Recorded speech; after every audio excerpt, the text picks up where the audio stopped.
Chapter 1. That's the door to the new world. The town of Magnolia. It is an inconspicuous town located on the edge of the permanent neutral magic kingdom of Fiori. Originally, this town should have been inconspicuous. But it became famous in the magic world because a magician's guild was established here. Although it was a bad reputation. In X778, the sky was clear.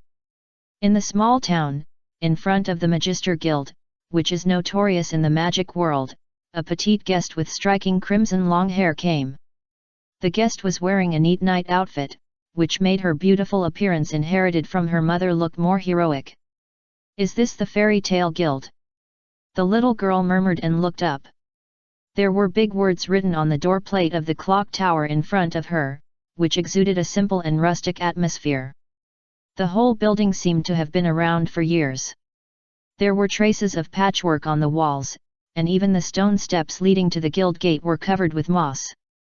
Only the gate in front of the little girl was brand new, and it seemed to be replaced frequently.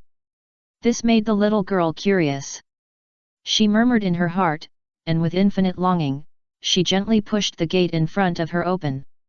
Then, what came into view? "Hey, Valba! A few days ago, a new bunny girl came to the tavern next door. You don't know, that beauty, those long legs, that body curve. Wow, it's amazing. If you don't go, you will regret it. Makao, you still dare to go to the tavern to drink? Aren't you afraid that your family will know? Can you tell such things? Forget it, if you are afraid and don't want to go, just tell me directly, why bother to spoil the fun? I, Makao, have misjudged you, Valba. Hey, in such a matter, you must include me. Ha ha ha ha, good brothers for life." First, the wretched young men with similar tastes. No, if 30 years old can be called uncles, then it is not wrong to call them Maideo, shorthand for uncles who are useless. In short, these two moral scums are getting together, saying slightly presumptuous words, and their laughter echoes in the guild. Tun tun tun. Hiccup. Grey, clothes. Next to the two wretched young men, a girl with long brown wavy hair was holding a barrel of wine, her face was flushed. She had obviously drunk a lot. In this country where adulthood is set at 15 years old and only adults can drink, the girl was obviously breaking the law. As for the person the girl reminded, he had short black hair, a handsome face, a cold and icy temperament, and naked, wearing only a pair of panties. He was a guy who used his words and deeds to interpret the meaning of the word pervert. Oh no, when? After the boy was reminded by the drunkard girl beside him, he immediately looked down. After confirming that his clothes disappeared, his pupils shrank suddenly and his expression was shocked. "Has anyone seen my clothes? Grey. Are you looking for your clothes?" In front of the perverted boy named Grey, there was a lively, like a gangster, boy with a dragon scale scarf around his neck and cherry pink short hair. "Natsu, give me back my clothes." Grey called out the name of the boy with cherry pink short hair, Natsu. At the same time, Grey looked shocked. He looked at his clothes held in Natsu's hand with a bit of nervousness. "Perverted Grey, if you want clothes, come and defeat me." Burning. As Natsu said, his fists burst into flames. In just a moment, Grey's clothes were ignited by the flames in Natsu's hand and burned clean. "Those are my new clothes." "Natsu! You bastard, I'm sorry. My clothes." Grey watched the clothes he had bought with the money he had saved by living frugally, and Natsu burned them all. Anger surged in his chest. After making sure that the clothes could not be returned, he saw veins on Grey's forehead tense at a speed visible to the naked eye. He looked at Natsu and roared, "Okay. Come on. Let me teach you a lesson." "Ice shape and ice floor," Grey said, and the terrifying cold air gathered towards him. In just a moment, a thin layer of ice crystals was attached to the floor in front of him. "Ha ha ha! Stupid Grey, you use this trick too much. I have already thought of a way to deal with it." This time I will definitely defeat you. Facing the cold air sweeping in, Natsu laughed loudly, jumped up from the ground, and hit Grey with blazing flames wrapped around his hands. Come on! Look at my move! Ice shape and ice hammer. Grey did not sit still and wait for death. He formed a magic seal of ice with both hands, and instantly created a huge ice hammer, hitting Natsu, who fell from the sky. Boom! With a roar, when Grey's ice and Natsu's fire touched each other, they immediately created a huge ice hammer. I'm talking to you. Be quiet. At the same time, Grey and Natsu's actions also disturbed most of the members of the guild. Some impatient people stood up from their seats and shouted in the direction of Natsu and Grey. However, before he could finish his words, he was faced with a broken handle of the ice hammer. Bang! With a slight sound, the man immediately fell to the ground. Ins, what's wrong with you? The fairy tale member who was drinking with Ins stood up and ran towards the knocked out Ins. Unfortunately, the man seemed to have drunk too much and did not notice the thin layer of ice on the floor. He slipped and crashed into another table. Boom! The table next to him was overturned with the wine. Asshole, you want to fight, right? The person next to him was not a pushover and summoned a magic circle while talking. You think I'm afraid of you? The angry fairy tale member, who had already slipped and fallen, steadied himself and stood up, waving his hand to release a magic circle. Ah! On the other side, the bartender who was serving wine also didn't notice the thin ice under his feet, and slipped and fell to the ground. The 7 or 8 wine glasses he was holding in his hands were thrown out and landed on the heads of people nearby. Not a drop of wine was wasted, and all of it was washed. Plop! Plop! Plop! Then, there was a series of sounds of slipping on the thin ice under his feet. Damn! You want to fight, right? Who's afraid of who? When the magicians in the guild got up from the ground one by one, the flames of anger had spread throughout the guild. For a moment, everyone picked up the nearest objects to them, such as tables, chairs, cats, dogs, and magicians watching the show nearby, and swung them out. In an instant, the whole guild became smoky and gloomy. Countless magic circles flashed in this dim space, and with the hideous faces of the guild members, it was like a group of demons dancing wildly. Bang! The girl who was standing outside the guild gate and watching everything in front of her saw this and silently closed the door to the magic cave. She took a deep breath and said to herself, maybe the way I opened the door was wrong. This is completely different from what I heard. After a while, the girl was fully prepared. She smiled and pushed open the door of the ancient guild again. Well, the scene inside was completely unchanged. The obscene ones were obscene, the perverted ones were perverted, and the fighting ones were fighting. I think I came to the wrong place. Maybe it's just a coincidence of names. Maybe there is more than one guild called Fairy Tale in this country? Let's go back and ask Mother. I probably can't find the person I'm looking for here. The girl was about to give up going in. She was sure that she came to the wrong place. This was not the fairy tale she was looking for. Just when the girl retreated, she suddenly felt her body soften. She seemed to have bumped into someone. The girl didn't think much and turned around to apologize. Yes, sorry. I didn't mean it. It's okay, are you okay? The girl responded with a voice as warm as the spring breeze. No. The girl looked up and saw a handsome young man with short black hair, sharp eyebrows, and starry eyes, tall figure, wearing a black base shirt and a slim windbreaker, which outlined his muscular lines, filtered version, about 26 or 27 years old. Found it, father. The girl's eyes lit up, she knew she was in the right place. What did you say? The young man was stunned for a moment, looking at the girl and asked. Hello, my name is Erza, I am a magician. The goal is to join the Magician Guild Fairy Tale, which is famous in the Kingdom of Fiori. Please give me more advice in the future. This girl with long crimson hair and combed it into a single ponytail. To be precise, the girl named Erza, whose full name is Erza Belzarian, bowed and greeted the man in front of her. Erza. The young mage named Ian felt a pang in his heart when he heard this. The young man's name is Ian. Well, he is a time traveler, and he has been in this world for 3 years. When Ian learned that he had traveled through time and traveled to Fairy Tale, a best-selling hot-blooded youth comic, he was not panicked at all.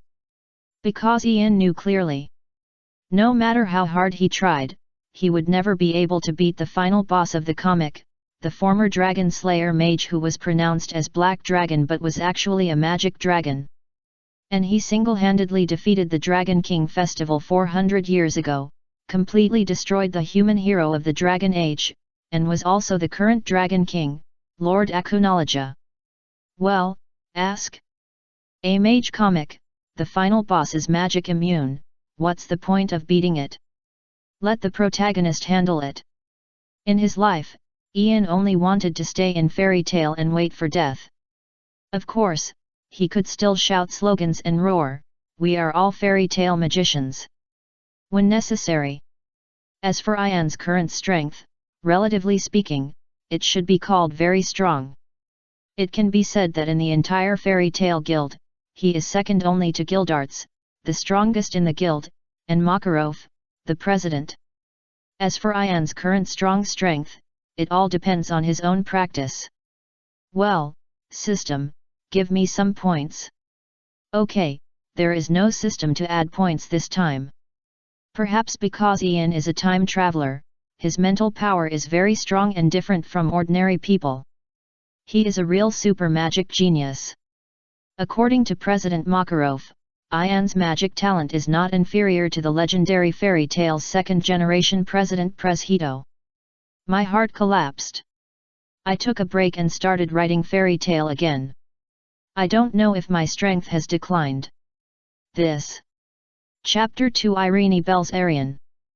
Bang. Bang. Asshole. Give me back my things. I think you don't know what's good for you. The Fairy Tale Guild was still in a mess. Amid the rude language, all kinds of gorgeous magic were flying in the air. Tisk. In front of the guild gate, Ian was about to say a few more words to Erza, who was as cute as a scarlet-haired little dumpling in front of him. After hearing the constant noise in his ears, he finally couldn't help it. He first looked at Erza beside him, tried to show a kind smile on his face, and left a sentence, "Wait a moment, it will be ready soon." Then, there was a bang sound. Ian kicked open the door of the guild in front of him and rushed in. When Erza saw the door that was violently kicked away by Ian, she finally understood why the door of the guild was always new. "Hey! You little brats! Are you planning to tear down the guild like this? Stop it now!" Ian said angrily to the noisy people in the guild. "Look at my ice shape! Fire Dragon's Iron Fist! Smoke magic! Painting magic!" Unfortunately, at this moment, the magicians in the Fairy Tale Guild were obviously all in a frenzy. They all seemed to be red hot, as if they didn't hear Ian's roar at all, and they still didn't stop their actions, releasing endless magic. "All of you stop!"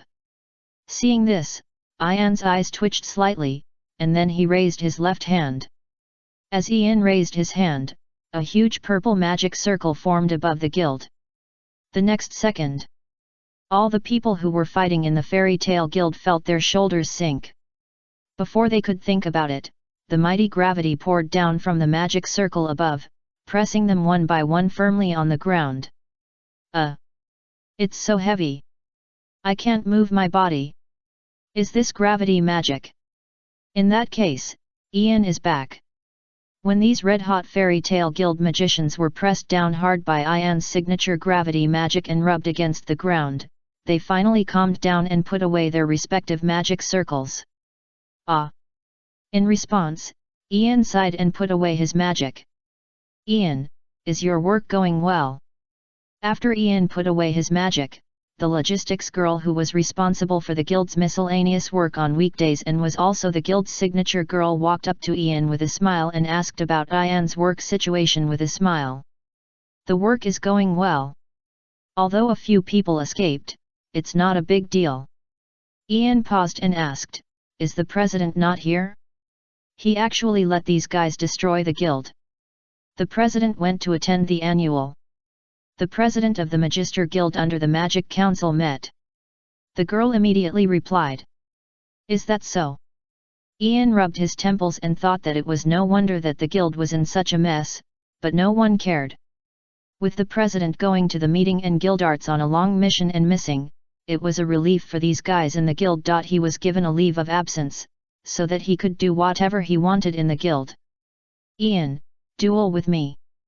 Just when Ian wanted to say something, Natsu, who had a dragon scale scarf wrapped around his neck and cherry pink short hair, put it down at some point. Gray, who was entangled by him, rushed to Ian and shouted. Forget it today, I'm already very tired, next time. Ian looked at Natsu in front of him and said without interest. To be honest, sometimes Ian really envied Natsu, the kid, who was so energetic every day. Oh. Natsu is challenging Ian again. I wonder how long Natsu can last in Ian's hands this time. In the guild, after being forced to stop fighting by Ian, the guild members instantly put aside their previous grudges. The last second they were still fighting to death, and the next second they were like nothing happened. They started drinking again. After seeing Natsu's extremely firm figure blocking Ian, they all laughed.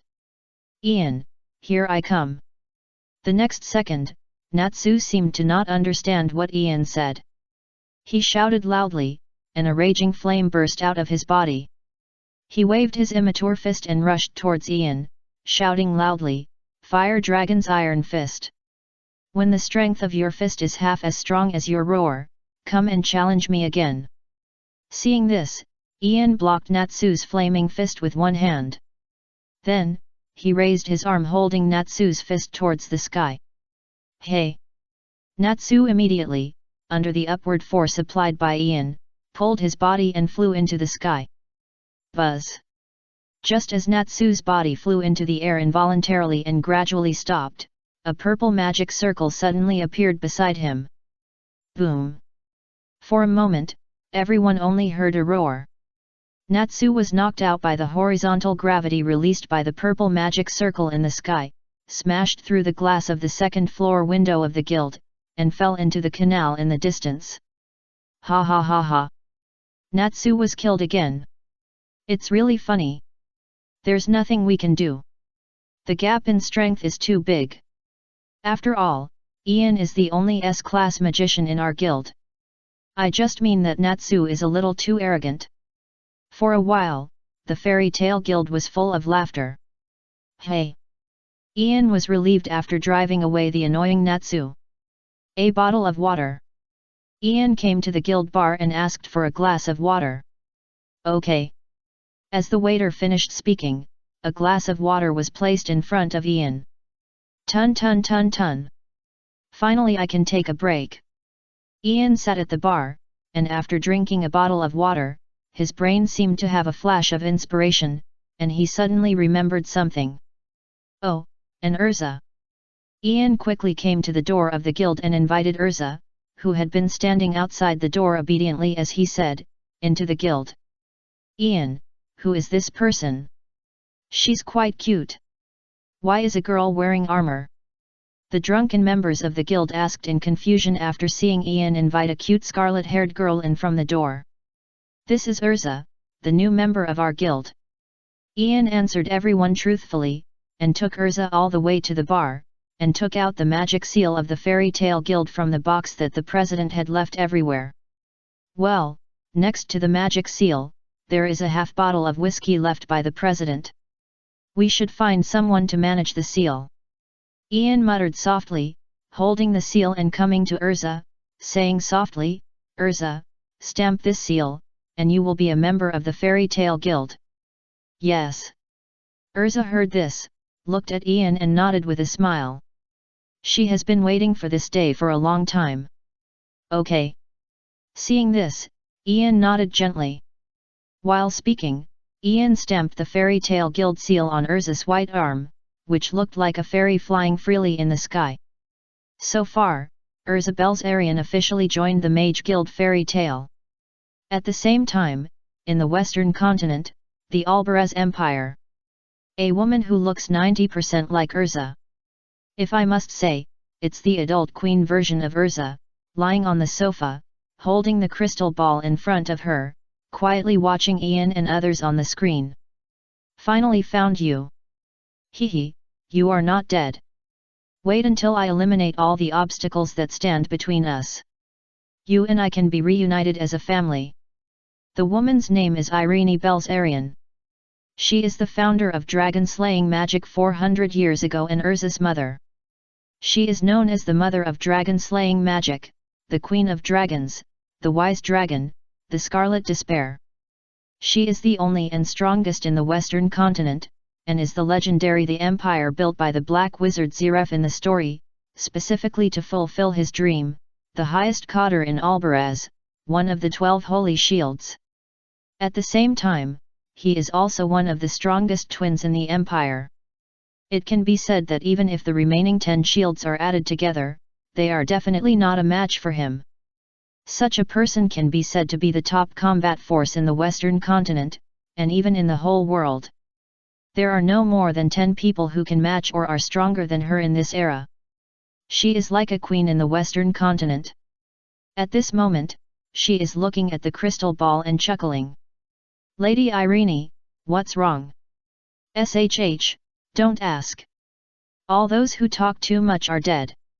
In Irene's bedroom. The 2 little cuties who are responsible for serving Irene's daily life, Heina Lunaxi and Juliet San, are now lowering their heads and whispering. Facing Irene, who is like a big devil, they dare not say anything, they dare not ask anything. Chapter 3 The light in Erza's eyes disappeared. Oh! So beautiful! In the guild, Erza looked at the seal on her arm, her eyes sparkling, she whispered, her face filled with a smile of joy and happiness. The impression of the Fairy Tale Guild was like a fairy flying freely among the flowers, just like her. By the way, Erza.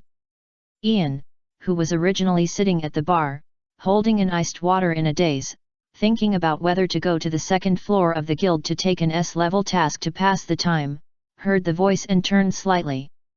He looked at his side. Since joining the Fairy Tale Guild, he has been quietly staying by his side, admiring Erza's arm, the magic tattoo that symbolizes the identity of the Fairy Tale of the Mage Guild. It seems that he has thought of something, so he asked, "Do you have a place to live now?" "A place to live?" Erza blinked her big eyes, and a trace of confusion flashed in her eyes. "Ah, really not?" Ian didn't know why, he always felt that Erza in front of him was a little silly and cute, which seemed to be a little different from his impression, that is, the little girl in the original book who had experienced countless hardships and was therefore extremely strong. However, Ian didn't think much about it. Maybe Erza was so silly and cute when she first came to the guild? As for Erza's experience, Ian didn't ask much. Ian didn't have the habit of asking about other people's suffering experiences. In Ian's opinion, what's the difference between that and uncovering other people's past scars? Since you have joined Fairy Tale, don't cling to the past, but look to the future. This is what President Makarov taught Ian. So the next thing is Erza's accommodation. Since President Makarov is not here, as the only 2 S-level magicians in the guild, he naturally has to take responsibility. Ian looked at Erza and smiled. At present, our guild has prepared dormitories specifically for the female magicians in the guild. Each of these dormitories is equipped with 24-hour hot water supply, and the supporting facilities are similar to those of high-end hotels. The price is reasonable. Compared with the market, it is a very good choice. Of course, you can also choose to rent a house in the town. Whether you choose to live in the guild's dormitory or not, the guild will not say much. Just be careful not to be cheated by the black-hearted stores on the market. If you encounter danger or are blackmailed, ask the guild for help immediately. Of course, the townspeople in Magnolia are still very kind, especially to the members of our fairy tale guild. They may give you a discount because you are a member of the guild. Ian didn't know why. He looked at the soft and cute Erza and felt worried, so he said a few more words. Erza was a little hesitant when she heard this, as if she had something to hide. No money. Ian looked at Erza and guessed something. So, Ian first rubbed Erza's head with a smile, and then continued with understanding, if you are short of money now, you might as well live in my house first. When you make money, you can move out. Anyway, my house is quite big and there are many empty rooms. It's no big deal to make room for you. Live with father. Erza's eyes lit up when she heard this. When Erza heard Ian asking her if she was short of money, her hand immediately touched the space pocket on her waist, which contained the gold coins and luggage prepared by Irene for her. But when Erza heard that she could live with Ian, little Erza decisively let go, holding the gold coin tightly in her fair little hand, and posing a weak and helpless posture, trying to be picked up by Ian and taken home. Erza blinked her big eyes, looked at Ian with a pitiful look, and nodded repeatedly, well. I'll leave it to you. When I make money, I will definitely pay you back the rent. Ha ha ha, no hurry. At this moment, Ian, who didn't know that he had fallen into the trap of the child and played into Erza's hands, looked at Erza's obedient and sensible appearance, and couldn't help laughing. He thought that if all the children in the guild were so obedient, it would be great. By the way, you haven't prepared daily necessities yet? I mean sheets and quilts. Ian seemed to be in a good mood. He looked at Erza and continued to ask. No, no. Erza said weakly after hearing this. Then I'll take you to buy it. By the way, I'll take you to have a good look at this town where you are about to start a new life. Ian looked at the excited Erza and smiled. Okay. Erza was excited and her soft body was trembling slightly. She didn't know what words to use to describe her excitement at the moment. So, next. Ian spent half a day taking Erza to visit Magnolia town. Took her to eat all the snacks in the town. Of course, the town was not big, and there were only a few places to go. At the same time, Ian bought Erza a few sets of clothes that could be changed and suitable for Erza, as well as some bedding and some necessities of life. Just like that. Ian and Erza returned to Ian's villa in the town with big bags. Yes, Ian has a 3-story villa in Magnolia town, which is not much different from the fairy tale guild with a history of nearly 100 years. This villa is the proof of Ian's diligence when he traveled to this world. Well, Ian is really in his bones about working hard to make money and buy a big house. So beautiful. Erza stood in the garden of the villa, admiring the colorful flowers in the courtyard. Although this place is far from the size of my mother's bedroom, it is the proof of my father's efforts after all, so Erza will definitely take good care of it. Erza whispered in her heart, this is where Erza and my father will live in the future. Come on, I'll take you to your room. Ian looked at Erza, who was fascinated by the garden, and thought that she was a little girl after all, and she also liked flowers and plants. Yes, if it weren't for those difficult experiences, who would be strong in advance? Ian felt pity for Erza when he thought of this. He patted Erza's head gently, took her soft hand, and led her into the villa. Yet, as Erza nodded gently, she was secretly happy, I can finally live with my father. After my mother clears the obstacles, our family can be reunited and together forever. Then, when Ian pushed open the door of the villa, Erza was stunned. First, 2 little brats she had seen in the guild came into her eyes. One of them was the pink-haired punk who challenged Ian before and was punched away by Ian. The other one was a pervert who had no moral sense and ran around in public wearing only a pair of underwear. For a moment, the light in Erza's eyes seemed to disappear. Please, give me back the life I have been looking forward to and planning for a long time, the life of 2 people with my father. You annoying and inconsiderate little brats! Erza roared in her heart. This is completely different from the life she imagined. Chapter 4 Erza reporting to her mother. Hey! Ian, you are back. Ian, you are back so late, I still want to duel with you.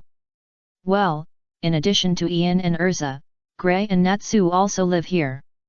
No way. With Natsu's personality and the destructive power of dragon-slaying magic, all the rewards he received from the missions were used to compensate the employer and indirectly support many construction teams in the kingdom of Fiori. As for Gray, he has a calm personality and a flexible mind, and he will not rely on magic to destroy the town wantonly. But despite this, Gray didn't have much money. Because this guy used all the rewards he got from the mission to pay the prison fines and bail. Who made this guy take off his clothes regardless of the occasion when he was excited? He is a pervert.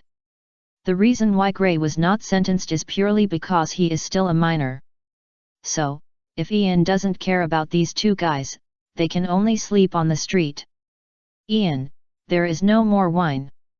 In addition to Gray and Natsu, Kana, who was drunk, was sitting in the corridor of the villa.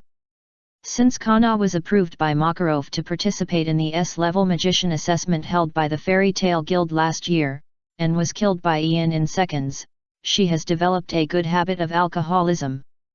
Well, to put it simply, Kana used all the rewards from her work to buy alcohol, which resulted in her being unable to pay the rent and being driven out by the landlord.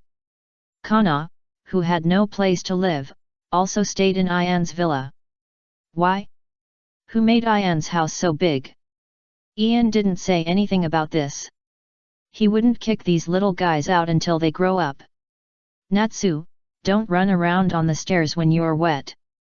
Go dry your body before you come out. Kana, you've drunk enough today. Don't drink any more. Gray, put on your clothes. Ian is like an old father, pointing at the 3 little ones in front of him, scolding loudly.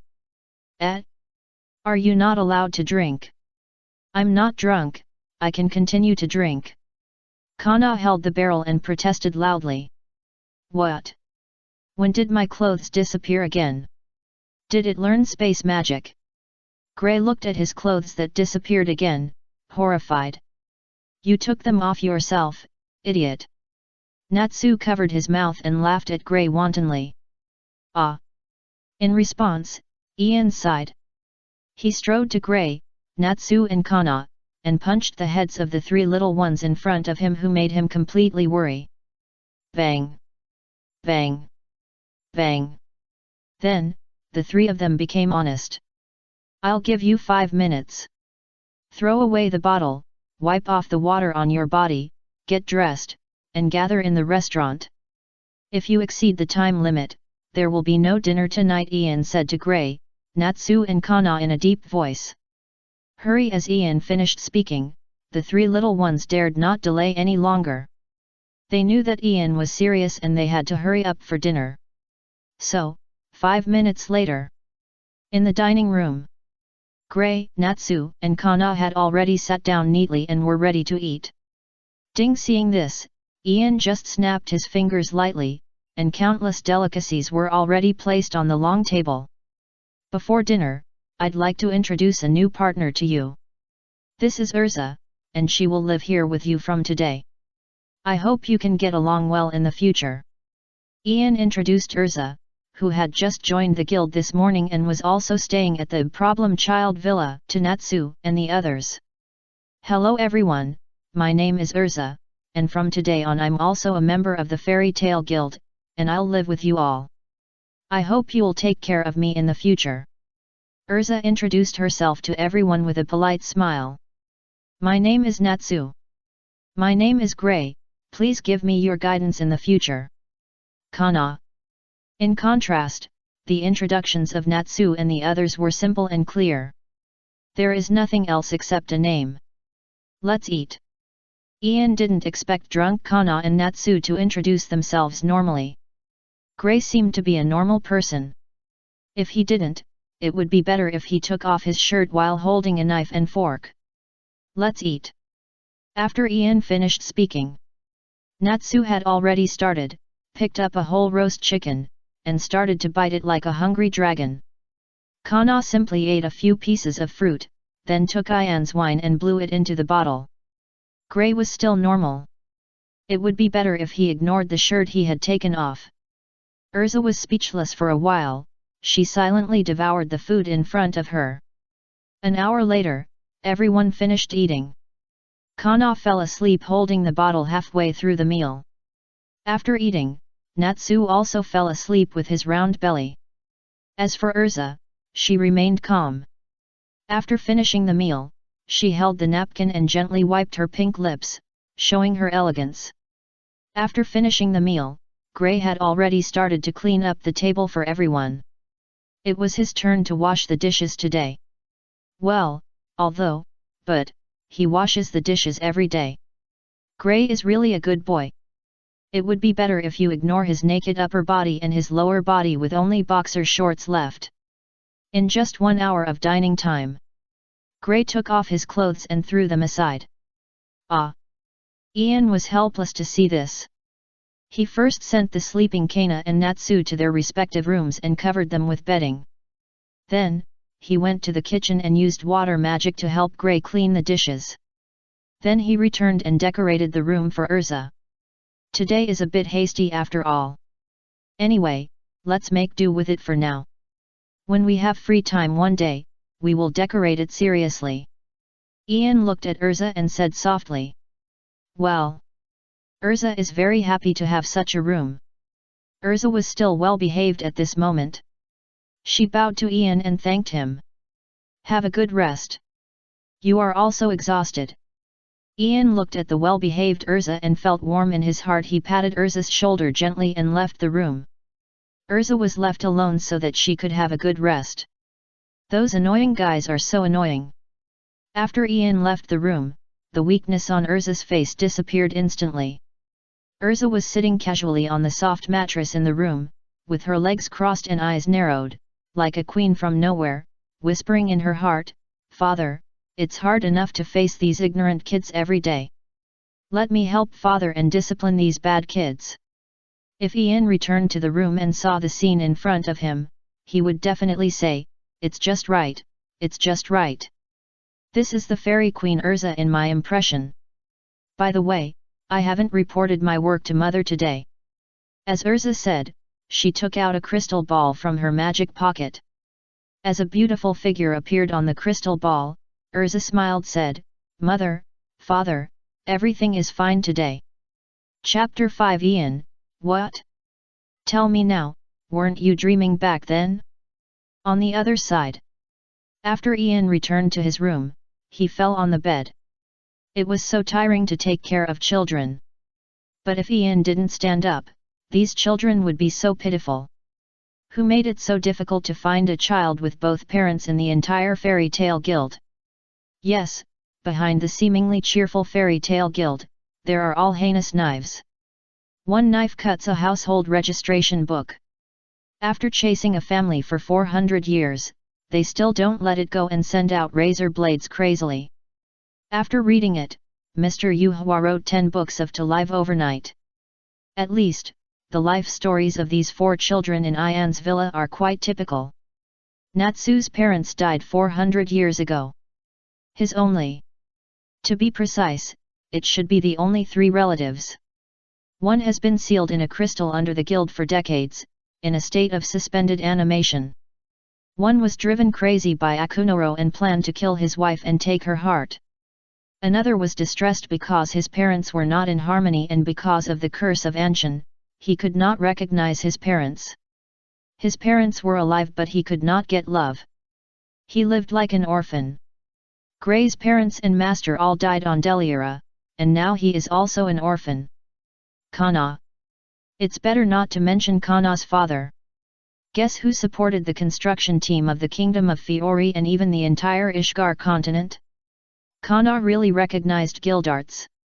Not to mention that she asked Gildarts to support her, she didn't pay Gildarts to pay off his debts.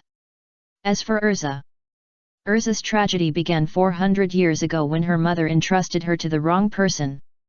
Alas! If there weren't so many tragedies. Ian lay on the bed, looking back at the background stories of the poor children in the fairy tale guild. He couldn't help but put his hands to cover his eyes. When people get older, they love to be sentimental. Ding! The dream simulator has been loaded. Host, please start the simulation. Just as Ian lay on the bed and fell asleep, a mechanical voice suddenly sounded in his mind. Ah! Am I dreaming or? Ian was stunned, and he was a little suspicious of the voice he just heard.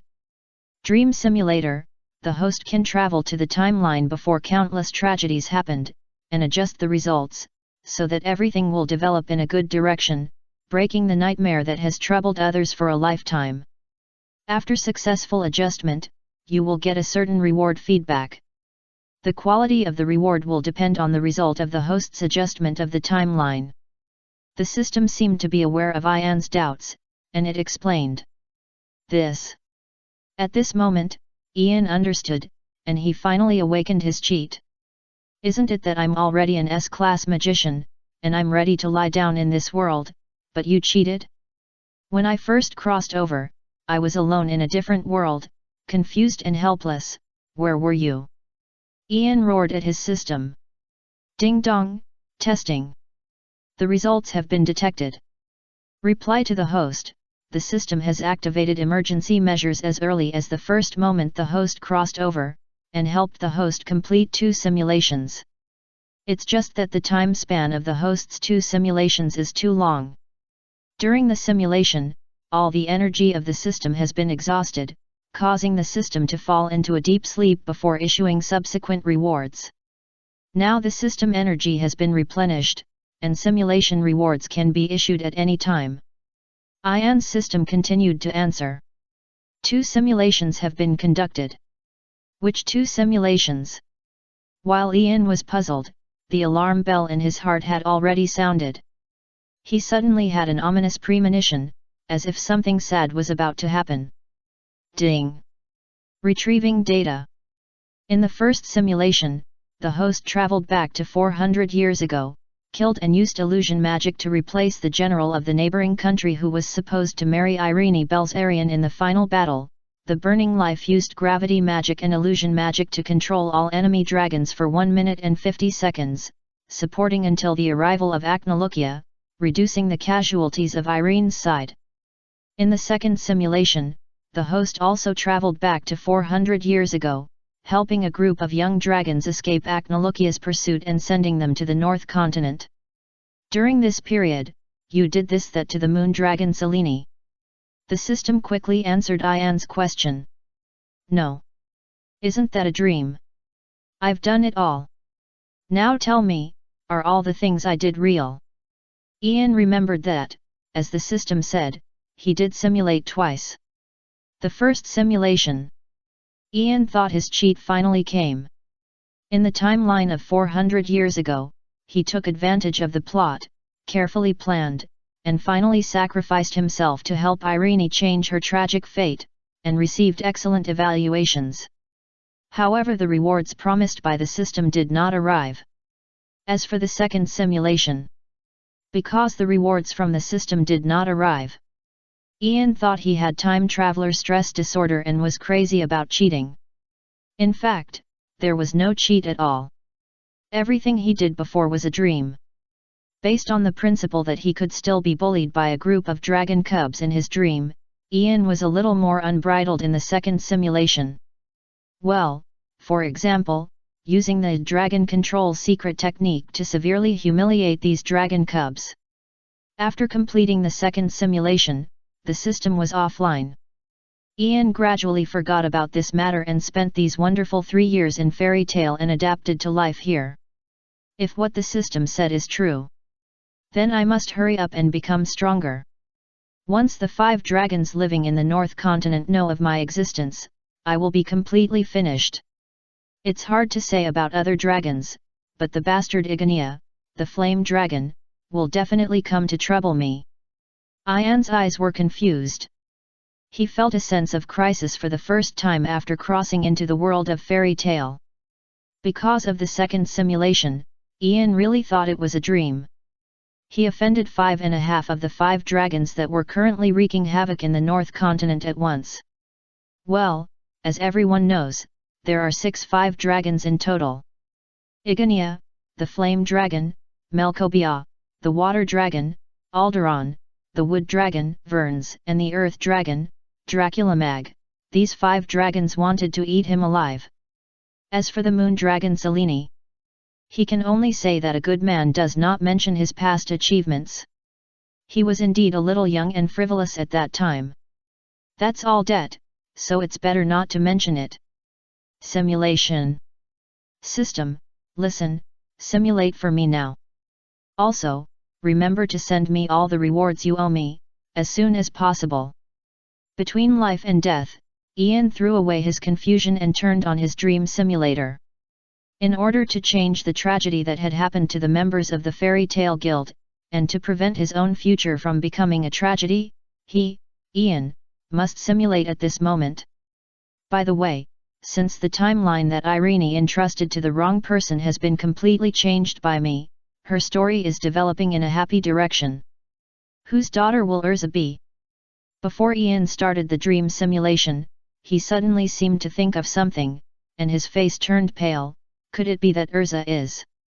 Chapter 6 Jalal must get out, and promoted to the Saint 10 level. If nothing unexpected happens, Erza should be my daughter, right? In response, Ian came to a happy conclusion. To be honest, I'm not fully prepared to be a father for the first time.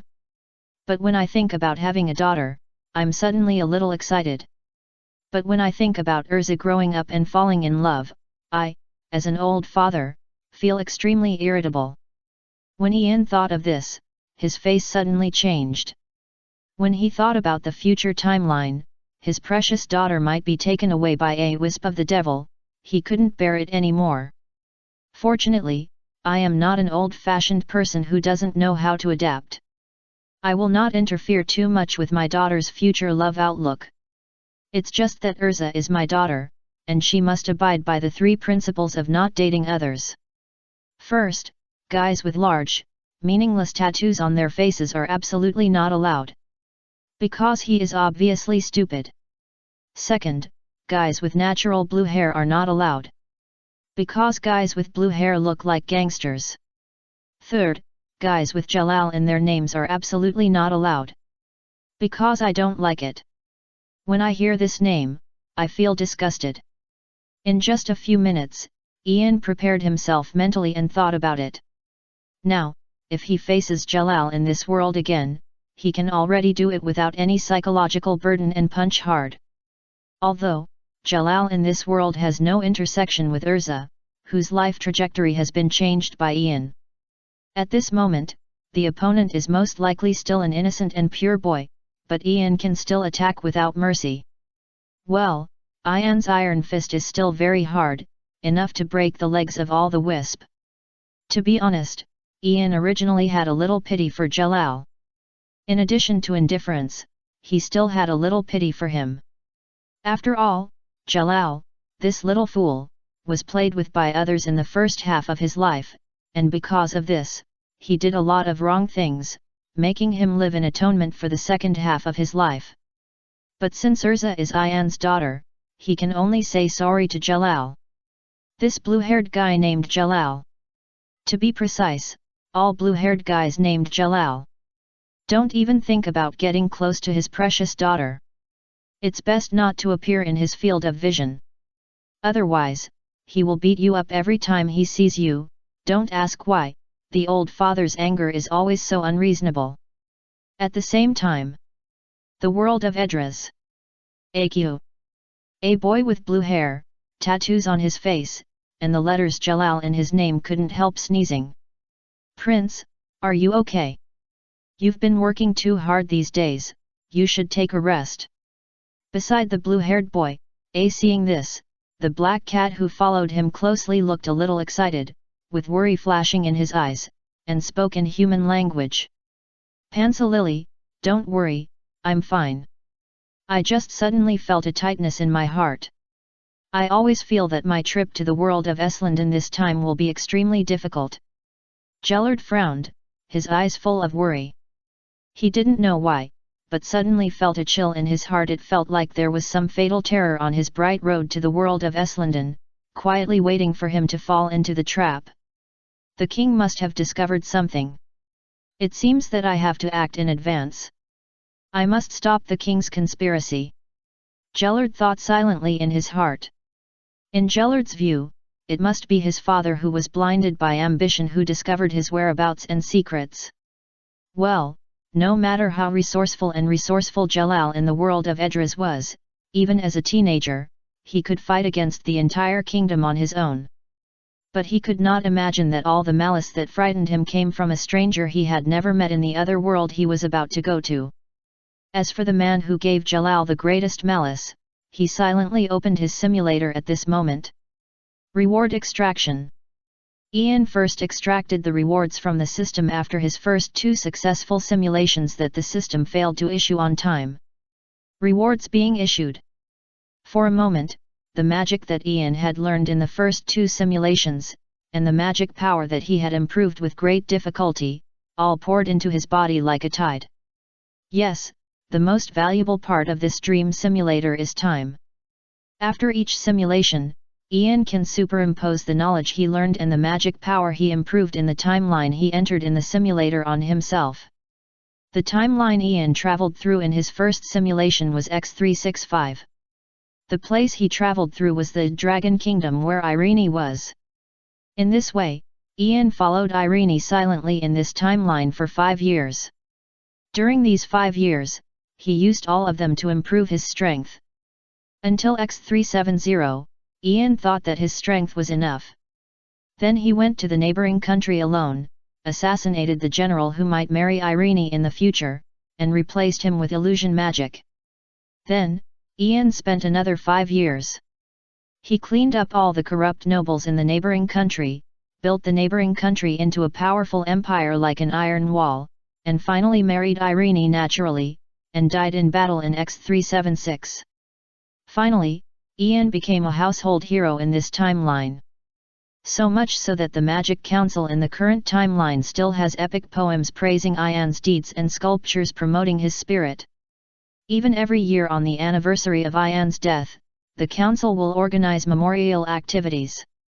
In this first simulation, Ian gained 11 years of magic power and dragon-slaying magic of the Sien attribute. Yes, with the help of Irene, Ian also became a dragon-slaying mage. When Ian extracted the 11 years of magic power that he had cultivated in Irene's timeline, his power directly broke through the barrier of S-class mage and was promoted to the level of the 10th level magician of the Holy Ten. However, the magic power in Ian's body did not stop there. He once went from the level of the first entry into the Holy Ten, that is, the level of Jura 7 years ago, to the level of Jura 7 years later, who was praised as the strongest human during the magic fighting grand martial arts. Ian's speed of improvement did not stop until he reached such a level. Ian could clearly feel that there was a huge barrier in front of him, hindering him. Chapter 7 No one will die this time, because I am here. Ian knew clearly in his heart. The barrier in front was the watershed between humans and monsters. As long as he takes one more step forward, Ian will be able to ascend to the level of the 4 heavenly kings of Ishgar. At the same time, it is also the inhuman level mentioned by Grandma Oba, the president of the Magister Guild Snake Princess Scale. Hey! It seems that the reward obtained from the first simulation can only allow me to ascend to this level. The next step is to extract the reward I obtained during the second simulation. Ian then extracted the reward he obtained during the second simulation from the system. The timeline Ian entered during the second simulation was X377, which was the first year after Ian's death. During this year, Magnolia, who was still the Dragon Slayer, was simply killing like crazy. No matter whether it was an ordinary dragon or a terrifying existence at the Dragon King level, anyone who dared to stand in front of Magnolia would have no choice but to die. The dragons of the entire Eslandan world have come to a moment of life and death. For this reason, the great fire dragon King Igneel, in order to obtain enough power to defeat the invincible demon dragon King Aknologia, did not hesitate to cooperate with the black mage Zeref. Finally, in the Heartfilia family, an ancient celestial mage family with the help of the tribe Star Spirit Mage, Dragon Slayer Mage, Dragon, and Black Mage, carried out a relay that lasted for 400 years and spanned several generations. However, these have nothing to do with Ian. His mission has nothing to do with the main storyline. Instead, he is responsible for safely sending a group of young dragons who are extremely arrogant and do not take humans seriously to the northern continent. In response to this, Ian learned the dragon control secret technique that can give psychological hints to dragons, and also invented a transportation magic specifically for Dragon Slayer Mage. Well, the so-called transportation magic is to add the properties of transportation to the air, so that the air moves, and indirectly, the almost magic immune Aknologia can also be affected to a certain extent. Yes, as long as Aknologia touches the air attached by Ian, it will feel like vomiting. To be honest, this trick was inspired by Irene. After all, in the original book, Irene successfully sent away Aknologia, who originally ignored magic, by adding magic to the earth. Although, like Irene, Ian could not cause much damage to Aknologia, but he could disgust him. However, the more regrettable thing is that after using the transportation magic, Ian would also feel dizzy. In this way, Ian took the young dragons, while traveling and training these disobedient dragon cubs, and entangled with Aknologia for nearly 20 years. Only then did he send away all the young dragons on the Ishgar continent. Yes. Ian offended not only the 5 dragons, but also Aknologia. What hurt Ian the most was that when he simulated for the second time, he thought he had just had a longer dream like the last time. After all, dreams are like this. Sometimes you feel that you have slept for a long time and experienced a lot, but when you open your eyes, you find that less than 10 minutes have passed. This is still a magical world, so it is normal to have a long dream. Therefore, Ian has always seen people in their true appearance. I have to say that he was careless. Extract. Ian finished his memories, and he took out the reward he had deposited in the system while sighing. Now that things have come to this, he can no longer change the past. He can only curse the system for being a rip-off while constantly working hard to become stronger. Until those potential enemies can no longer hurt him. Boom! For a moment, Ian's magic power, which he had worked hard for 20 years in the 5 Dragons timeline, and the magic he had learned all rushed into his body. In an instant, the barrier in Ian's body that distinguished between humans and non-humans was immediately broken by this powerful magic. Based on the magic power in Ian's body now, he is no longer inferior to the last 3 of the 4 heavenly kings of Ishgar. That is, represented by the founder of the Fairy Tale Guild, Volodchinkan, and others. Of course, Ian is still slightly inferior to Serena, the god in the original work, who was originally ranked first among the 10 holy mages, but eventually betrayed the Ishgar continent and turned to the West continent, that is, the arms of Zeref, and successfully joined the 12 holy shields. However, at this time, Serena doesn't know where he is. That is to say, Ian has now come to the Ishgar continent, the top level. But it's still not enough. Compared with the real strong, he is far from enough. Ian, who is as strong as the king level, is still like an ant crawling on the ground in the face of Irene and the Magic King. Not to mention those dragons who are more powerful than Irene and the Magic King, and the invincible Aknologia. Now there is only one thing Ian can do, that is. System, simulate for me. When Ian shouted in his heart, he felt his consciousness darken. The simulated object is Grey. The timeline Deliora invaded Grey's town for the first time. The simulated object is Kana, the timeline Cornelia Albrona died of illness. The simulated object is Natsu, before he was sent away by Igneel and Zeref using the Eclipse Gate. Ian looked at the countless timelines in front of him, and his eyes twitched slightly. Perhaps it was because Natsu was not Ziref's younger brother who died in the dragon attack.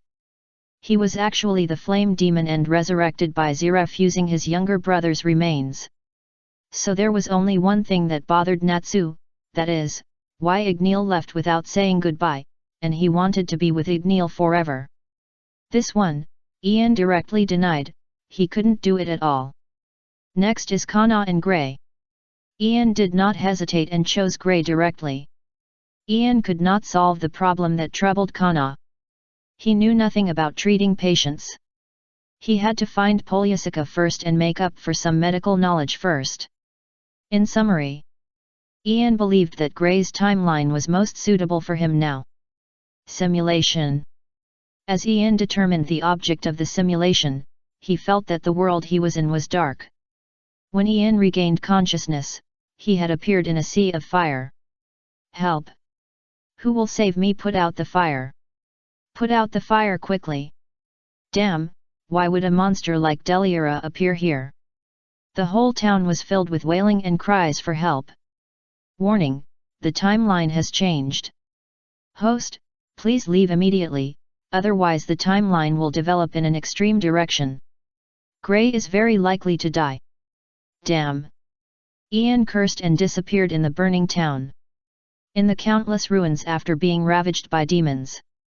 A little boy was panicking, and in front of him were his parents who were trapped under the ruins and unable to move. Grey, run! Don't look back! As you can see, although it's a pity, my Hua and I are no longer able to leave. But you still have a chance to escape from here. Grey, carry the hope of me and your mother, live well. Yin's legs, which were pressed under the beams, had long been numb. He stood in front of my Hua, and his arms, which were pierced by nails, were no longer able to swing. He lowered his body and looked at his wife, who fainted due to the impact, with fascination in his eyes. In fact, Yin had a chance to escape. He was one of the first people to discover that Deliora had invaded the town, but he rushed back without hesitation to save his wife who was still in the house. Unfortunately, he never had a chance to leave. Yin never regretted dying with Mai Hua. If there was anything else in this world that made Yin worried, it must be his young son. Finally, Yin raised his head. He looked at his proud son and encouraged him, Grey, be brave. You have grown up and it's time to make a choice. Run, live with the expectations of me and your mother. After all, sometimes running away requires more courage than death. Father. Mother. Grey's voice was hoarse, his eyes were already red, and tears dripped from them. Roar. Not far away, the roar of the devil was getting closer. Grey, run. Yin kept roaring under the house. Asshole. Grey raised his head and looked at the devil in the distance with eyes full of hatred and hatred. He wanted revenge, he wanted to live, and sooner or later, he would kill the culprit who destroyed the town, the devil Deliora.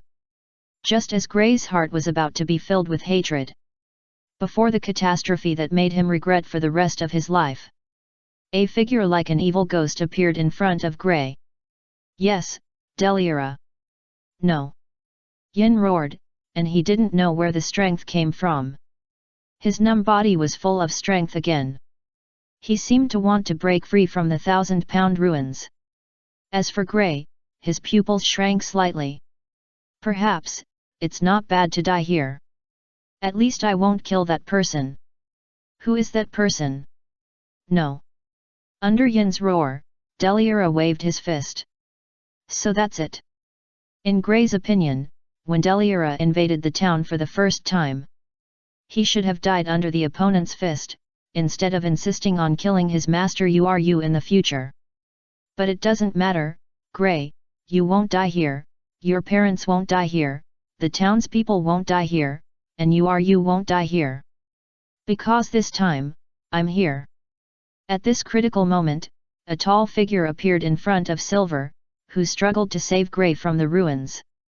He picked up Grey on the ground with one hand and waved at the hideous Deliora with the other hand. Roar. Deliora was in a trance. He didn't notice when the human in front of him came to him. Just when he was confused, the human spoke. Yo! Demon! Who allowed you to attack my people? Before Deliora thought about it, the majestic gravity was released from the human's hand waving at him. Boom! There was only a roar. The Deliora that was ravaging the town had already flown uncontrollably into the sky under this powerful force. Boom! As Deliora took off, there seemed to be flashes of lightning in the sky. Crash! The next second, heavy rain fell from the sky, extinguishing the burning town. It seemed that the heavens were wailing for the town. Chapter 8 Stars Fall. Deliora is shattered. In the town, the raging fire was extinguished by the overwhelming rain, and the smoke and flames extinguished by the heavy rain gave the townspeople who had suffered so much a chance to breathe. The townspeople began to spontaneously put their hands together, kneeled on the street, and prayed silently to the sky, thinking that the gods in the sky had finally responded to them. On the other side. You are. Young Grey looked at the tall figure that suddenly appeared in front of him and knocked Deliora away, with deep shock in his eyes. He still couldn't believe what he had just seen. The invincible Deliora was actually knocked away? God! After a few seconds, young Grey finally realized what was going on. It seems that he regards the person beside him as a god in the sky. After all, in the eyes of young Grey, if there is anyone in this world who can easily beat Deliora, a demon, away, perhaps it is only the gods in the sky? God? No, I am not a god. The man chuckled at first, and then gently put Grey down. In front of Grey and Silver, he rolled up his long sleeves, revealing the fairy-like magic seal on his right arm that seemed to be flying freely in the sky, and whispered, "If you insist, I should be a fairy. Because I am the magician of the Fairy Tale Guild." Fairy Tale? Magician. After hearing the name of Fairy Tale, Grey's tight strings finally relaxed. He didn't know why, but he felt that the name of Fairy Tale made people feel very relieved. For a moment, Grey was in a trance, and his eyelids became heavier. Today's experience was still too hard for a young child. However, before Grey's consciousness completely dissipated, he firmly remembered the name of Fairy Tale. Sorry. I made you worry about the safety of our family. It should be my responsibility to protect my wife and children. In desperation, Yin burst out with amazing potential and successfully took his wife out of the ruins. He held his wife Maihua in one hand and Grey, who was sleeping, in the other hand. He frowned and had some regret in his eyes. If he was strong enough, Grey and Maihua would not be hurt. In Yin's view, no matter what the situation, it is a husband's dereliction of duty to let his wife and children get hurt. This is the first time in Yin's life that he began to crave something other than his family. He hopes that he can get enough power to protect his family in any situation. You have done a good job. Leave it to me next. The man, Ian, turned around and smiled at Yin, who was condemning himself. As an ordinary person, Yin has done a good job. Next, it was what he, as a magician, should do. That monster. After listening to Ian's words, Yin seemed to think of something. His pupils shrank slightly, and there was a bit of unwillingness in his eyes. Yes, unfortunately, the monster was not defeated by me just like that. After all, he is the big demon in the book of the Black Magician Zeref. He will not die so easily. Let me add some more ingredients to him. The moment Ian's voice fell, he had already taken off and flew towards the demon. Roar! In the sky, Deliora, who was controlled in the sky by Ian's gravity magic and could not move, had been waiting impatiently. When he saw Ian flying over, a trace of joy flashed on his ferocious face. He opened his bloody mouth, gathered a dazzling magic light, and sprayed it towards Ian. Devil's passion. Ian saw this with a bit of disdain in his eyes, and whispered, "President Makarov taught me the highest defense magic, the 3 pillars of God." After Ian finished speaking, a golden magic circle immediately rose under him, and 3 other pillars with mysterious runes flashing appeared out of thin air around Ian, wrapping Ian tightly. Boom! It was also at this moment that the passion released from Deliora's mouth, which was enough to dissolve everything, fell on Ian's body. Boom! For a while, thick smoke billowed. Roar! Deliora screamed excitedly in his eyes. Ian, who was in the middle of the passion he released, was already a dead man at this moment. I'm afraid that the other party has been blown to ashes under the powerful magic energy he released. Buzz! Unfortunately, Deliora was disappointed. After the smoke and dust cleared, what was revealed was Ian, who was tightly wrapped by the defensive power released by the 3 pillars of God, and was not damaged at all. Even, Deliora's excitement was not enough to destroy the mysterious magic pillar wrapped around Ian. Poor and weak. Die under the light rain of the 7 stars. At the moment when Ian spoke lightly, 7 golden magic circles suddenly lit up in the sky. Roar! Deliora felt threatened and looked up. He looked at the magic circle shining above his head with confusion in his eyes. Even he didn't know when Ian arranged the magic circle in the sky. Boom! Unfortunately, the judgment of the 7 stars would not give Deliora any chance to react. The light rain continued, just like the 8-foot jade of my second uncle, directly knocking Deliora down from the sky and smashing him hard into the snow-capped mountains on the edge of the town below. The light rain continued, and the terrifying energy melted the entire snow mountain. The stars in the sky illuminated the entire town behind them. What is this? For a moment, the residents of the town were all shocked. They looked at the roaring magic in the distance with doubts, but they knew in their hearts that there seemed to be some powerful existence fighting with Deliora. Everyone, retreat quickly. Leave the town and go to a safe place. The magician of the fairy tale guild is here to save us. Just when the townspeople hesitated, Maihua was carried on his shoulders and Gray's silver was in his hand. He rushed towards everyone and shouted loudly. Yes! Run, run! After the townspeople reacted, they didn't without any hesitation, they no longer prayed to the sky, but ran wildly with the starlight released by the 7-star sword. The most important thing now was to escape. On the other side.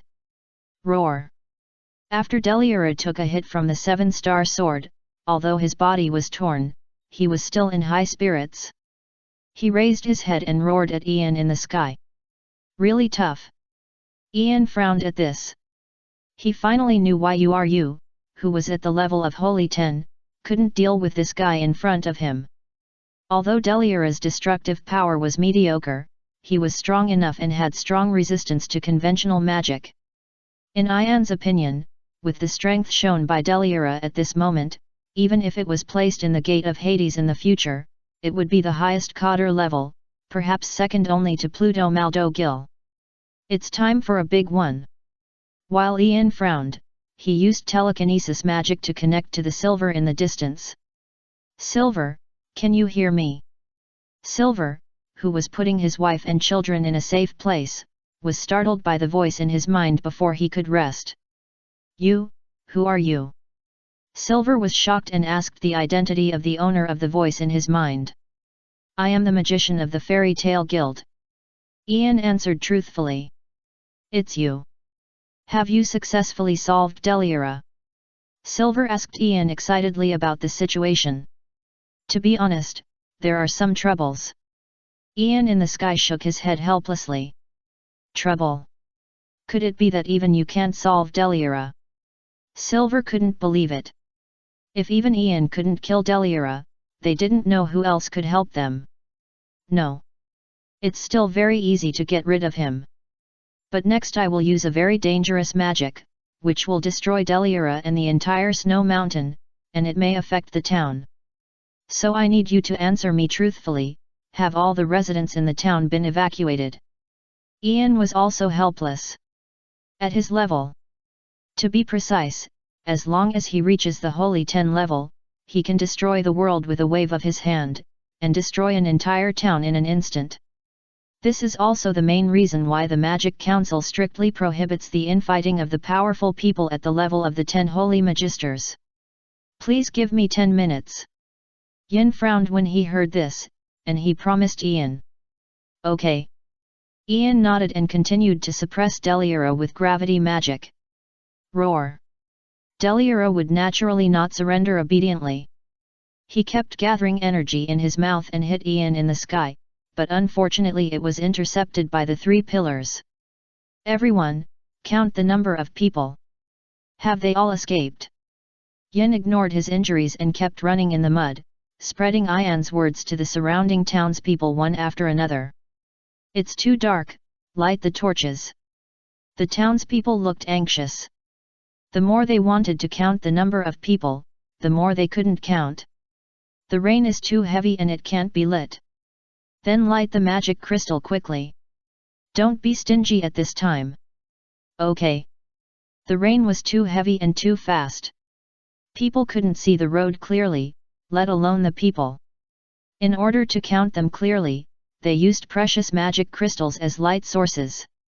Tom's family is here, Jenny's family is also here, and John's family in the blacksmith shop is. Why can't I see old Jack? Old Jack fainted. Got it, keep counting. Facing the invasion of the demon Deliora. Although this time, Deliora only invaded the outskirts of the town and was successfully intercepted by Ian, the excitement he released to the town still caused considerable casualties. Compared to the town that was completely reduced to ashes in the original book, it is much stronger. 10, 9, 8, 7. Time passed by. 10 minutes passed in a flash. When Yin was sure that all the residents in the town had run out, he looked excited and shouted to the sky, Master Mage, you can take action. There is no one in the town anymore. Got it. In the distance, Ian, who was still fighting with Deliora, no longer suppressed his strength after hearing Yin's words, and fully mobilized the magic power in his body. Boom! Deliora, who was still arrogant in front of Ian, suddenly changed his ferocious face after feeling the magic power in Ian's body, with a trace of astonishment and disbelief in his eyes. This power is no weaker than that of Pluto Maldergil. Human! How can you have such a powerful power? This was the first time that Deliora spoke human words, and also the last time. Because. Who? Accompanied by a gust of wind, the heavy rain that swept the town was blown away. The moon and stars appeared again, illuminating the earth. But the next second, the sky and the earth became dim, the moon no longer shone, the stars no longer sparkled, and the earth faintly wailed. Then, one after another, dark and rolling clouds appeared, and a huge crack appeared in the middle of the clouds. It seemed that something terrifying came from the outside of the sky and was about to drill out of the crack and sweep the earth. True celestial magic star collapse. As for Ian in the sky, his expression was indifferent like a god. There was no trace of Deliora in his eyes. He was like crushing a bug, announcing the name of the super magic and the death of Deliora. Boom! For a moment, the sky seemed to collapse. The stars burning with flames fell in the crack of the sky. Release infinite pressure and fall towards Deliora in the snow mountain valley. Roar! Deliora roared and roared at this. He stretched out his arms towards the rapidly falling stars in the sky. He gathered all the magic and spell power in his body and released them towards the sky, vowing to push the falling stars back. Buzz! It seemed that the creator of the devil, Jalal, who was in a distant place, heard Deliora's prayer, or maybe he was strong enough and his idea worked. The falling stars seemed to pause for a moment. Deliora's face lit up. He thought he succeeded. He. Then, Ian in the sky flashed a teasing look in his eyes. Boom! Under the huge gravity magic, Deliora was once again crushed to the ground, and the star that had paused slightly fell towards Deliora at a faster speed. It's over. Seeing this, Ian announced the end of the farce. Boom! The stars fell, and everything ended. In an instant, whether it was Deliora or the snowy mountain, along with the entire mountain range, they all disappeared in the flames. The huge shock wave turned into a strong wind, sweeping in all directions. It directly destroyed the interception shield that Ian had arranged around it, and spread to the entire town at a speed visible to the naked eye. When the shock wave that seemed to crush everything was about to approach the townspeople who were taking refuge not far away, several stone pillars fell from the sky, emitting bursts of dim light, intercepting it. When it reached the townspeople, the fierce shock wave had turned into a gentle breeze. 4,000 words, a big chapter. Chapter 9 Uru appears, Grey becomes his apprentice. Early morning. The rising sun shatters the darkness. When the sun illuminates the earth, the townspeople who had been wandering all night finally returned to the town where they depended on for survival. However, when the townspeople saw the scene clearly, their eyes widened. They couldn't believe it and said, "Hey! Are we really in the right place? Is the town we live in really here?" Well, what caught everyone's eyes was only a wasteland. Their beloved town now looked like the Konoha village that was plowed by the bitter and vengeful Mr. Tendo Pain, who loved to carry rice. The buildings had all disappeared without a trace. This was still good. The snow-capped mountains not far away, along with the entire mountain range, disappeared. Instead, there was a large artificial lake. The depression of this artificial lake was smashed out by the star collapse. The water in the lake was the old snow on the snow-capped mountains melted by the 7-star sword rain, so fortunately it was all fresh water. This year, some fish fry were put in. By next year, perhaps their town could rely on the endless lake water in front of them, which was comparable to an inland sea. Well, the hunter was forced to change his job to a fisherman. I didn't expect that after living in the East Inland for a lifetime, I still have the opportunity to see the legendary sea. It's a great honor. It's also my good fortune. The mayor touched his long beard, his eyes were particularly calm. The mayor is indeed a man who has seen the world. He was not scared at all. The townspeople looked at the calm mayor, as if they had found their backbone, and praised him one after another. Yo! Today's dream is quite interesting. In my dreams, I couldn't see the faces of those people clearly. Today I can see clearly, they are all the townspeople in the town. Haha, this is particularly interesting. After hearing the voices of the townspeople, the mayor subconsciously turned his head and looked. After seeing the panicked faces of the townspeople, he smiled softly. As he said that, the mayor picked up the cane in his hand and smashed it on his head, shouting, "If this is a nightmare, let me wake up quickly. Give us our village back. Bastard. Oh no. The mayor has been scared crazy." The old man actually thought that he was still dreaming. When the mayor finished speaking, the townspeople immediately surrounded him in panic. They controlled the mayor in place and took away his cane, explaining, "Mayor, we are not dreaming. This is the town where we lived in the past. As for this sea, it used to be a snow mountain. I remember that when I was a child, you took me to the mountains to hunt rabbits. Have you forgotten everything?" "Of course I remember." The mayor said. He started to cry, seeing the town he had run for many years suddenly destroyed. Couldn't he go a little crazy?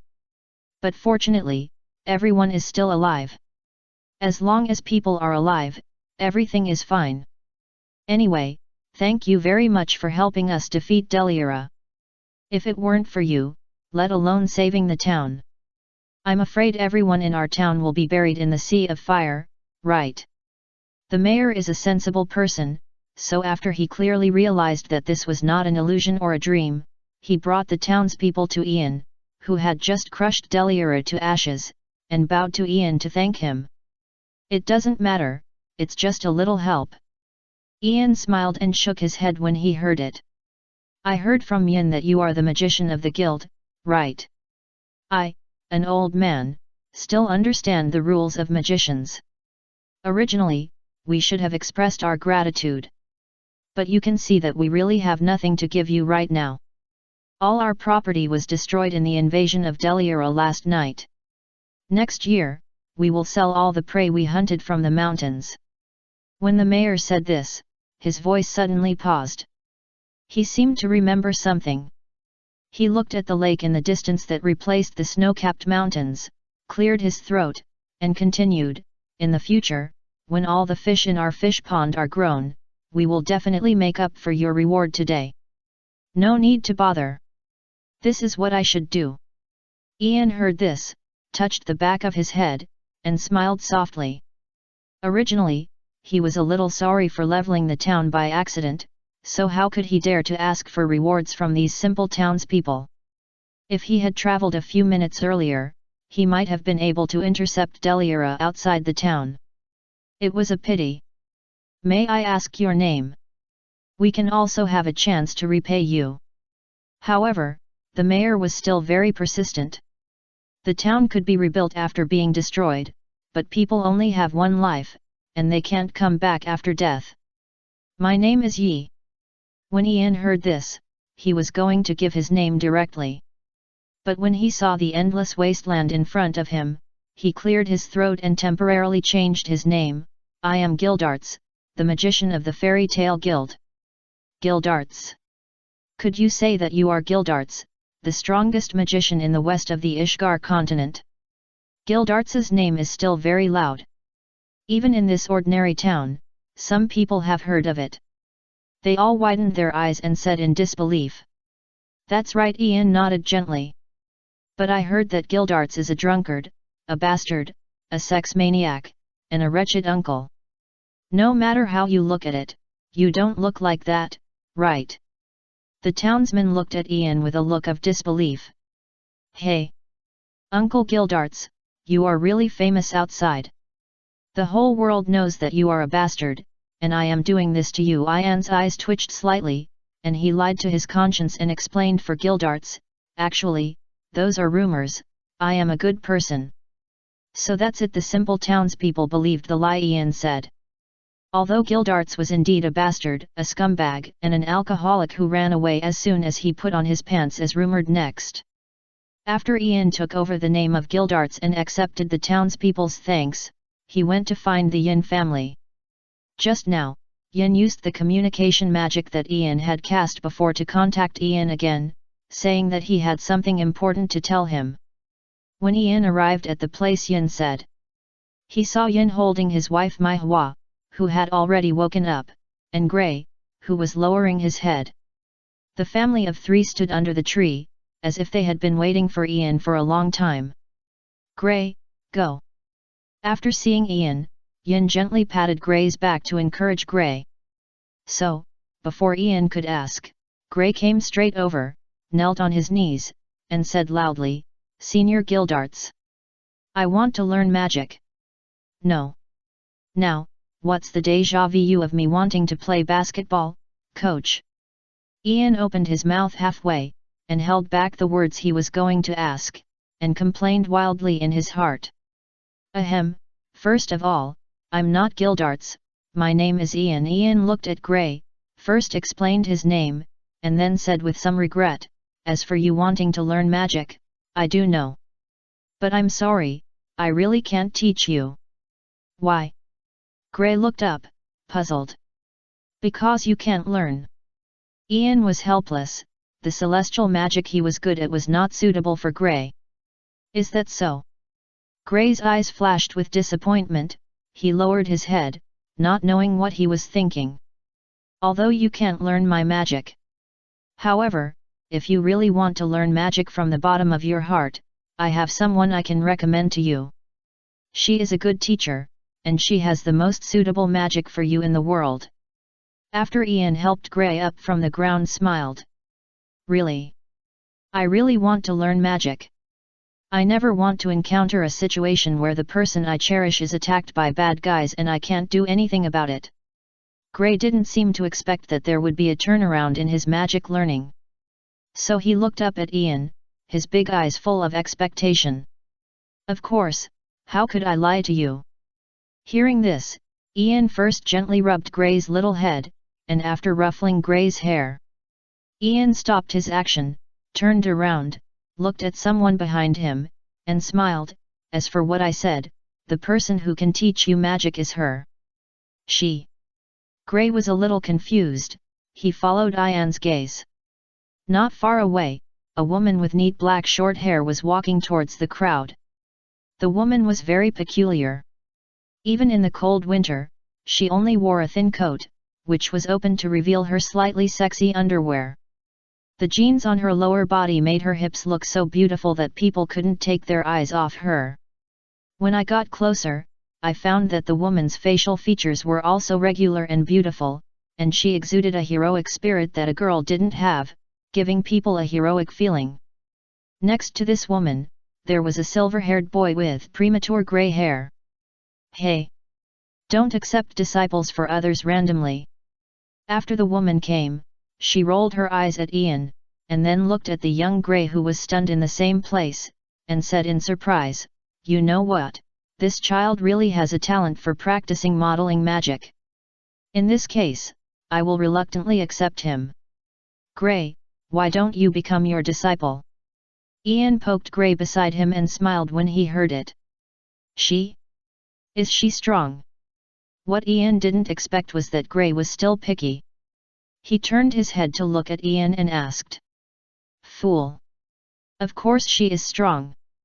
If you think that you are you, who is as strong as the 10 great magisters of the saints and is the #1 ice mage in Ishgar, is not strong enough, then you can only find those old monsters who have lived for hundreds of years and are rarely seen on the continent and are known as the King of Heaven to become their disciples. In that case, even I can't help you, a picky kid. Ian pressed Grey's head and taught him a lesson. It hurts, it hurts. Damn it! Grey covered his head with tears in his eyes. As he spoke, he strode towards you and said, "Excuse me, can you accept me as your disciple?" "I will accept you, a disciple who doesn't know what's good for you." Upon hearing this, you smiled kindly, and then swung his loving iron fist on Grey's head. Well, you was still very angry about Grey's questioning her strength and resisting becoming her disciple at the beginning. It hurts. The tears that had been rolling in Grey's eyes finally flowed out. "You're my good disciple after you cry." You smiled and looked up at Ian, smiling kindly. "Then, should we talk about what happened between you and me? Is there anything you want to explain to me?" "Explain? Me?" Ian was a little confused. He didn't think he had anything to explain to you. "Mr. Gildarts, please tell me why you look a little different from the lecherous uncle in my impression. You have learned time magic recently, and you are getting younger and younger, right?"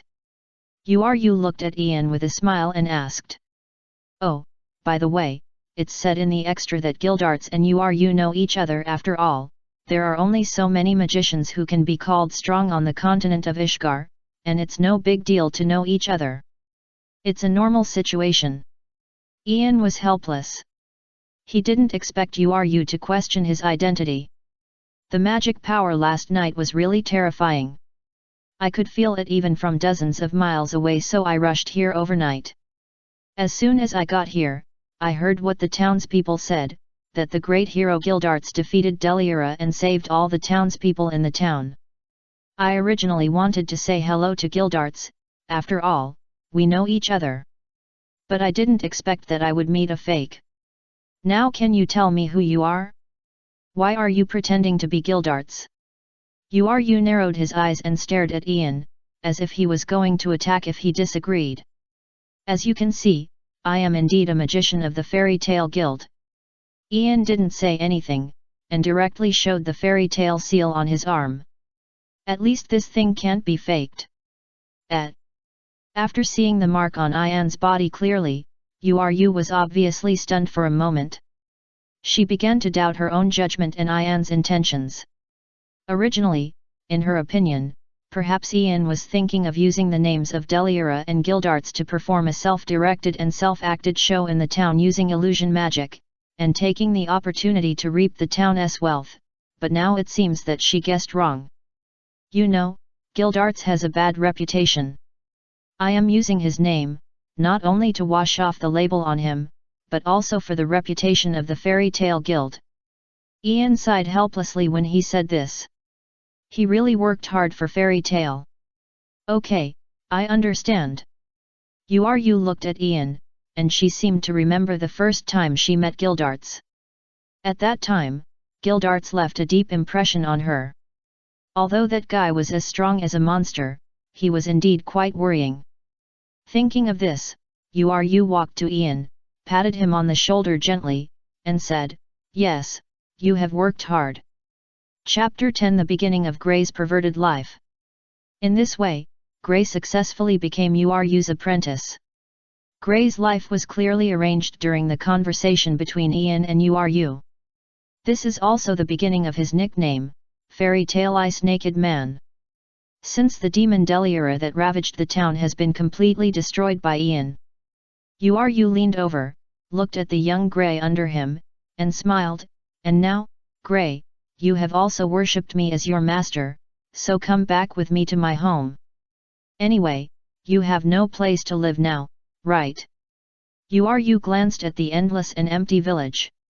Even the simplest wooden house, with the help of magic, will take 2 or 3 days to build. So in summary, Uru thinks it is most appropriate for Gray to go home with her. Although Uru's house is not big, but it has all the daily necessities. It is enough to ensure Gray's survival in this heavy snow. Come to think of it, I haven't had time to introduce myself to you yet. My name is Uru Merkovich, an ordinary ice magician. Then, Uru didn't give Gray a chance to speak, and introduced his name and identity. At the same time, when Uru subconsciously turned her head and looked at her side, she finally remembered the white-haired boy who had been following her. So Uru's face was a little apologetic, and he introduced the identity of the white-haired boy to Gray. "Look at my memory, I forgot your senior brother just now." "Yes, this is your senior brother Leon Bastia. I hope you can get along well in the future." "Hello, Gray, my name is Leon." Hearing this, Leon took the initiative to extend his hand to Gray and greeted him. "Hello, my name is Gray Fulpasta." Gray looked at the hand that Leon extended to him, hesitated for a while, then took the initiative to shake it, and imitated Leon and Ulu to introduce his identity. Haha, brothers and sisters really need to be harmonious. After Gray and Leon recognized each other's identities, Ulu smiled happily and continued, "By the way, Gray, Leon and I live in a town about 30 miles west of here. There will be a tough battle next, so don't relax. Of course, if you feel unwell, or don't have enough physical strength, and can't hold on, just tell me at any time. Master, I am still very kind to my disciples," Ulu said, winking at Gray playfully. "Hey! Don't underestimate me. As far as physical strength is concerned, I am still very confident," Gray said stubbornly. "In that case, I will take Gray away," Uru said, and looked at Ian beside him, as if he was going to take Gray and Leon away. "Ms. Uru, our Gray will be in your care from now on." However, just when Uru was about to speak, Gray's father Yin and mother Maihua had already stepped forward. They held Uru's hand tightly, tears in their eyes, and begged seriously. "You're Gray?" Uru was slightly stunned when he heard it.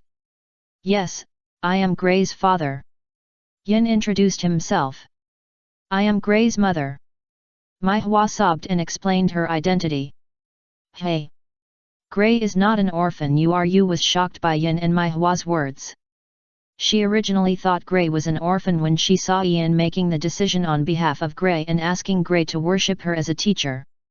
After all, if Gray still had a relative alive, it would not be the turn of a complete stranger, at most a magician who had only met him once, to make the decision for him. Such a big deal, right?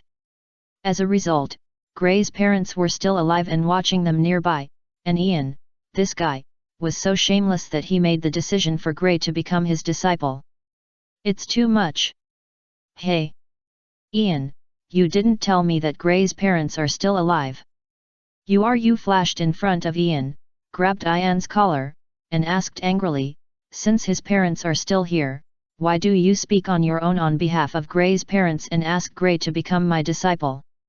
Do you have the right? I didn't say Gray was an orphan. Ian was helpless, and said to himself, I saved Gray's family, they won't say anything about this little thing. You think, that's what you think. I'm really impressed by you fairy tale mages.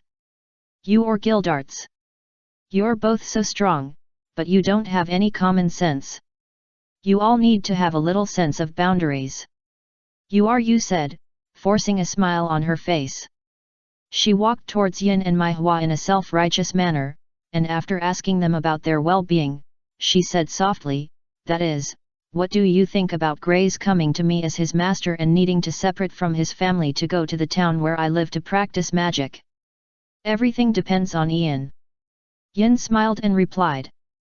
Mr. Ian is our savior, so it's right to listen to Mr. Ian. Besides, the child's father and I believe that you, who are trusted by Mr. Ian, are also a good person like Mr. Ian. So we are relieved to leave Gray to you. Maihua also trusts Ian very much. Look what I said? I'm in charge, no problem at all. Ian heard this and walked to Ulu's side and said with a smile. Shut up, I'm really convinced. Ulu said this and sighed helplessly. She really surrendered to the magicians of the Fairy Tale Guild. Gray, go say goodbye to your parents. Don't let your parents worry. Ulu patted Gray's shoulder and signaled Gray to say goodbye to his parents. Okay. After hearing this, Gray immediately walked towards Yin and Maihua behind him and bowed, saying, Father, Mother. I will follow Teacher Uru and work hard to practice magic. One day, I will become a powerful magician like Ian, defeat all enemies who dare to attack you, and protect you. Go, go. Seeing this, Yin waved awkwardly at Gray, indicating that Gray should return to Uru quickly and not let him wait anxiously. I believe you can do it. Maihua gently patted Gray's shoulder. She was deeply moved by Gray's words. Her son just said that he would work hard to practice magic so that he could protect them in the future. Gray, he has really grown up. Yet. After saying goodbye to his father and mother, Jin and Mika, Gray immediately returned to Uru and whispered, Teacher Uru, I have already talked to my parents and we can set off. In that case, let's set off now. Uru said weakly. Uru swore that she really didn't want to get involved with the magicians of the Fairy Tale Guild like Ian and Gildarts. Unfortunately, this world always goes against one's wishes. Although, I don't want to ruin the good atmosphere between you. Just when Uru was about to take Gray and Leon away and swore that he would never have anything to do with the magicians of the Fairy Tale Guild again in his life. Ian seemed to have discovered something. He walked to the side of Uru and others and said, but before we leave here, we still have to get rid of a little tail. After all, he has been observing us for so long, and he has to pay a fee. Don't you think so? No, wait a minute. What do you mean, before we leave? Hey! Ian, tell me clearly, what do you mean by this we? Uru frowned, and she keenly discovered that there was a big problem in Ian's words. For example, who does this we in Ian's mouth include?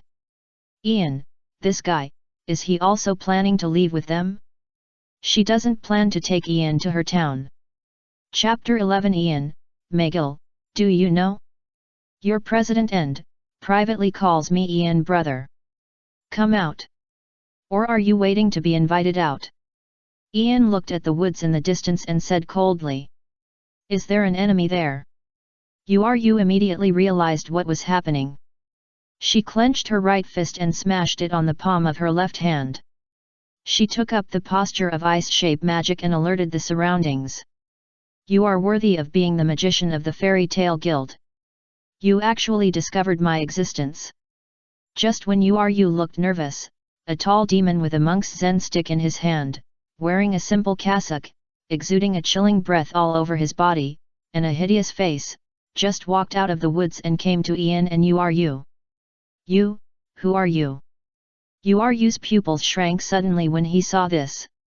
Hello, humans. Please allow me to introduce myself. My name is the Black Priest Keith, a member of the 9 Ghost Gates of Hades Gate. Of course, you may not have heard of my name. All you need to know is that we of Hades Gate are all demons from the book of the great black wizard Zeref. The priest introduced himself. Demons from the book of Zeref. What's your relationship with Deliora? Yu was stunned at first, then she realized something. She looked at the priest and asked loudly. Hehe, originally Lord Deliora was also a member of the 9 Ghost Gates, the highest cadre of the Hades Gate, handpicked by the Lord. Unfortunately, Lord Deliora has been completely wiped out by you humans, and not even his body is left. The monk sighed helplessly. What conspiracy do you have? Yu continued to ask the monk, hoping to get more information about the Hades Gate from him. Conspiracy? You said conspiracy? Haha. The monk sneered. He seemed to have heard something funny, and saw a hint of teasing flash in his eyes, and said coldly, our existence itself is the biggest yin. Boom. Before the monk could say more, the majestic gravity had already pressed on his body. The monk was careless, and before he could dodge, he was directly pressed to the ground by Ian's gravity. Why waste so much time talking to him? Just send him to Deliora directly. Ian raised his finger slightly, and the gravity applied to the monk became stronger and stronger. Human! The gate of Hades will not let you go. Lord Mardogil, the king of Hades, will avenge me. The monk looked at Ian and roared. He was unwilling to be destroyed like this. Dark paradise, imprisoned space. When Ian raised his hand, the terrifying gravity instantly twisted into a huge hole in front of him. The gravity in the center of the hole was so huge that even light and shadow would be attracted by it and eventually crushed by it. Not good. Seeing this, Yu immediately released the ice wall to help Gray and others block the aftermath of Ian's magic. No. As for the monk who failed to finish his harsh words, his spell itself was not good at fighting. After being targeted for destruction by the dark paradise released by Ian, he did not even have the ability to resist, and was directly sucked into the dark hole by the huge attraction, and then disappeared without a trace. It was as if the monk had never come to this world. So strong. This overwhelming power is beyond the reach of even me now. After the majestic gravity disappeared, Yu lifted the ice wall. She first admired Ian's strength, then looked at Ian and asked, You killed him now? We haven't asked clearly what he came for. Not really. I just destroyed his body. His demon soul, along with his good brother Deliora, were imprisoned in the dark paradise and confinement space. So don't worry, it's okay. Ian has always been a good boy who knows how to save money. How could he destroy the good nutrients of the abbot and Deliora? These were all made by Mr. Jelf with great effort back then. These are the best demon souls. Of course, they are reserved for Myra Jane, who is about to join the guild. Gray and Leon, this is the first lesson I teach you. Don't be merciful when you meet a demon. Your mercy will only hurt yourself. Ian looked at Gray and Leon and spoke softly. Any creature attacked will feel pain, fear, or reveal flaws.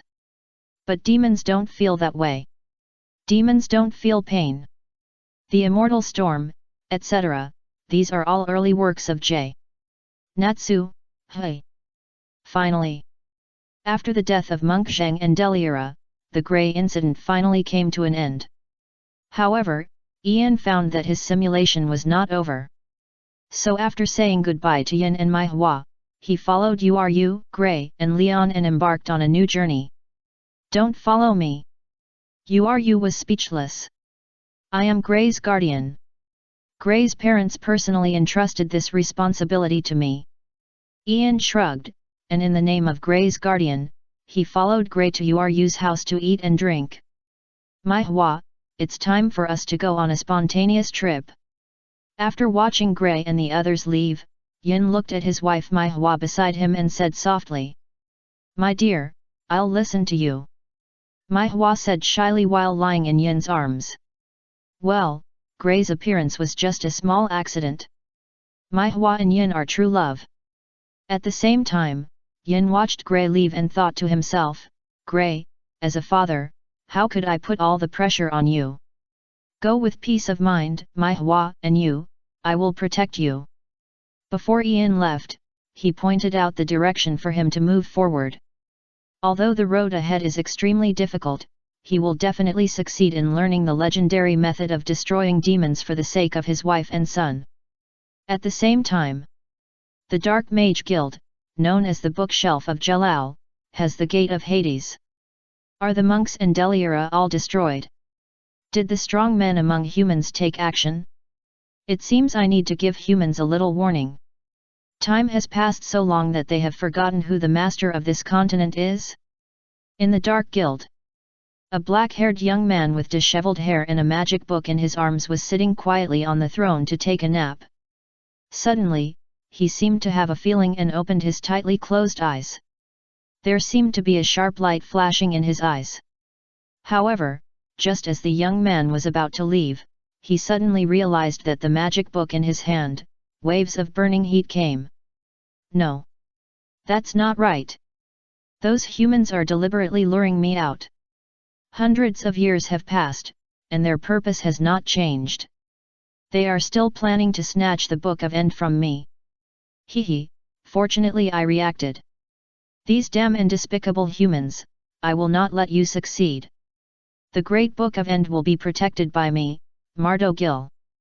The young man muttered to himself, and he sat back on the throne again. He held the book in his hand tighter, and his wise eyes seemed to have seen through everything. If Ian was here at this moment, he would definitely point at the nose of the young man in front of him and laugh, Mardo Gil, your guild leader and, Etrius Natsu Dragneel, calls me brother Ian every day in the guild. Chapter 12 Ian, for Ultia, go and beat Brian away. In the snow covered with frost. You, Leon, and Gray, ran wildly in the heavy snow. However, it is worth mentioning that whether it is Gray, or Leon, none of them wore outer clothes, and only wore underwear to block the biting cold. In response, Gray and Leon were shivering in the wind and snow. Hey! Are you three going to throw away your clothes? Really, how many clothes have you thrown away these days? If this continues, the family will have trouble making ends meet. Ian, who had been behind the crowd, finally couldn't help but remind them loudly after seeing Uru and the other two throwing away their clothes again and having fun in the snow. Ah, sorry. That Ian. I, Gray, and Leon, all the clothes for the three of us are in your care. After hearing Ian's loud shout, it suddenly occurred to her that she had accidentally thrown away her clothes again. So she couldn't help but apologize to Ian, and winked playfully. I can't do anything about you. Ian had no choice but to finally pack up the clothes that were ruthlessly abandoned on the snow for Uru and the other two. Ah! When will this simulation end? After doing all this, Ian couldn't help but look up at the sky. Half a year had passed since Ian eliminated Deliora.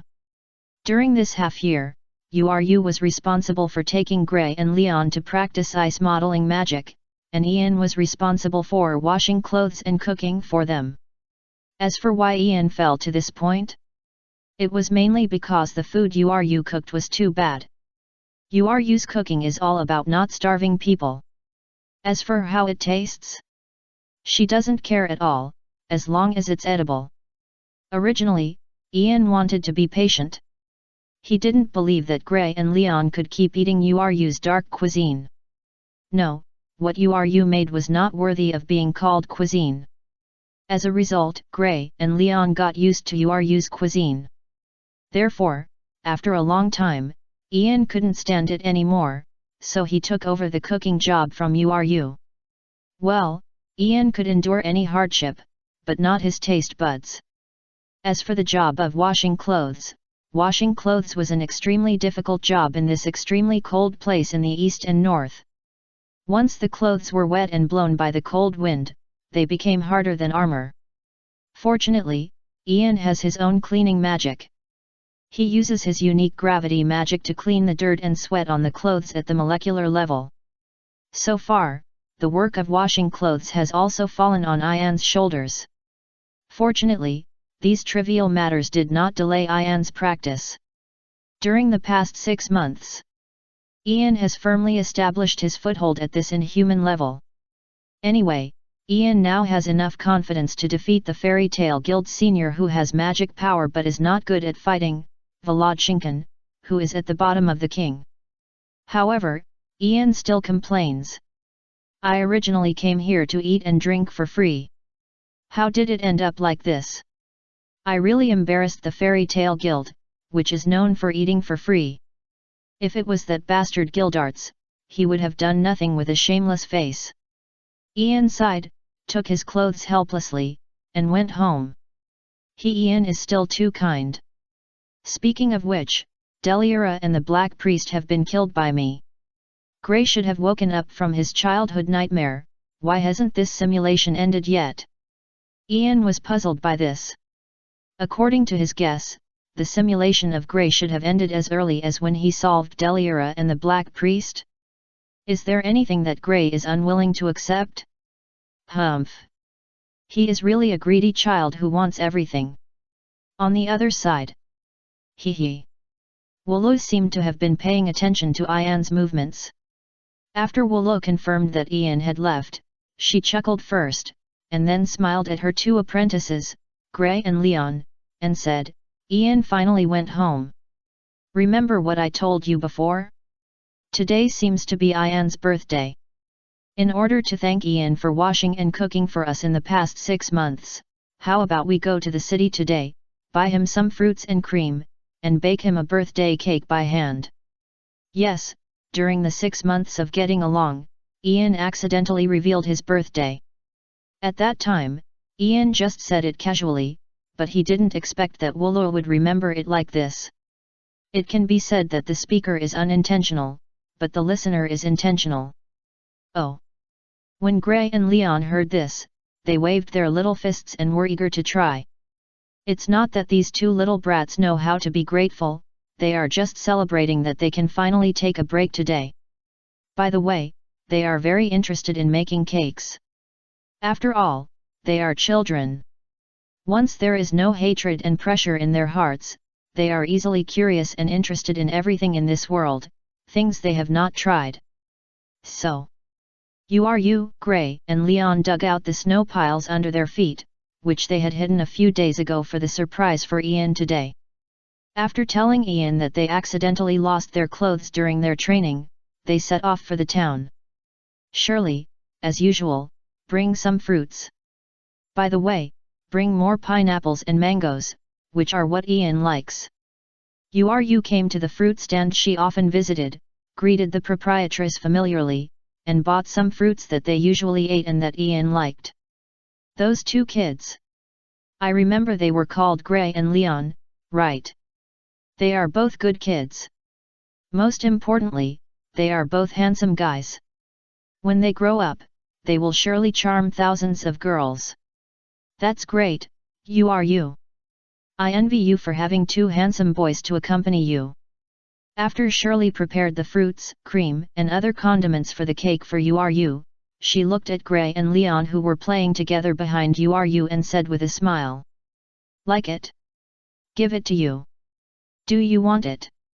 Uru said nonchalantly after hearing this. No. I'm not interested in the 2 handsome boys in your family. I don't have time to wait for them to grow up. After all, I'll be old and ugly when they grow up. If you're willing to give up, why don't you give me the handsome boy in your family? To be honest, I fell in love with him the first day he came to the city. That face, that abdominal muscle and that temperament. Tisk tisk tisk. Cheryl said this, revealing a crazy look on her face. Shirley. Don't drip your saliva into the fruit I bought with my own money. Seeing this, Wolo snatched the fruit wrapped in Shirley's arms. Speaking of which, you are not young anymore, don't you really want to live with that handsome guy? If you don't consider it, remember to notify me, I've been waiting for him. I remember his name is Ian, right? Shirley was still asking you about Ian's information. What do you care? You heard this and left angrily with the fruit in his arms. When you took Gray and Leon to the bakery to make a birthday cake for Ian, she was still murmuring vaguely, is Ian really that handsome? Why can't I see it? If Ian was next to you at this moment, he would definitely point at Yu's eyes and laugh out loud, haha. You think I'm not handsome enough? It seems that you really should go to the ophthalmologist, dear Miss Yu. I am the face of the Fairy Tale Guild. Every year in magazines, I am ranked first on the list of magicians who most want to date. People call me a friend of women and a killer of girls. But Ian didn't have the time at this moment. Because he finally found the reason why the simulation about Gray never ended. Finally, I'm finally back. Mom, you must miss me, right? Wait. Then, who is that person? In the woods not too far from Yu's wooden house. A cute girl who looks a bit like Yu. At this moment, she was standing here blankly. She stared at the wooden house in the distance with burning eyes, and was surprised to find that the little home she and her mother loved had changed owners in these days. And that person was a hateful man. However, in such a distraction, she was surprised to find that the young man who had been under her observation, in her mother's house, constantly cleaning the room with a broom, has completely disappeared from her sight. Hey! This lovely lady! Do you need some trivial help? Without waiting for the girl to respond, a magnetic voice sounded behind the girl. The girl heard the words, only I felt a slight tremor in my heart. When the girl turned around and saw the face of the person who spoke clearly, she was dumbfounded. The person who spoke was the bad guy who had just disappeared from her sight and had occupied her mother's house. You are. After seeing the face of the person who spoke clearly, the girl was like a frightened deer. She looked extremely nervous and ready to run away at any time. Hee. The young man, Ian, smiled and looked at the girl in front of him patiently. He tried to make himself look softer and whispered, "Don't be afraid, brother is not a bad person." Nonsense. You are the bad guy. That house is obviously my mother and me. Why do you live there? Did you bully my mother? The girl used a soft lowly voice to loudly denounce Ian's atrocities. Is it really the young Arushia? Ian heard the words and decisively judged the identity of the girl in front of him. The girl's name is Arushia, which means the daughter of Aru. Directly translated, it means Aru's tears, so it is also commonly known as Sister Tears. Sister Tears, I don't know how many people feel sorry for it. In order to wash away the mistakes she made when she was young, she used up her youth and gambled everything she had to exchange that life-saving minute for all the magicians who gathered in the capital to fight against dragons at that time. It can be said that although Sister Tears indirectly caused many tragedies, she also used her life to prevent many tragedies. Combined with Aru's sacrifice, it can be said that this mother and daughter sacrificed themselves for Gray's life, which is really sad. But it doesn't matter. Since Ian is here, there is no regret. So, Ian looked at the young Arushia and thought about teasing her. Ian frowned slightly, pretending to be serious, looking at Arushia in front of him, and asked, "So, you are Arushia? Arushia's daughter? Do you know my mother?" Arushia heard this and her eyes widened. Of course. Ian first admitted that he was indeed familiar with Arushia. Then, he gently tapped Arushia's white forehead and said angrily, "Tell me. Why did you run away from home? Don't you know how worried your mother is about you? Is my mother worried? Doesn't my mother want me anymore?" Arushia couldn't help but burst into tears when she heard this. Ian naturally couldn't let Arushia misunderstand Arushia's good intentions. He continued to play the role of the red face and said angrily, Do you know how much effort Arushia has made to treat your magic syndrome? How much thought has he put in? Arushia didn't know how much he paid to let Brian, the director of the Magic Development Bureau, accept you? Why did you escape from the Magic Development Bureau a year ago? Arushia mistakenly thought you were dead. Ian pressed Arushia. A year ago? Escape? Arushia looked confused. She blinked her big eyes and looked at Ian with grievance. She said weakly, "Uncle, are you mistaken? I just escaped from the Magic Development Bureau last week. Don't call me uncle. Call me brother." Ian first corrected Arushia's address for him. Ahem. Then. I heard Ian cough lightly, pretending to be ignorant, and continued, "But, as early as a year ago, you did go to the Magic Development Bureau to find you. Brian, who was the director of the Magic Development Bureau at that time, told your mother in person that you were dead." Boom. As Ian's voice fell, extremely violent magic power rushed out of Arushia's body. With the help of the Magic Development Bureau, Arushia's small body already had magic power that was not weaker than that of an ordinary Guild S-level magician. These overly strong magic powers are completely a burden for Arushia now. It's no wonder that you is so anxious. He is lying to my mother. That hateful guy, he is lying to my mother. He also lied to me. He said my mother doesn't want me anymore. I'm going back to settle accounts with him. Arushia roared. She now wanted to kill back to the Magic Development Bureau and kill Brian, the old thief. I see.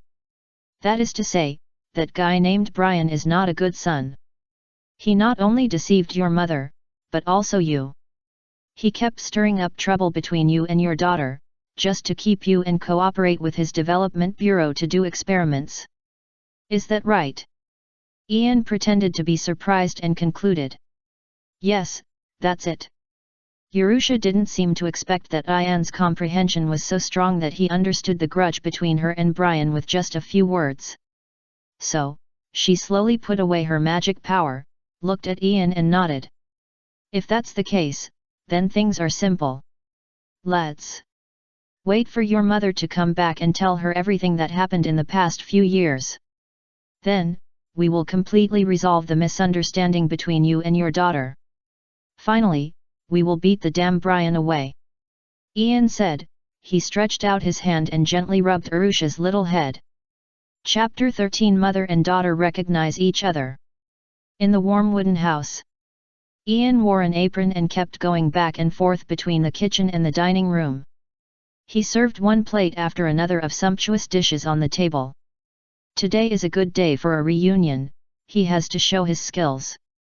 Speaking of which, Uru's wooden house was not big, with only one room, and the bathroom and kitchen were also a bit small. If this wooden house was only occupied by Uru and his daughter Arushia, it would be just right. Even with Gray and Leon who have not grown up yet, it would not be crowded. After all, they are all children. However, it was different when Ian was included. Ian was already a handsome guy, and his age was not much different from Uru. Although he didn't mind sleeping with Uru and others at night. But when I thought about the chain reaction that would happen later. Well, Ian couldn't stand being too crowded when he slept at night. Don't think too much, Ian and Uru were just friends. So, Ian expanded Uru's wooden house at night, not only renovating the dining room, kitchen, and bathroom, but also building 4 more guest rooms after expanding Uru's room. In this way, Gray, Leon, and Ian all had their own exclusive rooms. In addition, there was a guest room for backup in case there were guests. But now, this backup guest room has a new function. After Ian finished cooking a table of delicious meals, he untied his apron and pulled Arushia, who had always been well-behaved and sensible and helped him, into the soft and tender hand of the guest room, which he had cleaned with gravity magic. Although it was not big, it was a bit warm. He gently rubbed Arushia's head and said softly, "See? No matter when, you will always live in Arushia's heart. This will always be your home, and there will always be your room. Woo woo woo. Hearing this, Arushia's eyes naturally turned red, and one drop after another, crystal clear tears flowed from her eyes and dripped onto the floor of the wooden house. Mom! Arushia's longing for her burst out uncontrollably at this moment. She wished she could throw herself into Arushia's arms and enjoy Arushia's warm chest. Don't worry, you and the others have gone to training, and they will probably be back soon. Speaking of which, you has accepted 2 junior brothers for you, and I will introduce them to you later. Ian continued to rub Arushia's little head and said softly.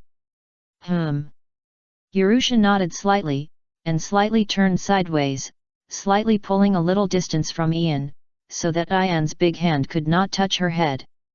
If Ian continued to rub it, her head would be rubbed bald. Then, time passed by minute. About half an hour later, there was a movement at the door of the wooden house. Of course, you and the other 2 who had baked the cake came back.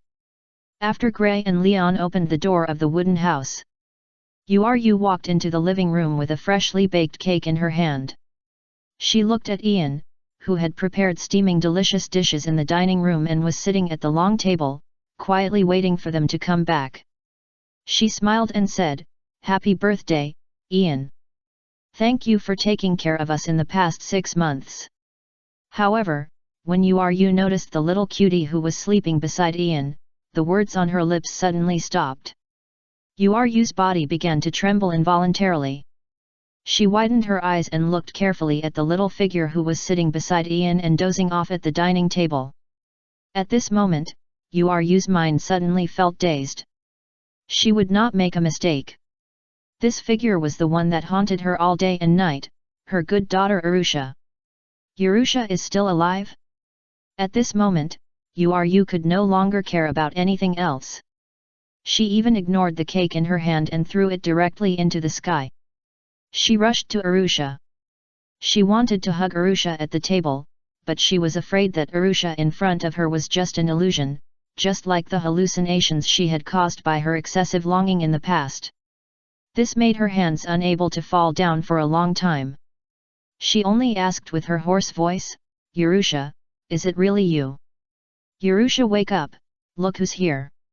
After escaping from the Magic Development Bureau, Arusha ran all the way to her hometown. This journey was too tiring.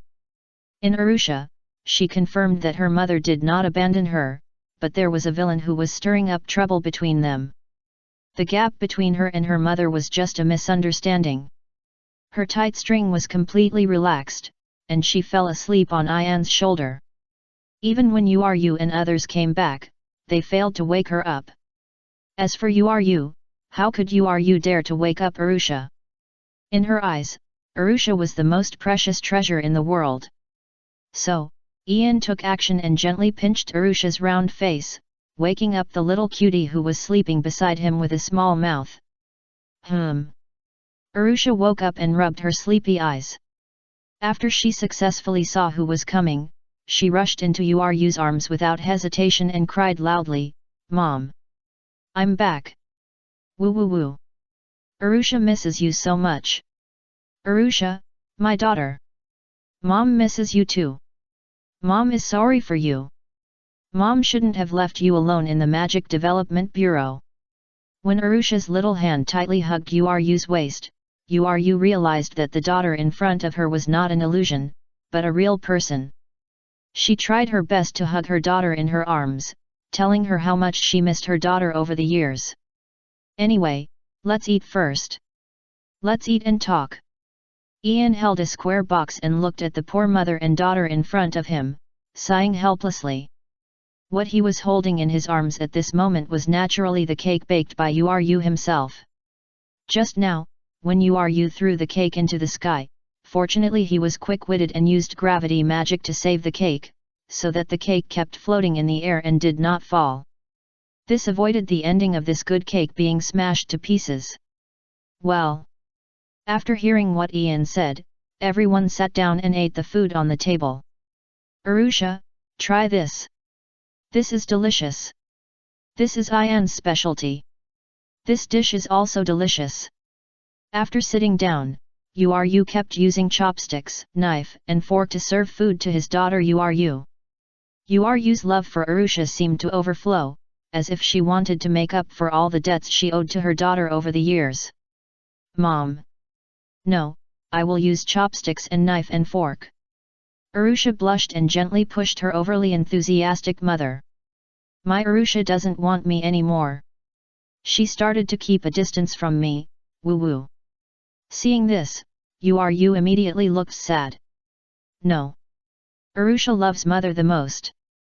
Arushia didn't expect her mother's heart to be so fragile, she quickly leaned into Uru's arms. My Arushia is the best and most sensible. Uru, who was still wiping her tears in the last second, looked at Arushia who had fallen into the trap, with a bit of cunning in her eyes. She was very happy in her heart, hugged Arushia's delicate face, and kissed her hard a few times. Sure enough, her daughter was the cutest. Ah! I was fooled. Arushia knew it, but she could do nothing about it. Anyway, after a meal, the gap between Arushia and Uru has been eliminated. After all, she is a mother. Even if there is a gap, there is no overnight hatred. What's more, they were instigated. When Uru heard about the inhuman experience Arushia had experienced over the years, her eyes were already red. At this moment, Uru had the intention to kill. This was also the first time she had the intention to kill. She clenched her eyes and said angrily, I will go to Brian to settle accounts. How dare you use my daughter for experiments? Do you really think that I, Uru, am easy to bully? First update. End. Chapter 14 I'm here to beat you up. How can I be left out of revenge? Ian smiled. Of course, he also participated in the beating of Brian. Ian, today is your birthday. I feel bad that I couldn't let you celebrate the holiday peacefully. How dare I let you get involved in my personal grudges? Besides, Brian is the director of the Magic Development Bureau, which is affiliated with the Magic Council. He has a very deep background and will cause trouble for you and the guild behind you. Uru frowned and looked at Ian with a look of apology. Hey! I thought we were friends after getting along for half a year. Friends should help each other. If you are so polite to me, then I will think I misjudged you and I will leave here now. Ian said, making a sad gesture and was about to pack up and leave. No. That's not what I meant. Uru saw this and looked a little excited. She stood up from her seat and subconsciously held Ian's hand. Oh! Teacher Uru held Ian's hand. They actually held hands. It seems that as Aunt Shirley said, Teacher Uru and Ian are having an affair. Leon looked at Uru, who was excited and held Ian's hand, not letting Ian leave. The corners of his mouth kept rising and he smiled secretly. Ah! As for Gray, he was eating hard and didn't understand what was going on. Maybe Gray didn't care what happened at all. Is it true? As for Arushia, she put on an expression of having solved a case. She said that it was completely correct for her to call Ian uncle, and maybe she could change the name soon. Ah! I am really impressed. Ulu never thought that he would be teased by a group of children whose hair had not even grown out. As a result, even the big-hearted Ulu could not do well. Mentally prepared, she saw the blush on her face flash by, and finally she let go of Ian's hand angrily, roaring, forget it. If you want to come, go together.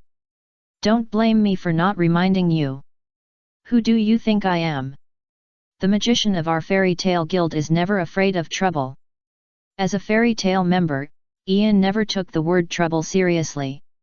Hehe, Uru is unexpectedly innocent. At the same time, Ian looked at Uru who turned his head and left, and after a chuckle, countless cold sweat suddenly appeared on his forehead. No. No. I forgot again, I'm not dreaming. I almost made a mistake again. By then, I'm afraid it will really become an accident.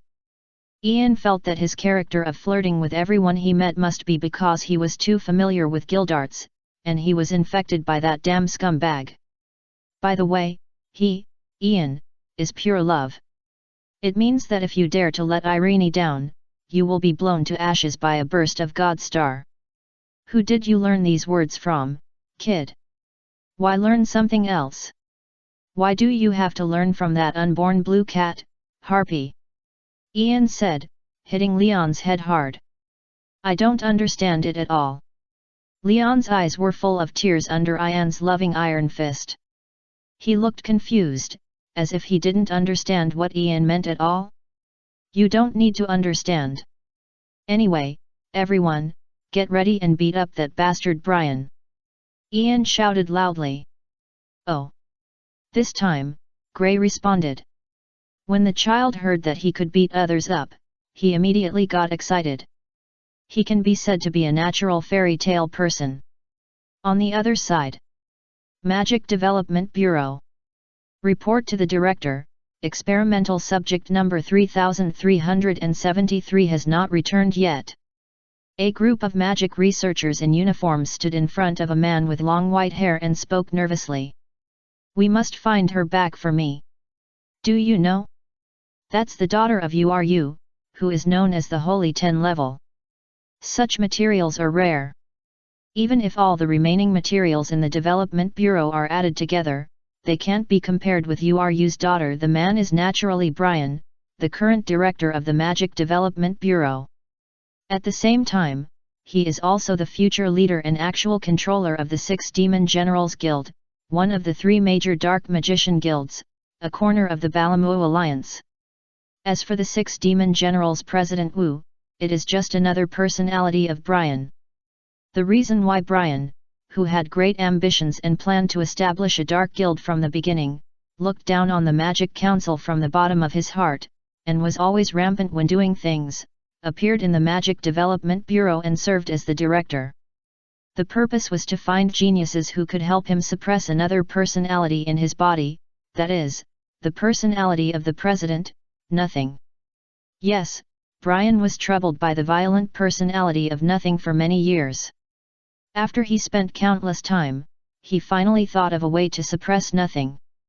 That is to find 5 geniuses, perform living connection magic with them, and use the magic and life of these geniuses to make a lock to completely seal Nothing. Arushia was one of the geniuses chosen by Brian. It's a pity that this genius ran away now, which made Brian extremely angry. Although, even if Arushia didn't run away, he couldn't become a member of the living connection with Brian. Brian needs geniuses, but not monsters like Nothing. Arushia perfectly inherited the talent of her mother Uru, and even surpassed it. Not to mention becoming a strong man at the level of the 10 holy mages. Arushia even has great potential to surpass the 10 holy mages. If Arushia persists and practices with all her heart, it is only a matter of time before she surpasses the President Nothing, whose magic power is said to rival the 10 holy mages. If Arushia's strength is stronger than both the President Nothing and Brian, then the living link magic will naturally not work. This also applies to Jalal and Erza in the Tower of Paradise in the future. They are all too talented, so strong that they cannot link with Brian, and even make Brian afraid, knowing that they cannot control them, and are eventually abandoned by Brian. Of course. Since Ian is here, there is no Tower of Paradise. At least, the Tower of Paradise has nothing to do with Brian and the President Nothing. Useless trash. Just when Brian was angry that so many adults in the Magic Development Bureau couldn't even take care of a child, several hurried figures ran towards Brian at a high speed. Hey! Seeing this, Brian frowned slightly. You are so hurried, what's going on? Didn't I say? No running in the Development Bureau. Brian looked at the people and scolded them angrily. Director Brian, we found the 3373th experiment. Hearing this, the staff members hurriedly explained the reason for their panic. Haha. Good. Where is the 3373th experiment? Hurry up and bring her back to me, Brian said excitedly. Well, although the 3373rd experiment has returned, she also came back with the Holy 10 level Ice Mage Uru. The staff was a little embarrassed, and they continued to speak. What? Take me over to have a look. Brian's face suddenly changed, and he spoke in a panic. Boom. Just when Brian was rarely panicked, accompanied by a deafening explosion, a figure with powerful magic wrapped around his body suddenly fell from the sky and came to the crowd. You? Who are you? Brian looked at the person who came, and his heart tightened. The last time he faced such an oppressive strong man was when he was communicating with the legendary second-generation president of the Fairy Tale Guild. Beat your man. Before Brian could think about it, the man had already come to Brian and punched Brian in the face. Chapter 15. Ian, do you know who I am? Don't you know that I can do magic? Who are you, man? Damn it. Do you know who the adult you just beat up is? Do you know what the price will be for hurting that adult? After Ian successfully broke through the defense barrier of the Magic Development Bureau, invaded the interior of the Development Bureau, and punched Brian, the director of the Magic Development Bureau, away. The staff of the Development Bureau and the magic researchers who specialize in magic development slowly reacted, and they all shouted at Ian. Then do you know who I am? Ian looked at the researchers in front of him and asked back. Do you know who he is? No, I haven't heard of him. He is not on the list of S-class magicians of the major guilds and the list of the 10 holy magi. Could he not be an S-class magician? Impossible. The other party can break through our defense in an instant and knock Director Brian away. He is definitely not ordinary. As Ian asked the question, the researchers present were all stunned. They looked around, asked and discussed with each other. After all, they were also researchers and had some brains. They knew that Ian was very powerful and his identity must be extraordinary. Unfortunately, they looked through the information and did not figure out Ian's identity.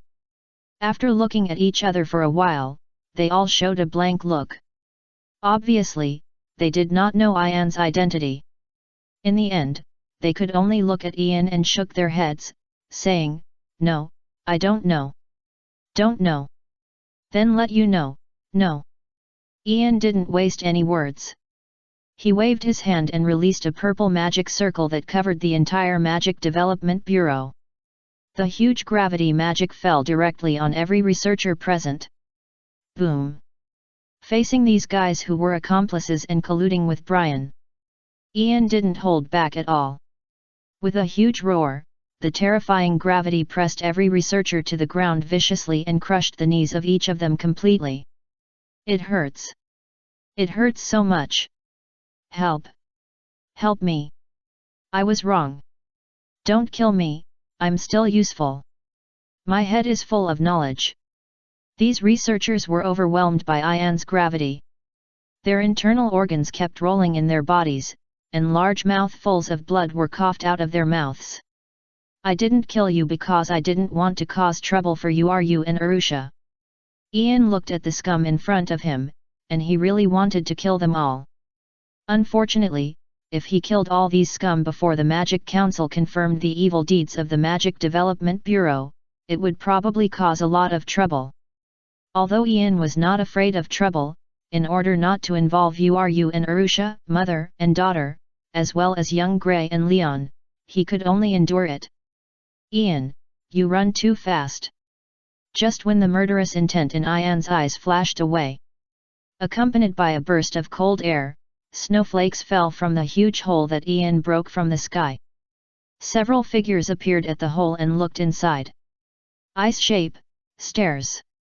Then, accompanied by a blue magic circle, an ice staircase with a rose pattern suddenly formed in midair, connecting to Ian's side.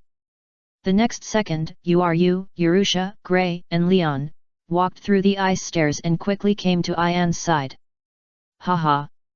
I originally wanted to solve all the problems here before you arrived. It seems that my actions are still a little slow, and I am not decisive enough when doing things. I have to pay attention next time. Ian looked at Uru and others and laughed. Really? This is obviously my family affair, and I let you solve it all. What's the matter? You heard this and complained to Ian. Hey, sooner or later, we will be a family. Referring to the fact that sooner or later, you and others will be tricked into the fairy tale guild. Ian patted Uru's shoulder in a familiar manner and smiled. Hey? Who will be your family sooner or later? Uru's face turned purple, and she knocked Ian's hand on her shoulder down. Haha, I told you, there is indeed an affair between them. Well, I believe you. My daughter's eyes are sharp. Leon and Arushia looked at each other and laughed. Ah. Gray still looked confused and took off his shirt. Where is Brian? Uru took a deep breath, adjusted his mentality, and looked at Ian and asked. There. He took a punch from me, and I'm afraid he has fainted now. Ian pointed to Brian, who was lying in the ruins in the distance, and said softly.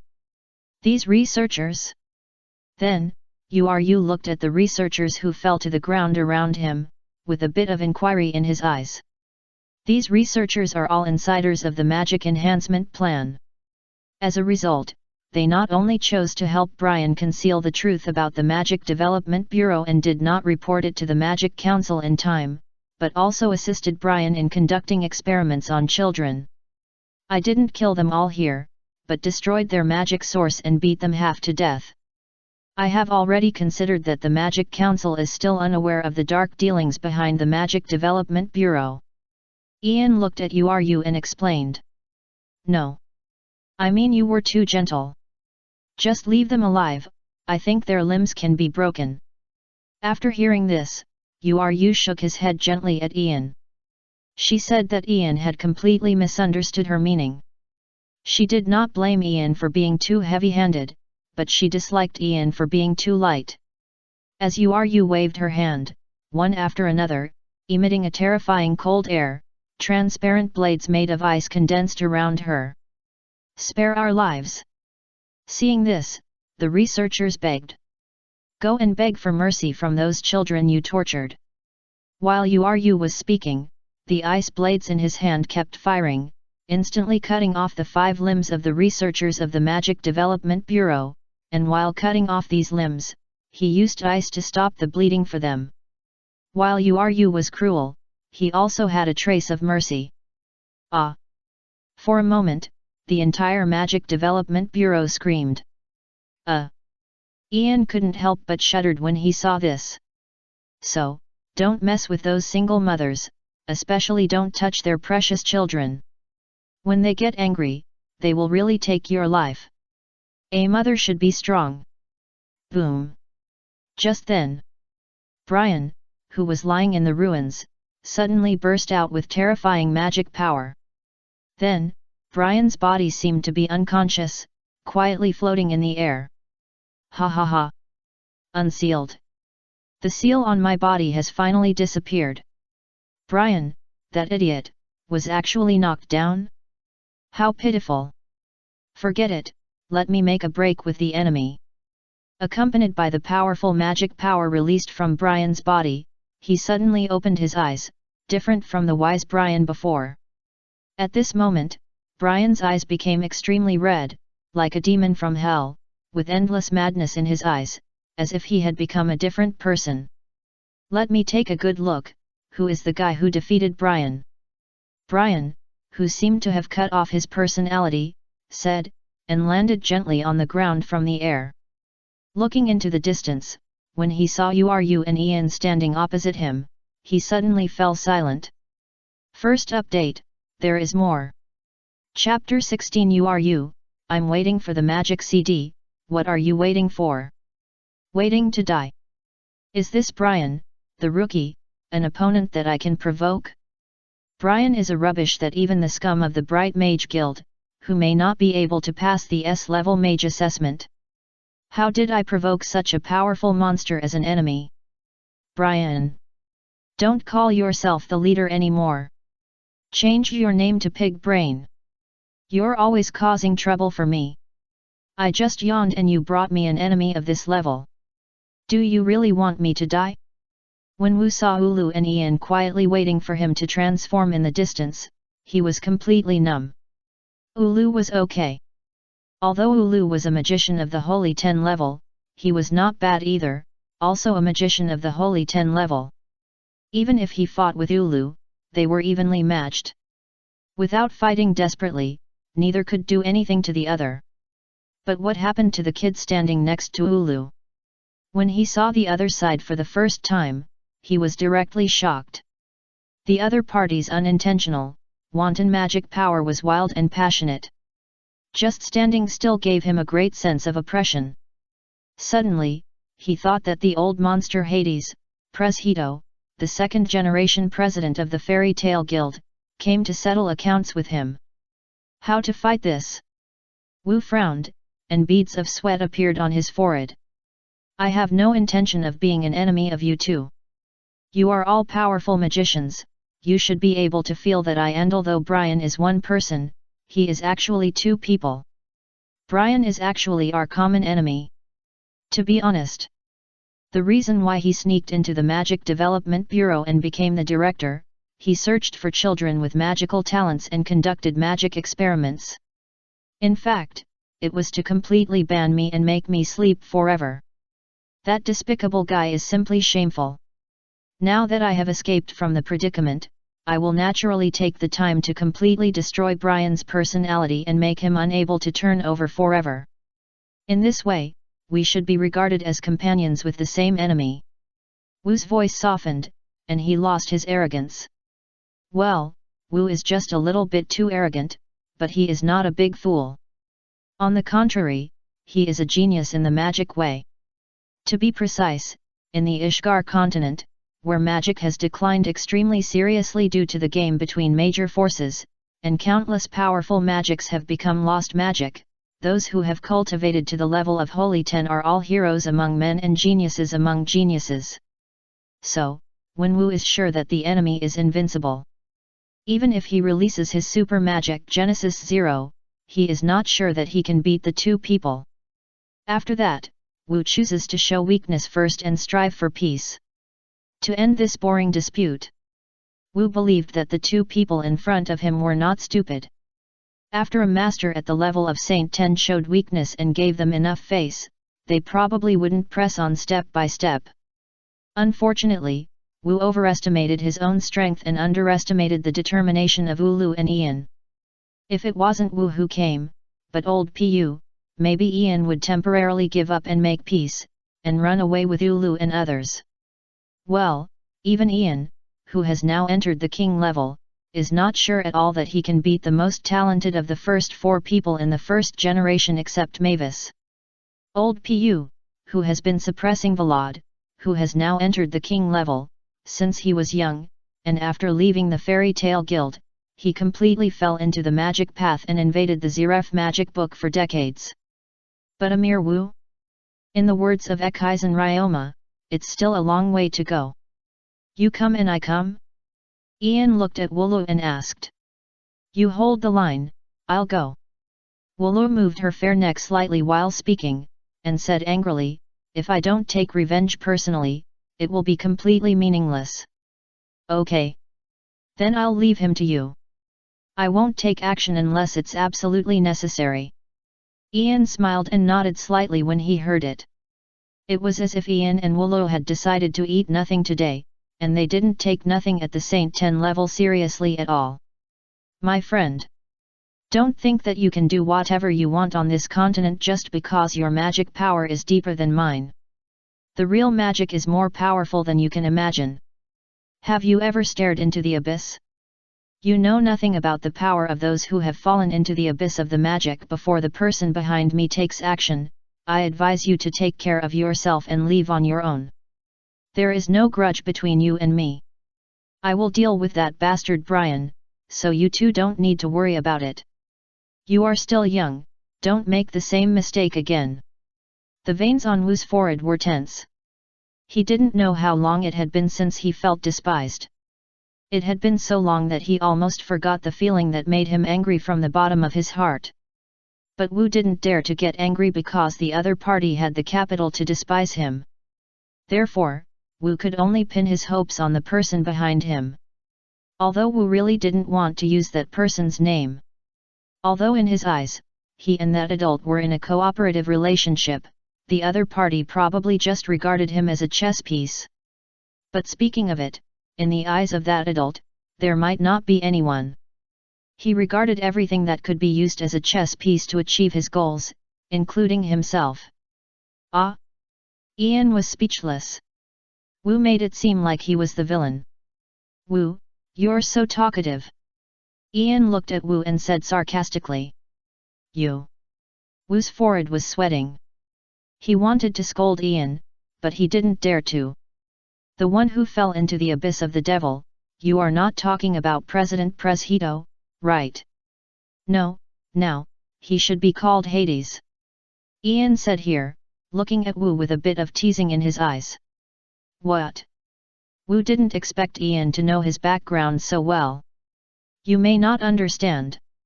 Preshedo is the second-generation president of our fairy tale guild.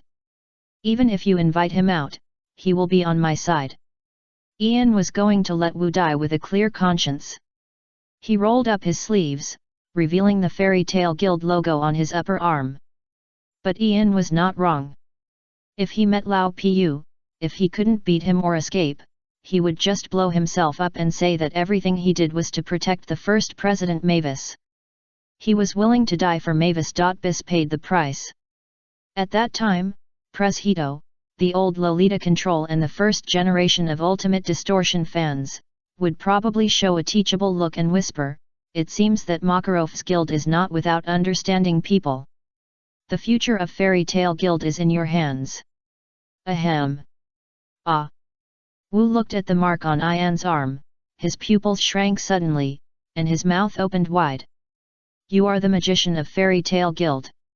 Wu couldn't believe it, and he loudly revealed Ian's identity. Boom! Just when Wu was panicking, the majestic gravity fell from above, catching Wu off guard. Ice shape, infinite rose world. On the other side, since Wu talked to Ian, you, who had been gathering magic power, directly released his strongest magic, except absolute freezing. Boom! The horrifying rose world directly enveloped nothing, and the temperature dropped instantly, seeming to freeze nothing's blood vessels. I'm waiting for the magic power to gather. What are you waiting for? Waiting for death. You looked at nothing, who was caught off guard by her.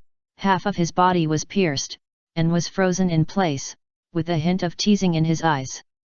While speaking, the ice rose suddenly contracted, and the ice thorns immediately pierced nothing's whole body. Second update. End. Chapter 17 Fairy Tale, you have my childhood, but you may not be alive. Damn it. Wu's mouth was bleeding. He could feel his life slipping away. He absolutely could not fall here. He instantly mobilized all the magic power in his body, gathered it at his fingertips, and shouted loudly, Genesis ZE. Dark Paradise. Unfortunately, Ian was one step faster than Wu.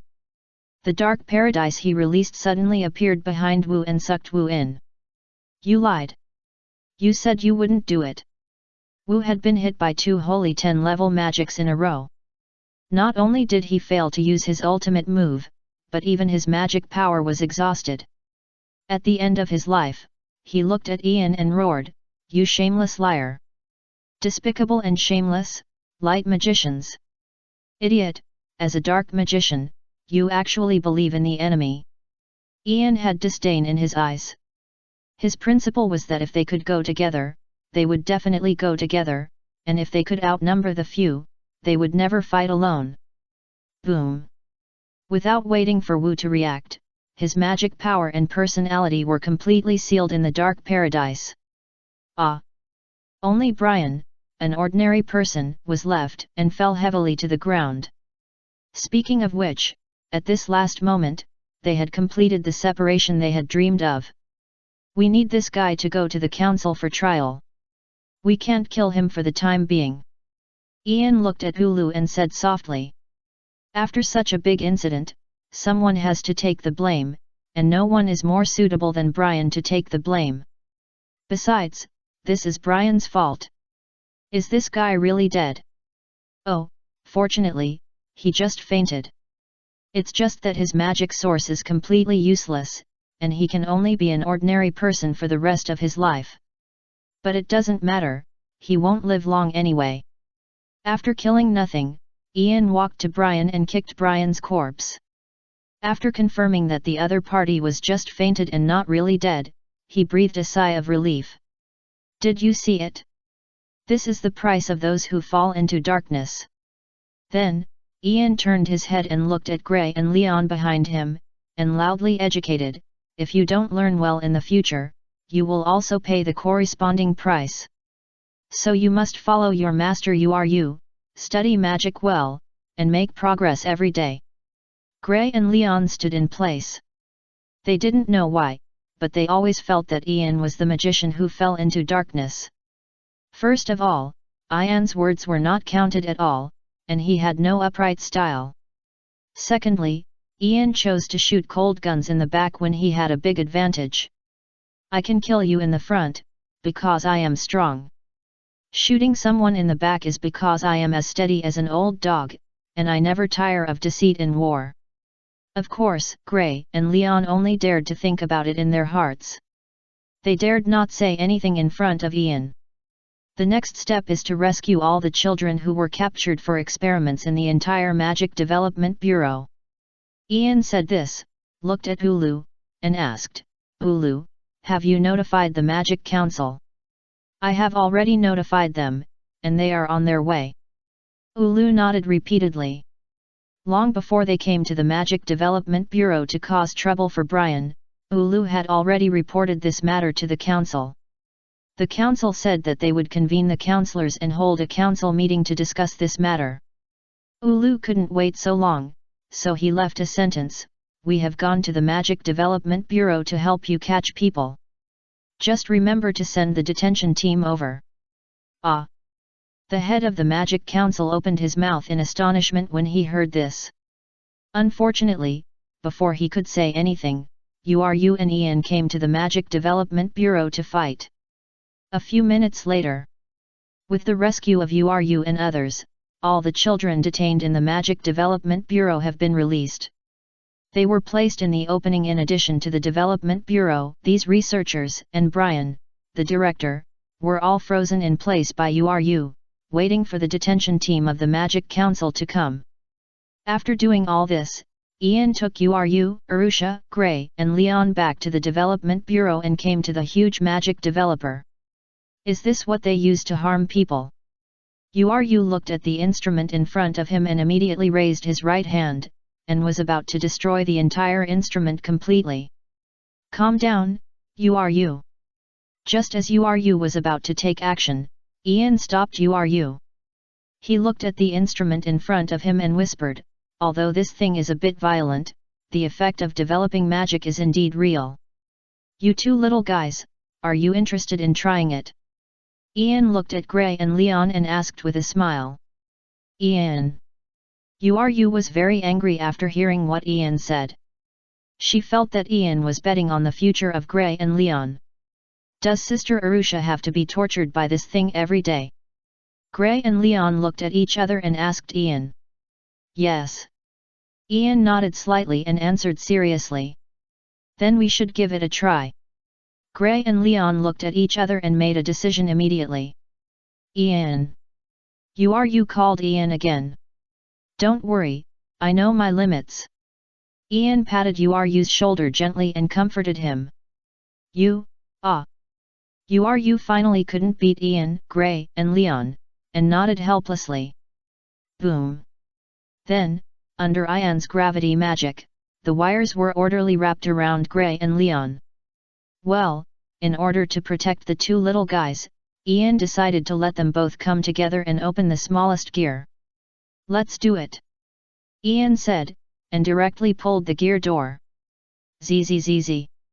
Accompanied by a sharp sound of electricity. Ah! It hurts. Gray and Leon cried miserably. Aha! Seeing this, Ian suddenly felt like he had found a treasure. This thing can be brought back to fairy tale. help Natsu and other tough kids to train their magic. In addition, it can also educate those blind magicians in the Dark Guild. It can also educate those naughty kids in the guild. It kills 3 birds with 1 stone. It's a perfect magic device. The inventor of this thing is really a genius. Thinking of this, Ian glanced at Brian, who was half dead beside him. Well, it's a pity that the genius is dead. Or he just did it himself. For a moment, Ian seemed to see the near future. A group of people from the Dark Mage Guild shouted at Fairy Tale bastards, you bastards bathed in light, you don't understand our feelings at all. If you had our childhood, you might not be half as kind as us. In response, the Fairy Tale people said, you had our childhood, but you might not be alive. The third update. Brothers, Monday, please vote. Chapter 18 Ian, I'll wait for you in the future. After Ian made the decision, he no longer hesitated. After Ian let Gray and Leon experience the power of the magic developer, Ian used his gravity magic to rescue Gray and Leon from the developer. 1. It doesn't hurt at all. Gray and Leon were naked at the moment, and they were enduring the pain in their bodies. If you look closely, you will naturally find that there are crystal tears constantly spinning in their eyes. Pfft! Arushia looked at the 2 younger brothers who were pretending to be strong, and couldn't help but chuckle. Sister Arushia, have you been suffering like this before? You are so amazing. Gray and Leon looked at each other and expressed admiration for Arushia. You are also amazing. Children who didn't cry are all amazing. Arushia's emotional intelligence is still very high, she comforted Gray and Leon. Obviously Arushia really regarded Gray and Leon as her own brothers. Then you 2 brats are overthinking. To protect the lives of you 2 brats, I only opened the lowest level of the magic developer. And what Arushia endures every day. But it's the stimulation of the magic developer overload level. With your current physical fitness and strength, you can't bear that level of magic development. But Ian is not as easy to talk to as Arushia. He came here this time to pour cold water on Leon and Gray, the 2 brats. Stop these 2 brats yelling all day that they have learned all of URU's magic and can now stand on their own. Ian must make these 2 brats clearly realize the gap in strength between them and the real geniuses of their peers. This is the only way to stimulate him. They chased after him. Although Gray and Leon were geniuses in ice-shaping magic. Is the gap really that big? Gray and Leon were a little dazed when they heard this. It was the first time they realized how weak they were. Because they had always lived in the small town of Uru, they had never met anyone stronger than them. So they used to be complacent. As for this complacency, it was finally extinguished by Ian today. So that's it. At this moment, Uru, who had been standing beside everyone and taking in everything, finally understood Ian's good intentions, and she couldn't help but feel grateful to Ian. Not only did Ian use the magic developer in front of him to let Gray and Leon understand the gap between them and Arushia. At the same time, Ian also implanted a psychological hint in Arushia. Arushia believes that the reason she was imprisoned in the Magic Development Bureau and suffered from the magic developer was not because she did something wrong, but because she was good enough. Only excellent people can withstand the stimulation of the developer. People like Gray and Leon do not have the strength to accept the development. Arushia is the best among all people and she overcame the suffering with her own strength. It can be said that Ian used a very clever method to eliminate the demon that had been bothering Arushia. Hehe, since I have tried it. Then let me destroy this magic developer. After Uru understood Ian's good intentions, she chuckled first, then raised her hands, ready to destroy the magic developer again. Please wait a moment. Then, Uru was stopped by Ian again. What else? Uru looked at Ian and asked in confusion. Leave this magic developer to me. Ian turned his head and looked at Ulu, speaking seriously. What are you going to use it for? Ulu asked in confusion. Haha, do you even need to ask? Of course I'll take it back and help my guildmates develop magic. I treat all the fairy tale guildmates as my family. How can I not think about my family when there's such a good thing? Ian said, giving Ulu a thumbs up and speaking with a smile. This guy is serious. He really wants to use this magic developer to develop magic for his companions. Are you a devil from hell? Do you really treat your guildmates as your family, not your enemies? Ulu felt his brain twitch slightly after hearing what Ian said, and the whole person was very messy in the wind. At the same time, you began to doubt Ian's previous good intentions. After all, Ian thought carefully and really thought of a way to kill two birds with one stone with the magic developer. Let Gray and Leon face the reality, and let Arushia break the inner demon at the same time? Or Ian just simply used Gray and Leon as guinea pigs for experiments. Is he planning to test the effectiveness of this magic developer? It's hard to say at all. At this moment, you didn't dare to think too much. If she thought about it any more, Ian's image in her mind would collapse. Then, I'll take this away from you all. Just like that. You, like a walking corpse, followed Ian and others and left the Magic Development Bureau again. Buzz. When everyone stood in the desert outside the Development Bureau, Ian suddenly put his hands together and mobilized the majestic magic in his body. The next second, a huge magic circle appeared above the Magic Development Bureau. The sky seemed to tear apart at this moment. A dark hole suddenly formed between heaven and earth. Boom! Accompanied by bursts of roars. The entire Magic Development Bureau, this huge thing that can carry tens of thousands of people. Ian immediately took it into his own dark paradise space. Hey! Fortunately, my magic power has made a qualitative breakthrough now. If I hadn't received the simulation reward, I wouldn't have been able to do it. After Ian absorbed the Magic Development Bureau, which covers an area of more than 10 hectares and can carry tens of thousands of people, into his dark space, a trace of fatigue flashed across his face, and he rolled up his sleeves and gently wiped the sweat from his forehead. Just now, at least 2% of his magic power was consumed. This is really a big consumption. I have to adjust my state quickly and replenish the lost magic power. Isn't this a bit too exaggerated? When Ian packed up the entire Magic Development Bureau and took it away, everyone looked at the huge sand pit in front of them, which seemed to have no end, and couldn't help but sigh. When can we have such powerful magic as Ian? Gray and Leon were overwhelmed, with excitement in their eyes. No exaggeration, no slander, you are all geniuses. After another 40 or 50 years, we will eventually reach my current level. Ian smiled, knocked on Gray and Leon's head fiercely, and said arrogantly.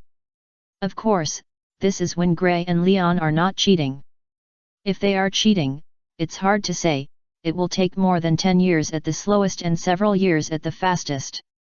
Speaking of which, Ian has cultivated to his current level for more than 30 years, including the time in the simulation. After all, Ian, is not a cheater. He is just an ordinary magic genius. Humph! We will surpass you one day. Gray and Leon covered their heads and swore to Ian. Then come. I'll wait for you in the future. But, compared to surpassing me, or surpassing you, it's more appropriate for you to take Arushia as your goal. Ian said this and looked at Ulu and Erza. With Ulu's talent, after regaining the heart of magic, it is only a matter of time before he can cultivate to the king level. Arushia is also a monster that can be compared with Laxus, Erza, Jalal and others, and the future is promising. Future. As for Ulu, she keenly found the key words in Ian's words. Ian, your body has become transparent. At this time, Gray looked at Ian's body and said in surprise. First update. End.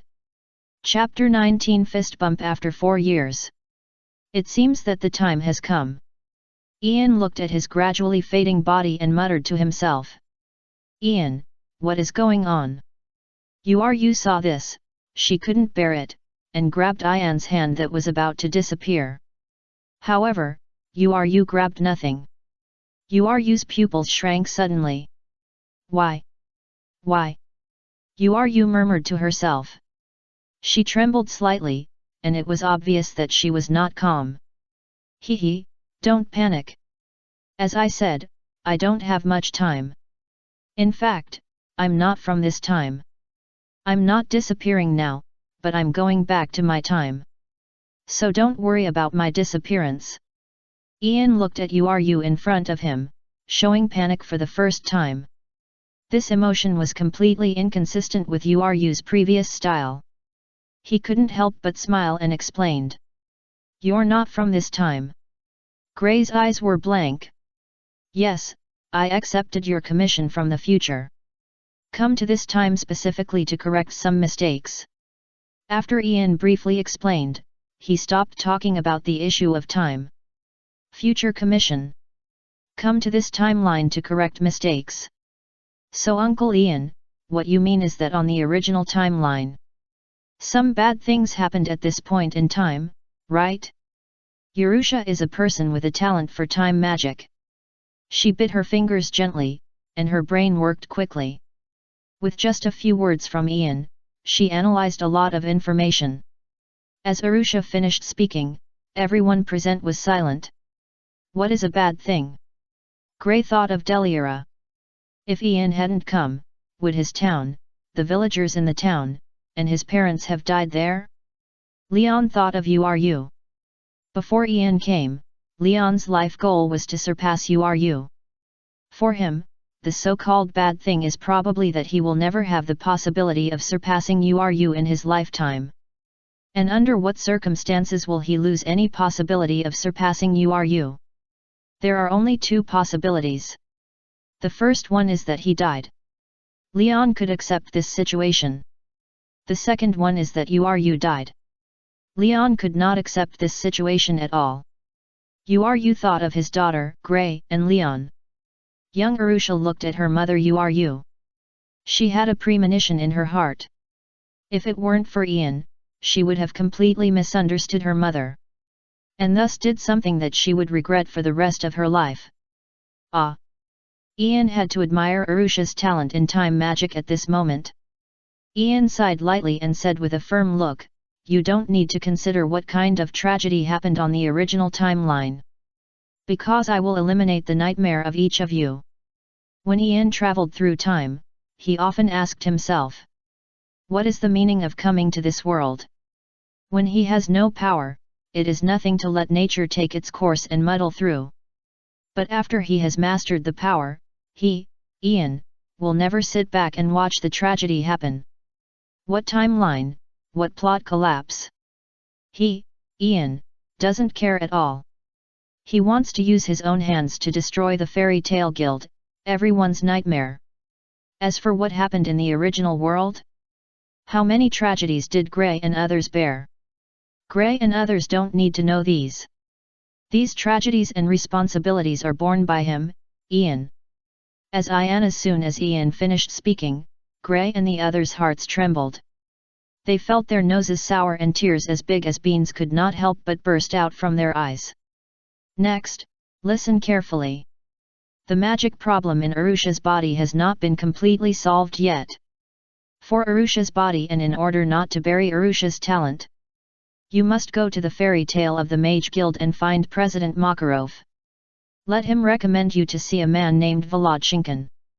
Ian did not waste time, he looked at Uru and instructed. Are you talking about the senior Volod who ranks among the top 10 holy mages and has the title of Ishgar King? When Uru heard the name of Volod, his heart trembled.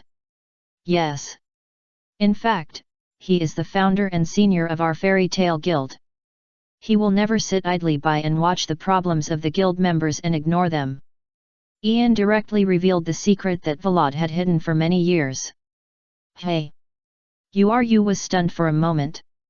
She didn't expect that fairy tale actually had such a background. Before Uru learned that fairy tale was related to Volod, fairy tale gave her the impression of being a super troublesome guild. Especially the guy named Gildarts, who offended all the light magic world and dark magic world on the Ishgar continent. So that guy is obviously known as the strongest magician in the industry west of the continent. But he never got the title of Holy 10 Magicians awarded by the Magic Council. It's not that Gildarts is not strong enough, it's purely Gildarts's moral corruption. By the way, this is also the general impression of Fairy Tale by the outside world. Hee hee. Ian just smiled lightly. You may not believe it. The two strongest dark magician guilds on the Ishgar continent, Devil's Heart and Hades Gate, also have a close relationship with Fairy Tale. The president of Devil's Heart is the second-generation president of Fairy Tale. As for the president of Hades Gate, in the future, he will be picked up by the current president of Fairy Tale. It is no wonder that the outside world thinks that Fairy Tale is an undercover planted by the dark magicians in the Light Magicians Guild. Ahem. I will join Fairy Tale in X775, which is a year later. You don't need to pay attention to me, because that me may not know you. It will probably take X778, 4 years later, for me to remember you completely. So, let's meet at the Fairy Tale Guild in 4 years. Ian said, raising his illusory right hand, clenching his right fist and lightly bumping it with everyone in the air. Although Ian's body has dissipated, but his mental fist, and the hands raised by Grey and others, collided hard. Ah! Let's meet at the Fairy Tale Guild in 4 years. You and the others looked at Ian, who was disappearing in the wind, and their eyes were red from crying. They shouted loudly. The simulation is over. After Ian completely disappeared in front of you and the others, his world suddenly became dark. When Ian's consciousness gradually returned, the system's prompt sounded in his mind. The reward has been automatically issued. The system superimposed all the magic power that Ian had cultivated in the simulation timeline on Ian in the current time period. In addition, Ian found that the souls of Deliora, the Black Monk, and the President Nothing, who he killed in the Grey timeline, as well as the entire Magic Development Bureau, were all lying quietly in the dark space. It seems that the simulation is really over. Ian opened his eyes and saw the ceiling of his villa. Ian didn't know why, but he suddenly felt thirsty. After hesitating for a while recalling the contents of his simulated timeline, Ian pushed open the door of his bedroom and walked towards the restaurant. When Ian walked into the restaurant, he was stunned. In addition to Ian, there were already other people in the restaurant. That person was Grey, who was preparing breakfast for everyone. When Ian saw Grey, he subconsciously raised his hand and wanted to say hello to him. But the moment Ian raised his hand, he seemed to think of something, and for a moment he looked a little hesitant. After all, for Ian, it was only a moment from the end of the simulation to now. But for Grey and others, it was a real 4 years. Just when Ian hesitated, Grey seemed to notice Ian not far away. He slowly turned his head and looked at Ian's slightly hesitant look. A flash of realization flashed in his eyes. He silently walked in front of Ian and raised his fist. Ah! Ian paused as he watched Grey's actions. What you didn't do 4 years ago, should you do it now? Grey looked at Ian and smiled brightly. The moment Ian saw him hesitate, he knew that the Ian he was familiar with was back. It's time to do it. Ian smiled and raised his hand. Pa! After 4 years. The two's fists finally collided. Welcome back, Brother Ian. Grey smiled and tears fell. He had been waiting for this day for 4 years. He had waited too long. So long that Grey was a little scared that Ian, who had saved them all, would never come back because of the change in time. I'm back. Ian smiled and patted Grey's little head. Although, Ian didn't want to break this sentimentality. But, seeing that Grey missed him so much, when he was free, he must make good use of the magic developer to develop Grey's potential. Grey, to be honest, Ian, I regret it. You'd better not come back. This chapter finalizes the main plot. Actually, what I originally designed was that the protagonist could use time magic to change the tragedy of the past by accepting commissions from people in the future. But when I thought that only Baiji's level could travel through time at will, I changed it to a simulator. But the main storyline remains unchanged, changing all the tragedies, making everyone smile happily, and playing the ultimate big group happy ending. Happy and Natsu's names are connected. Anyway, I hope you like it. I will try my best to write it well. By the way, don't worry about the time bug, I will make it up. Chapter 20 Natsu vs Erza. So what happened in these 4 years?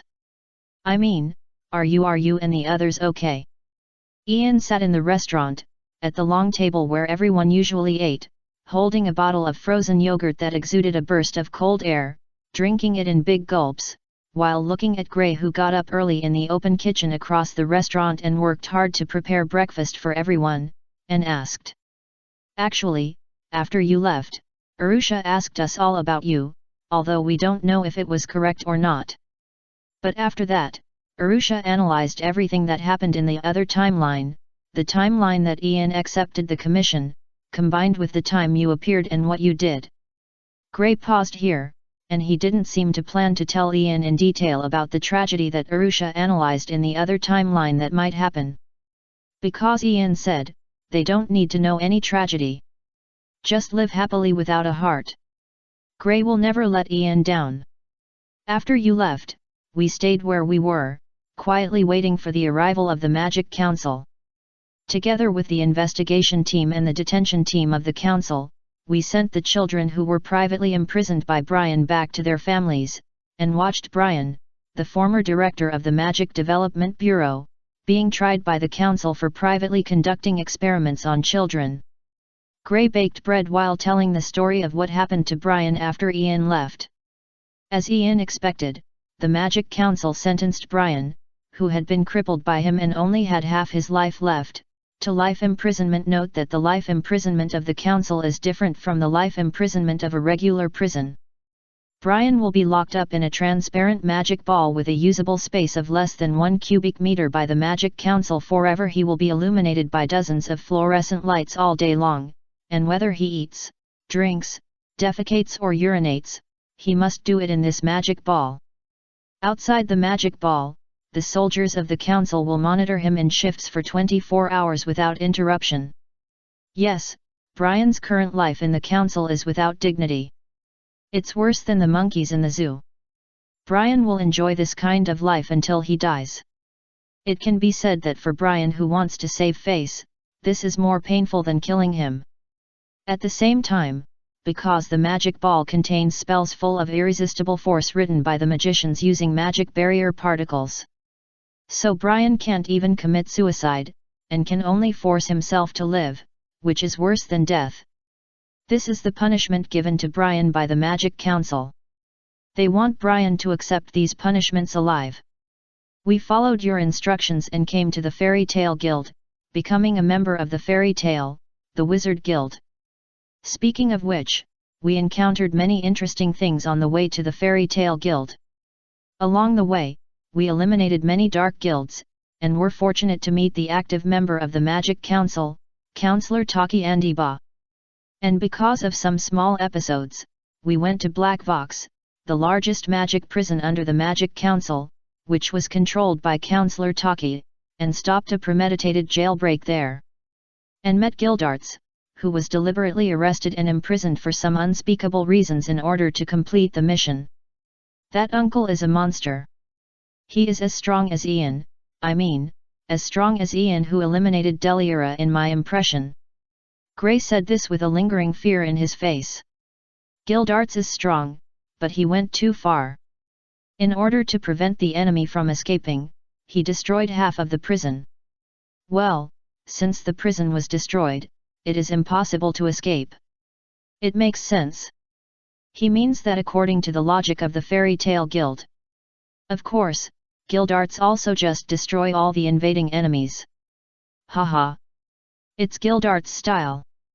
Ian couldn't help but smile when he heard that. To be honest, Ian already had a picture in his mind. Gildarts was a guy who was able to perfectly destroy the monsters that invaded the village during the mission.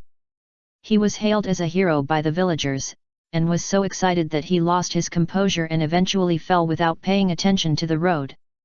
He used the crushing magic and tore the entire village into pieces. In the end, he was regarded as a bad guy by the villagers and was driven out of the village. After that, I followed Arushia's instructions and stayed in the fairy tale guild, waiting for your arrival, brother Ian. As for you, Arushia, and Leon, the three of them asked for a letter of recommendation from President Makarov as you said, and then went to practice with Senior Vlad. They have been practicing until now, and it's time to finish. Gray briefly summarized the deeds of URU and others in the past 4 years and told Ian. Thank you for your hard work. Ian said, standing up from his seat. He walked straight to the young Gray and spoke seriously. Compared to you, our hard work is nothing. Gray looked at Ian in front of him and smiled gently. As long as Ian can come back, everything is worth it. Please give me another bottle of iced yogurt. Just when Gray was in high spirits, Ian put the empty bottle in front of Gray, smiled with a shameless face. Gray was silent about this. Well, this shameless feeling is also right. Gray can be sure that the Ian he is familiar with has completely returned. Early morning. After Erza and others had breakfast, Gray volunteered to stay and clean up the dishes. The others followed Ian and walked towards the guild. On the way, Ian kept asking Erza beside him, Erza, have you learned magic now? Father. Uncle Ian. I can use dress-up magic and additional magic now. Erza smiled sweetly and answered Ian. Well, her father is caring about her again, happy. Dress-up magic and additional magic. Ian's expression paused slightly. When Ian heard this, he was sure. Erza was raised by Irene since she was a child. After all, additional magic is a difficult magic that is almost lost in the Ishgar continent, and not many people know it. But we still need to confirm to what extent Erza has practiced dress-up magic and additional magic. Thinking so, Ian looked at Natsu, who looked sleepy and listless. Erza, how about you fight with Natsu? Ian asked Erza. This. Erza glanced at Natsu beside her and looked a little embarrassed. A fight. As for Natsu, he was fully revived after hearing that there was a fight. Why? Are you not confident in your own strength? Ian asked Erza. After all, because of Ian, Natsu's strength is stronger than that of the original work.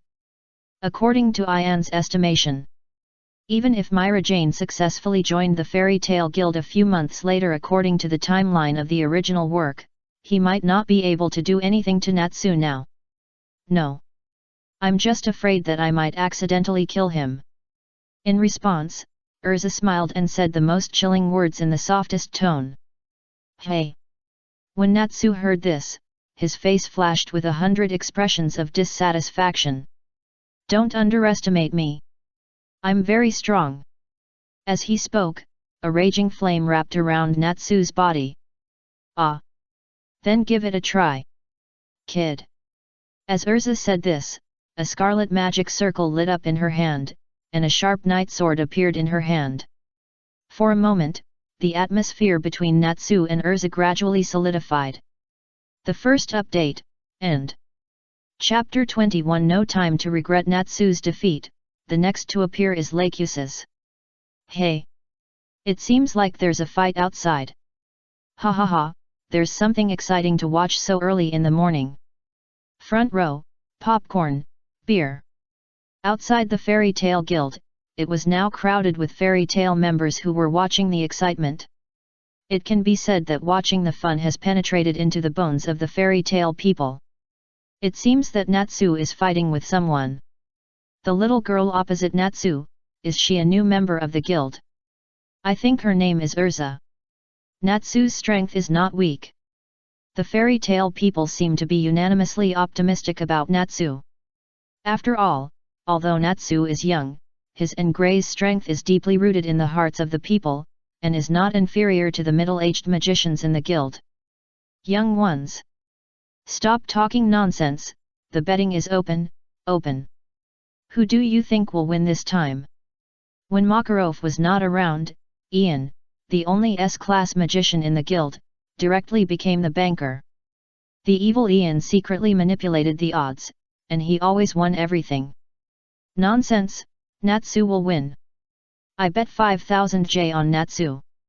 Natsu, be alert, don't lose face. I bet 10,000 J on Natsu. Follow Natsu 5,000 J. Follow Natsu 3,000 J. Natsu 10,000 J. As Ian finished speaking, the group of old gamblers in the fairy tale guild couldn't wait to take out their hidden money at the bottom of the box, waiting to turn things around with this one. I bet 100,000 J on Erza. In response, Kana held the tarot cards in her left hand and the Bagua map in her right hand. After she had read the hexagrams and both showed that Erza would win, she decisively went all in. Well, although Kana's capital was borrowed from Ian. Kana, are you really not afraid of losing? It seems that Kana is still too young. Macau and Wakaba, the two backbones of the fairy tale guild, shook their heads while smoking cigars after listening to Kana's words. Although Kana is extremely talented and is considered a relatively eye-catching rising star in the fairy tale guild, she is still too young to be a gambler. Haha, wait and use all the rewards you get from the mission to buy me a bar. Kana sneered, she was just short of wine money. Speaking of which, as a magician of the holding type, Kana's daily battles are also very expensive. At the same time, the battle between Natsu and Erza is about to break out. Boom!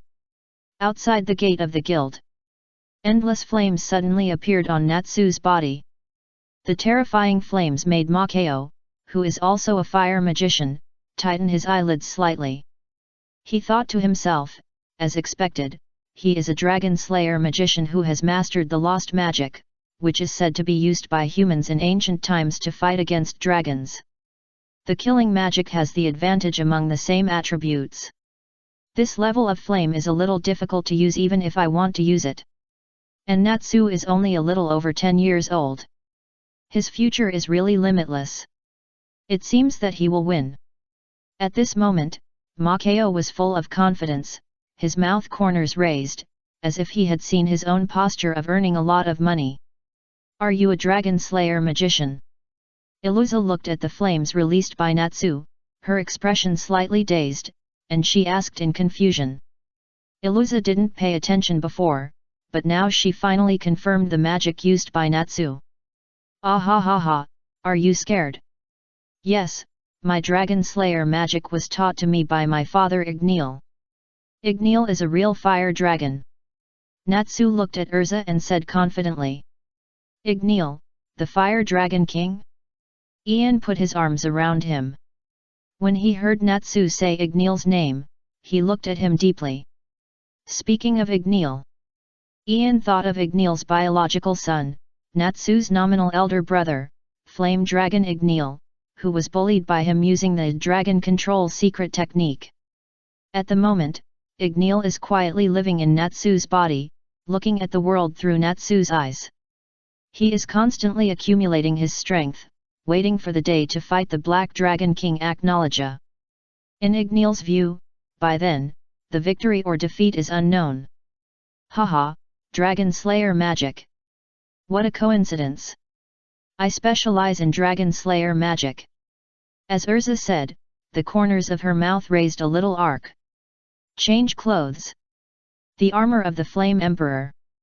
First, Erza changed her posture under a gorgeous crimson magic circle. Erza changed her original single ponytail to a cute double ponytail, and put on a deep red armor with strong flame resistance. Oh! For a moment, the magicians of the Fairy Tale Guild exclaimed. The power displayed by Erza exceeded the expectations of all of them. However, this is not over yet. Additional Dragon Slayer. Erza added the attribute of killing dragons to the flame-wrapped sword in her hand, which is something that only high-level additional magicians can do. At this moment, the flaming sword in Erza's hand will become a magic weapon for hunting all dragons. Flame? Are you also a magician of flame? At this moment, Natsu was still unaware of the danger. He looked at the flames released from Erza's armor, grinning, as if ready to have a feast. Fighting fire with fire. It seems that this little girl named Erza is doomed to lose.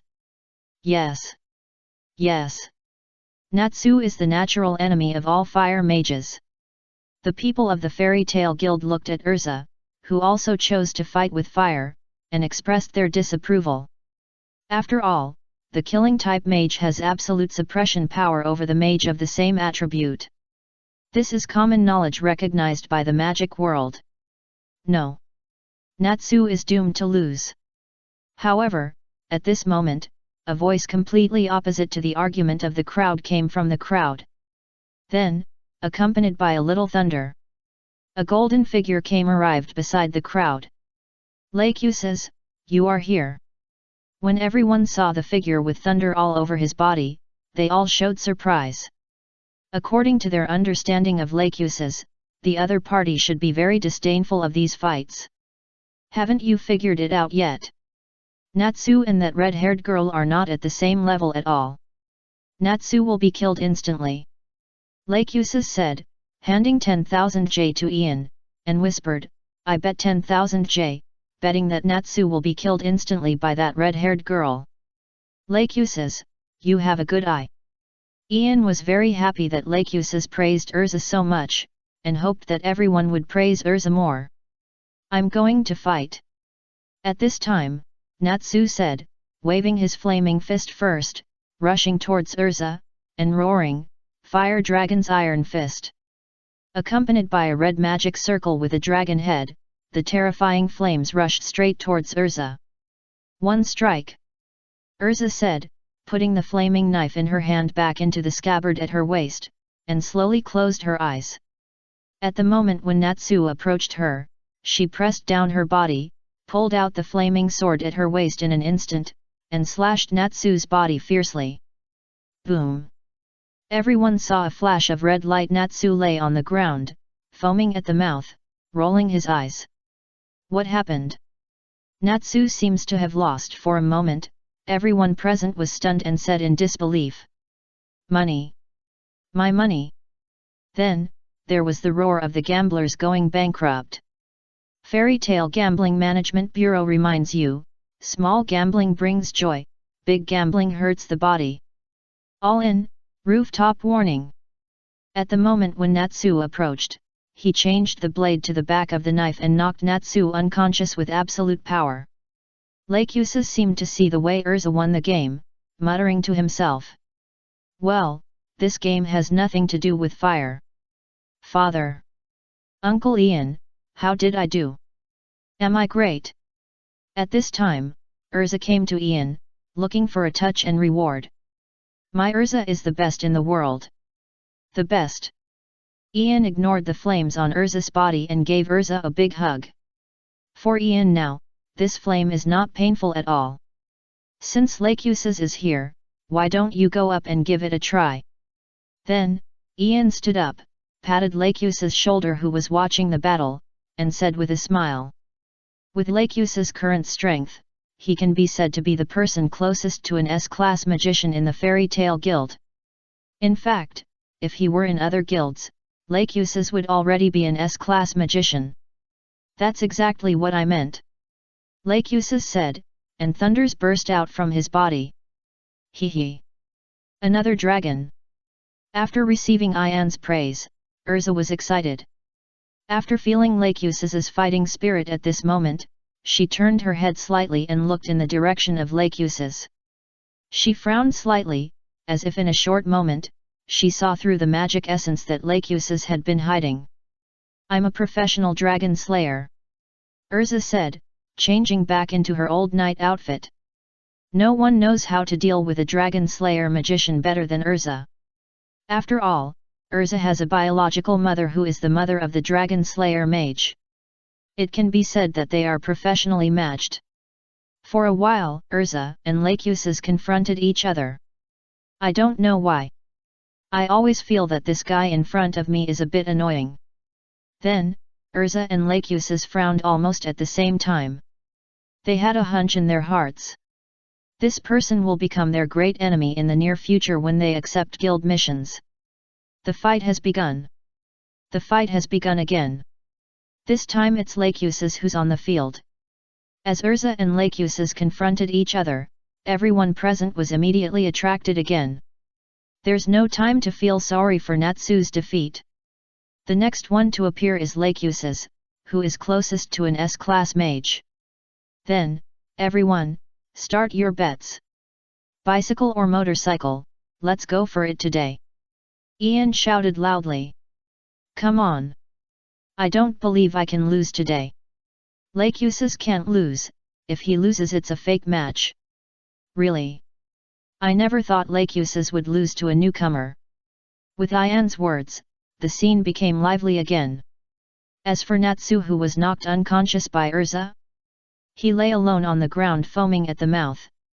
So far, a world where only Natsu was injured was born. Chapter 22 Laxus, Erza, you fight so dirty. I don't want to fight you in my life. Laxus, go ahead. I'm rooting for you. Laxus, don't let us down. The fairy tale people who participated in the betting looked at Laxus. In the direction of Kusas, he shouted loudly. Humph. You don't need to tell me. I will never lose. After hearing the movement beside him, Laxus slowly turned his body, glanced at the fairy tale people behind him who kept cheering for him, and snorted disdainfully. Although Laxus was disdainful, his slightly raised corners of his mouth proved that he was in a very good mood at the moment. How to say it? It's great to be trusted by guild mates. Since you are a thunder mage, then I'll change into thunder armor too. Change to thunder emperor armor. At this time, a gorgeous blue magic circle rose under Erza's feet.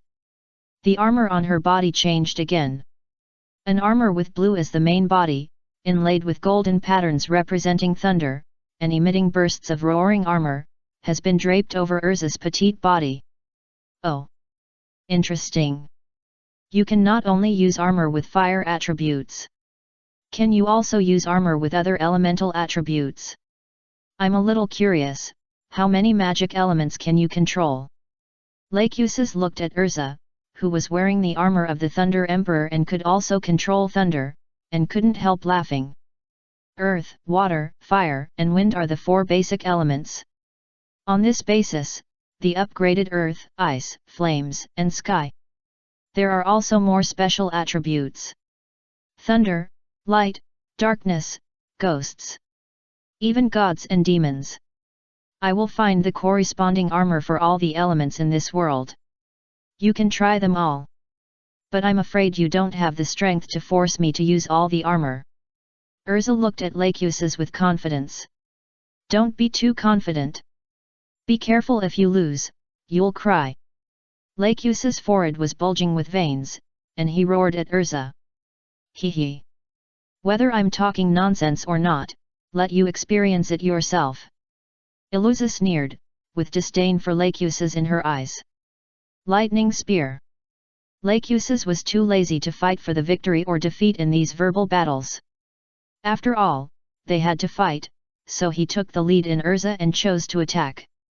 He first put his hands together, then gently pulled, and a golden lightning spear appeared in his hand. Boom! The terrifying thunder caused the surrounding fairy tale people to exclaim, "Great! Such powerful magic! Laxus is probably really as strong as an S-class magician now."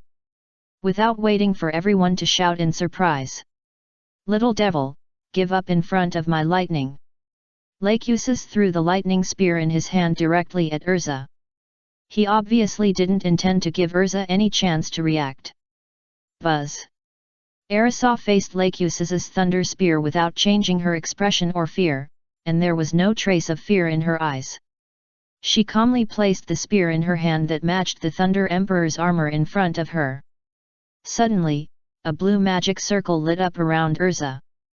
Then, there was a crackling sound of blue lightning in the air, forming a cage-like shield to protect Erza's petite body. Boom! When Laxus's lightning fell on Erza's body, it was easily resolved by the thunder shield around her. What? This scene made Laxus's eyelids tighten. Legend has it that in the distant ancient times, all the thunder in this world is controlled by a great being. People don't know his name or identity, so they can only call him Thunder Emperor. Some people say that Thunder Emperor is a human, a powerful thunder magician. Some people say that he is a demon in hell, a collection of magic particles. Some people say that Thunder Emperor is the gods in the sky. What is he? No one really knows. But everyone knows one thing clearly in their hearts. That is, Thunder Emperor is the master and emperor of all thunder in this world. And my Thunder Emperor armor follows the name of Thunder Emperor in the legend. From the moment I put on the Thunder Emperor armor, all the thunder in this world will surrender to me. As Erza spoke, she waved the Thunder Emperor's gun in her hand, ready to fight back. The Lord and Emperor of Thunder? That's nonsense. Laxus frowned, and the magic in his body was released like a torrent boom. The terrifying power of thunder made the fairy tale people watching around feel a buzzing in their heads and a slight numbness in their bodies. No. Erza may be right, the armor she wears is not an ordinary one. It seems that Irene has applied a high-level additional technique. General thunder, or lightning magic below the Holy 10 level, really can't penetrate the armor's own defense and cause any trouble to Erza. Ian's eyes were like torches. He looked at Erza's body, and the golden lines on the thunder armor were like a living thing, and he murmured in his heart. Irene's products must be excellent. Lightning shock. Lightning bullet. Raging volt. Thunder pressure raging waves. Next, Laxus released 4 spells in a row, including a violent thunderstorm, a bullet with the power of thunder, a direct electric shock, and a ground mine that could destroy steel. Invalid. Invalid. Invalid. Invalid. Invalid. Unfortunately, Erza only injected magic power into the armor and maintained the defensive magic circle around her Thunder Emperor armor, which was enough to offset all of Laxus's attacks. Who? After Laxus threw magic randomly, he couldn't help feeling a little tired and gasped heavily. Do you want to continue? Seeing this, Erza waved the Thunder Emperor's spear in her hand and asked Laxus coldly. It's troublesome. I promised Grandpa that I couldn't use it easily. Laxus sighed, and the nature of his magic seemed to have changed at this moment. Are you finally going to use it? The dragon-slaying magic you have hidden. After Erza felt the magic in Laxus's body begin to change, she said excitedly. Next, I will finish you off in an instant, don't blink. Laxus said, and the muscles on his body suddenly became engorged with blood. In a short moment, Laxus seemed to be taller. On his arms, which were bulging with blue veins, there seemed to be prismatic marks like dragon scales. Thunder dragon slaying magic. The roar of the thunder dragon. Laxus said, and suddenly opened his bloody mouth. A golden magic circle slowly formed in front of him. The terrifying power of thunder, with the anger of the dragon, was released towards Erza. Hee. Interesting. This time, Erza did not choose to stand still and resist. Her body was wrapped in blue lightning. She was as light as a swallow and as fast as thunder. She dodged Laxus's attack directly. Don't run away. At this moment, Laxus was venting the magic power of Thunder Dragon Slayer magic that had been accumulated in his body for a long time. He kept adjusting his direction, and the thunder in his mouth swept along the direction of Erza's escape. Hey! Is this move aimed at us? As for the fairy tale people who surrounded Laxus and Erza and watched the excitement, they were not so lucky. They looked at the thunder that was coming straight at them, and their faces changed slightly. Ah! Then, amid screams, these fairy tale people who were watching the excitement were numbed by the magic power overflowing from Laxus's roar. Awesome! After Erza dodged Laxus's attack, she praised Laxus very rarely. Hee hee. Laxus just chuckled when he heard it. What a pity. If you were not a dragon slayer, the outcome between you and me would be unknown. But since you are a dragon slayer, you have no chance of winning. As Erza said this, she removed her costume. Oh? You removed your costume. You don't want to continue hiding in your turtle shell. Do you know that you are not as strong as me, so you plan to give up? Laxus looked at Erza, who had removed her costume, and said arrogantly. High-level additional magic, transportation. Erza didn't say much about this.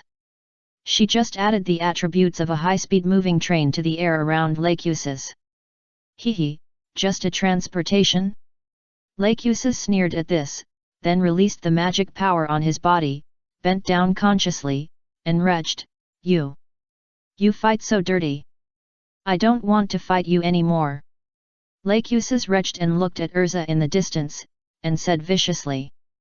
Well, now Laxus is only tough in his mouth. Laxus is unable to fight.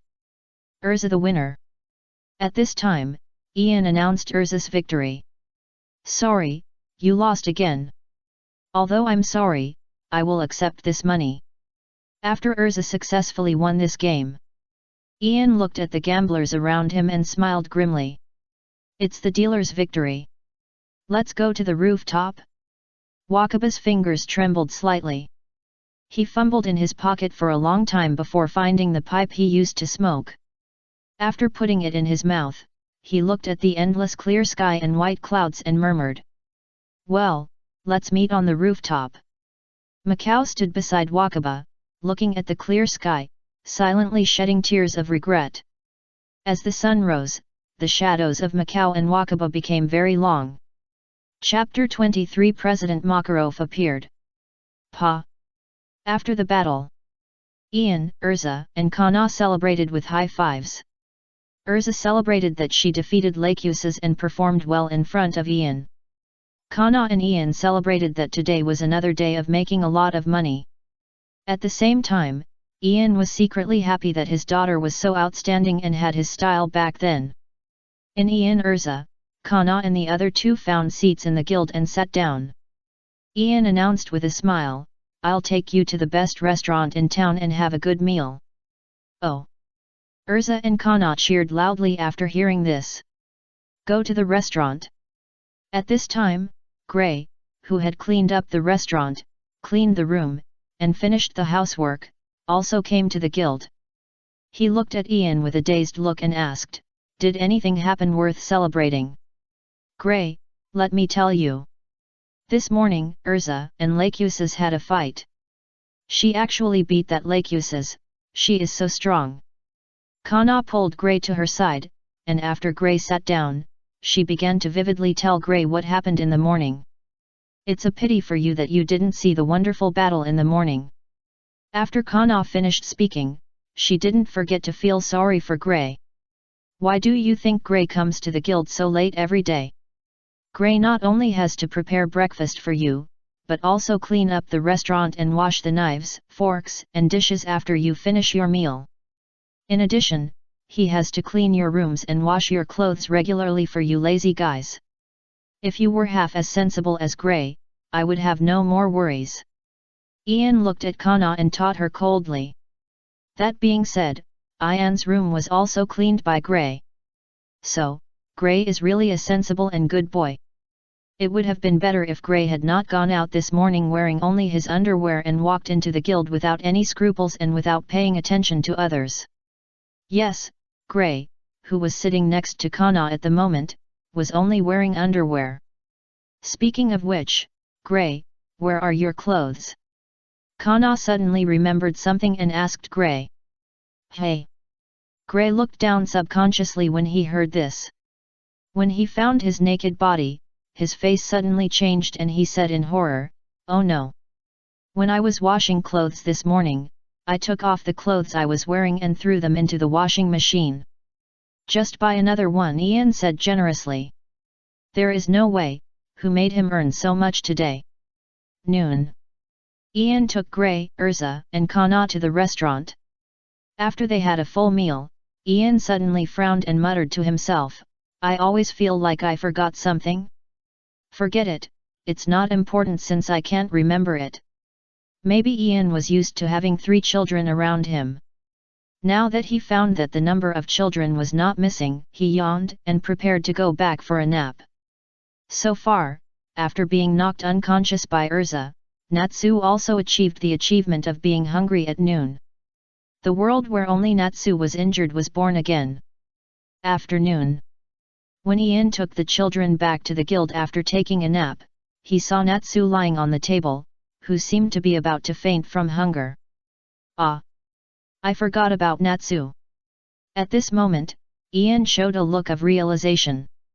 Ian, you are back. Just when Ian was about to let Erza and others take Natsu to the town to fill their stomachs, an old voice suddenly sounded in Ian's ears. Oh! Ian looked up and saw a huge shadow with a strong sense of oppression, which appeared in the guild and greeted Ian in a muffled voice. Oh, so big! Is this an enemy? What a strong sense of oppression! Its strength is not inferior to the captain of the mobile team under my mother's command. Seeing this, Erza broke out in a little cold sweat on her forehead and subconsciously drew the knight's sword at her waist. Iluza, calm down. This guy is not an enemy. He is my benefactor. He is also the president of our wizard guild Fairy Tale. He is also one of the 10 strongest wizards on the Ishgar continent selected by the Magic Council, and Makarov, who has the title of the 10 Holy Wizards. Just call him Grandpa. After Ian held down Erza's hand that was about to swing the knife, he introduced the identity of Old Ma with a smile. Not an enemy. Is it the President Grandpa? After hearing this, Erza put away her weapon. Don't scare the newcomers, old man. Change back quickly. After Ian calmed Erza's emotions, he looked up at President Makarov and said helplessly. Haha. I heard that the new member who joined the guild this time is very powerful and actually defeated the arrogant brat Laxus. So I was just curious and wanted to tease you. Makarov said, his body slowly shrank, and finally turned into a shriveled old man wearing a circus clown costume. Hey! Please give me more advice in the future. Makarov stood in front of Erza, smiled kindly, and waved. Good, good little. Erza looked at the old man in front of her, who was even shorter than her, and opened her mouth in surprise. She couldn't associate this old man in front of her, who was even shorter than her, with the huge monster that was as big as a hill just now. Where is Laxus? Ian looked around at this time and asked Makarov. Laxus was yelling angrily just now. You asked him to practice Dragon Slayer magic hard, but you didn't tell him that Dragon Slayer magic actually has a huge flaw such as making the vehicle dizzy. He took more than a dozen A-level tasks and went out to practice. Makarov explained with his hands behind his back, looking at Ian. Really? Ian scratched his hair lightly after hearing this. In fact, the magic he invented, which was specifically designed to target dragon slayers, was not invulnerable. At least the invincible Magnolia had come up with a way to crack it. Ian had originally planned to tell Laxus about this method. Now it seems that he can only find another opportunity, which is really a pity. Ian.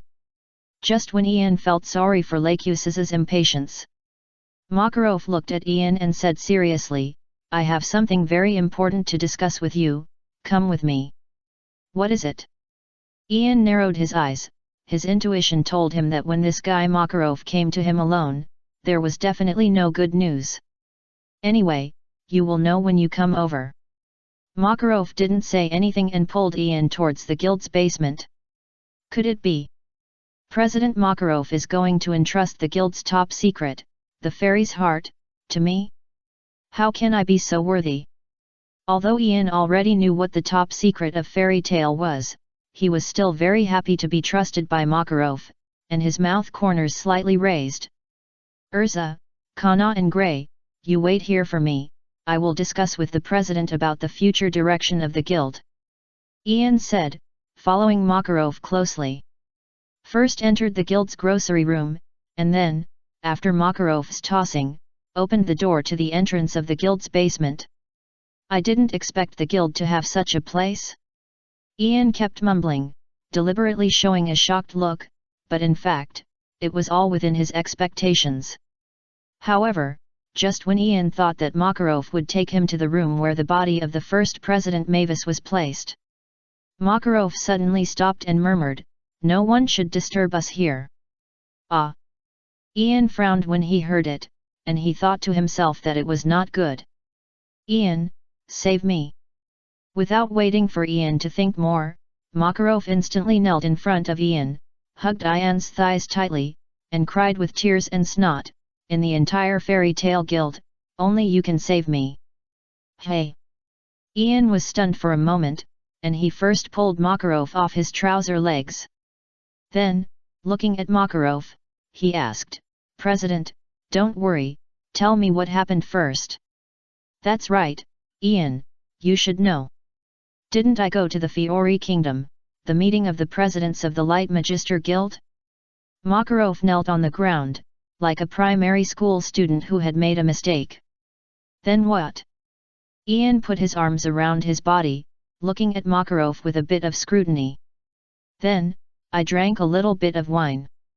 Makarov spoke with his head down, as if squeezing toothpaste. "Then what?" Ian continued to ask. "Then, I had a little quarrel with that bastard Joseph." Makarov lowered his head even lower when he said this. "What happened in the end?" Ian's ominous premonition became stronger and stronger. "In the end, we fought. You know, with the strength of Joseph and I, even if we try our best to control our power, it will cause a lot of damage." Makarov answered with a stiff face. "Tell me. What was damaged?" Ian finally understood everything. He looked at Makarov and said coldly. 3 villas at the meeting place were damaged, 2 mountains were demolished, and 100 acres of land were destroyed. A total of 350 million yuan was owed. But fortunately, I won." Makarov couldn't help laughing when he said this. "Old man! Give me back my trust in you." Ian pointed at Makarov's nose and roared. The loss of the meeting place will be repaid by me and Joseph. Because the villa where the meeting was held and all the industries there belong to Bob. You know, my face is still good. I used to take care of Bob." The face that Makarov mentioned is useful. It means that he knelt at the door of the Blue Pegasus and begged Bob to let him go for 3 days and 3 nights. Bob didn't say a word and directly exempted me from the part I needed to repay. Now only Joseph is carrying the debt alone. Makarov said this with a bit of gloating. Joseph is still too young to lose face. Since you don't have to pay back the money, why are you looking for me? Ian looked at Makarov and continued to ask. Well, although Bob doesn't have to pay back the money. But the fine of the Magic Council still needs to be paid. Makarov looked at Ian shyly and said. How much is the fine? Ian looked at Makarov and asked. The fine is not much, only 5 million J. Makarov answered truthfully. How much do you have now? Ian looked at Makarov and asked. 200. Makarov hesitated slightly and stuttered. 2 million J. Ian was helpless, but Makarov was his president after all, so he still had to help. Ian, you misunderstood, I meant 200 J. Makarov lowered his head and spoke shyly. For a moment Ian and Lao Ma were silent. Chapter 24 Ian, sorry Lao Ma, I'll ask you to continue to be the guild leader forever. You said, you only have 200 J left in your body? Ian said, and pulled Makarov up from the ground with one hand. He pinched Makarov's old face hard and asked angrily, Old man, are you sure you are not bluffing me? Well, at this moment, Ian's heart. There is no longer the kind of respect from the bottom of his heart when he introduced Makarov's identity to young Erza. In Ian's mind, the one who had just crossed over to this world, suffered hardships, was ragged, alone, and had no relatives, and at the most vulnerable moment, extended a helping hand to him and picked him up when he was hungry and wandering in the town. Not only did he provide him with free meals, but he also lent him the guild's bathhouse and residence for free. When he needed it, he took a certain amount of time every day to patiently teach him magic, and more the rare thing is that Makarov never looked at him with tinted glasses and gave him rare respect. The old man, who had always been in Ian's mind, had a close relationship with him, could be called both a teacher and a friend, and took care of everyone like the head of the fairy tale guild, is now dead. Yes, that's right. The Makarov of the Holy Ten. The president of the fairy tale guild. The Makarov loved by the guild members, he is dead. The one who is left here now is the old bitch Makarov, who owes debts and has no money to pay. Old Ma, old Ma. What can I say about you? Ian threw the old Ma to the ground and said weakly. Ian, you forced me to do this. Ian, don't forget. Who picked you up and brought you back to the guild back then? Who gave you 3 meals a day for free back then? Who taught you magic back then? Who lent you the guild's basement and bathhouse? Who gave you a job back then? So that you could support yourself. After taking a deep breath, Makarov used the super-level magic to morally blackmail Ian. Haha. Old Ma, if you say so, we have to settle accounts. First of all, it is true that you picked up the guild that I brought back. But why do I remember that I paid for the meal by washing dishes that day? The bathroom and basement were indeed lent to me. But I remember that from that day on, I was the one who cleaned these 2 places, right? Guess why the first magic I learned was cleaning magic? Of course, none of this matters. That's all in the past. Why don't we calculate how much money I have paid for the guild every year in the past 3 years? Ian said, taking out a calculator. Ian, are you going to watch your beloved president being arrested by the council because he can't pay a fine of just 5 million J, and still watch him die without helping? Seeing that moral kidnapping was ineffective, Makarov first interrupted Ian's action of using a calculator to calculate how much money the guild paid every year, and then looked at Ian, crying and playing the emotional card. Actually, I think so. Let you be arrested by the Magic Council like this, and reflect on what you did not do well in the prison of the council. There is nothing wrong. Guess why the bad boys in the guild always mess up the tasks they have already got, either by demolishing a few houses or by knocking away the people who need protection and the killers together. Who is it because of? Ian looked at Lao Ma and spoke weakly. Woo woo woo, I was wrong. I won't dare to do it next time. Makarov lowered his head, like a primary school student who made a mistake.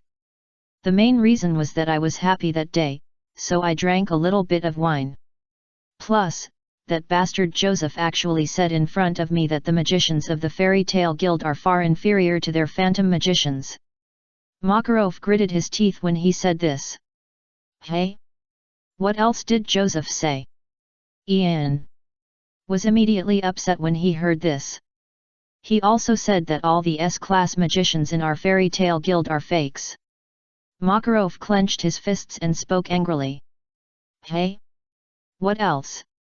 Ian's forehead was bulging with blue veins, and he continued to ask. He also said. Makarov was a little hesitant when he said this. What did he say? Ian stamped his feet, looked at old Ma, and continued to ask. He said, Ian, you still have guildarts, which is not worth mentioning at all. Makarov's eyes were firm, imitating Joseph's appearance, showing a bit of disdain, and said. Old guy. Ian sneered, he knew that Makarov must have exaggerated. But Joseph was indeed not a good bird, and Joseph really said this. As Ian spoke, he planned to walk out of the basement. Ian, what are you going to do? Makarov thought to himself that it was not good. He knew that he seemed to have provoked too much. I will dismantle the Phantom Ruler now. Before the members of their guild, beat up that old man Joseph. Let him know, no.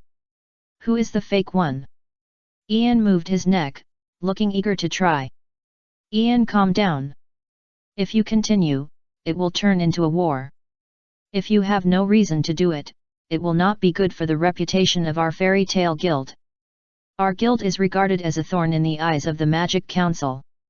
Seeing this, Makarov quickly stopped Ian and persuaded him. Hee.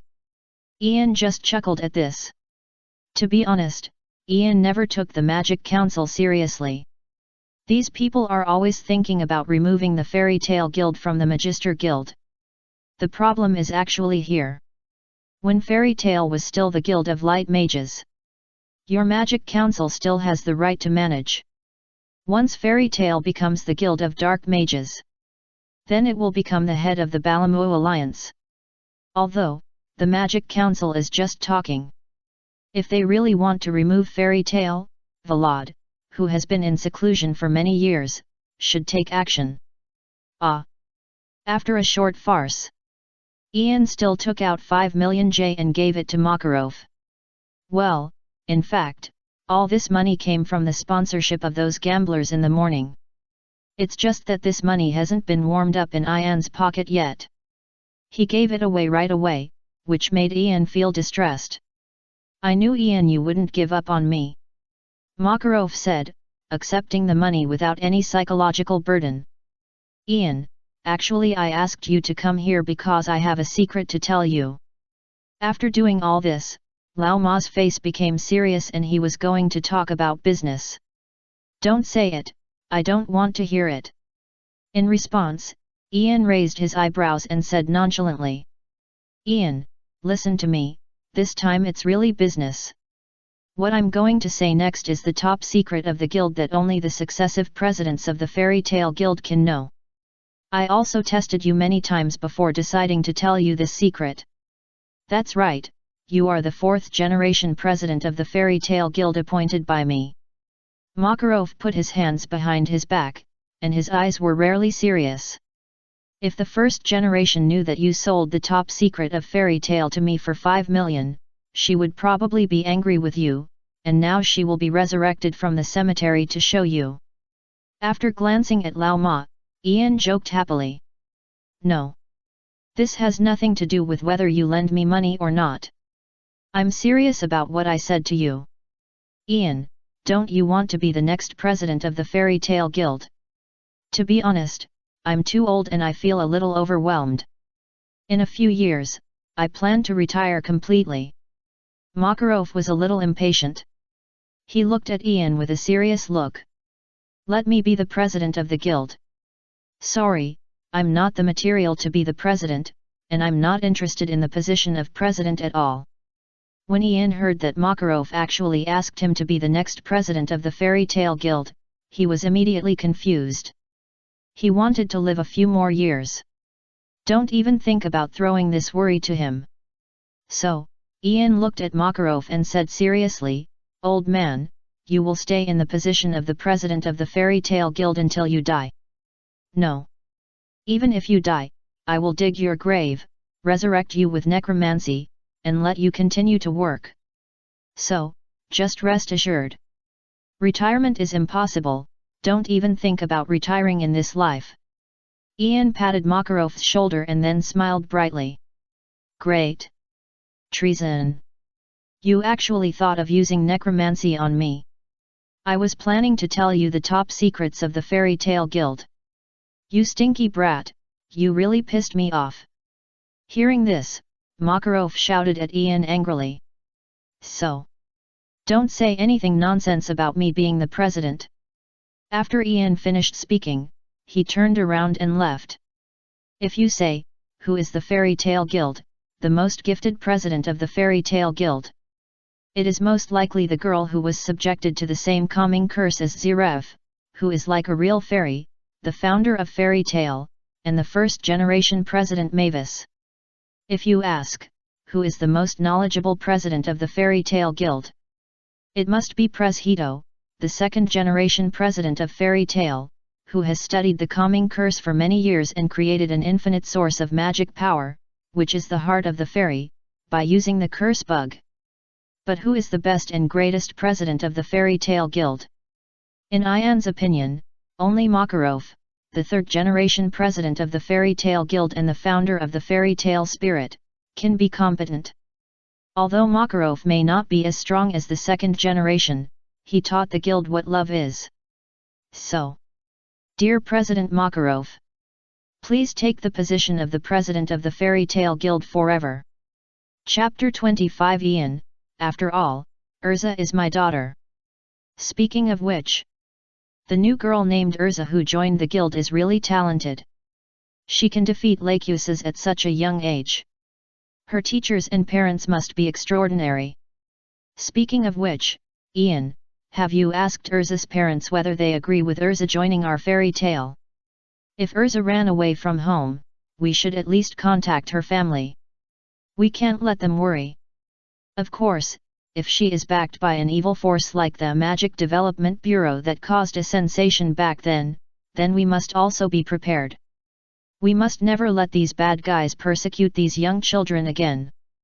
Makarov quickly caught up with Ian, who was about to leave the basement, and talked about Erza.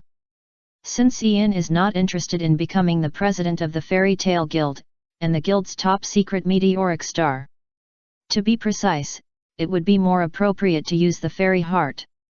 Referring to the first-generation body sealed in the magic crystal, at all, then Makarov will not say more.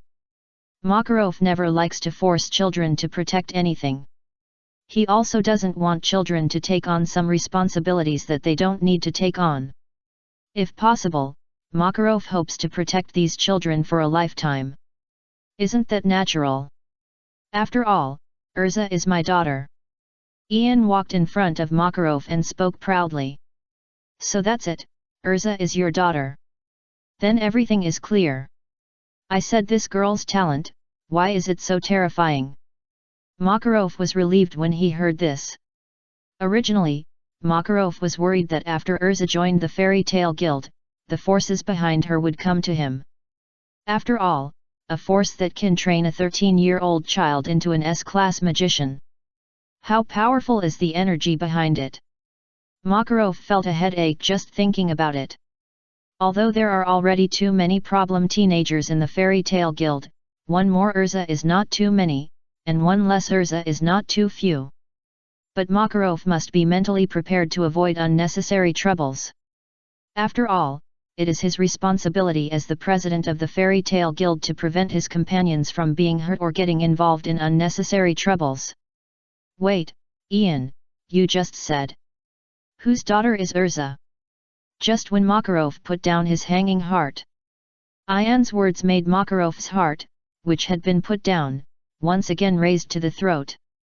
Of course it's mine. Ian turned around and looked at Makarov, speaking seriously. Hey! Ian! When did you get the girl pregnant? No.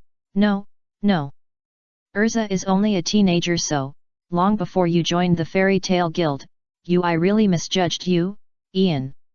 I thought you were a morally upright person. I didn't expect you to be the same scumbag as me and Gildarts. Makarov pointed at Ian's nose and scolded him angrily. How rude, do you think I'm the same scumbag as you? Irene and I are a legal couple. Ian frowned when he heard this.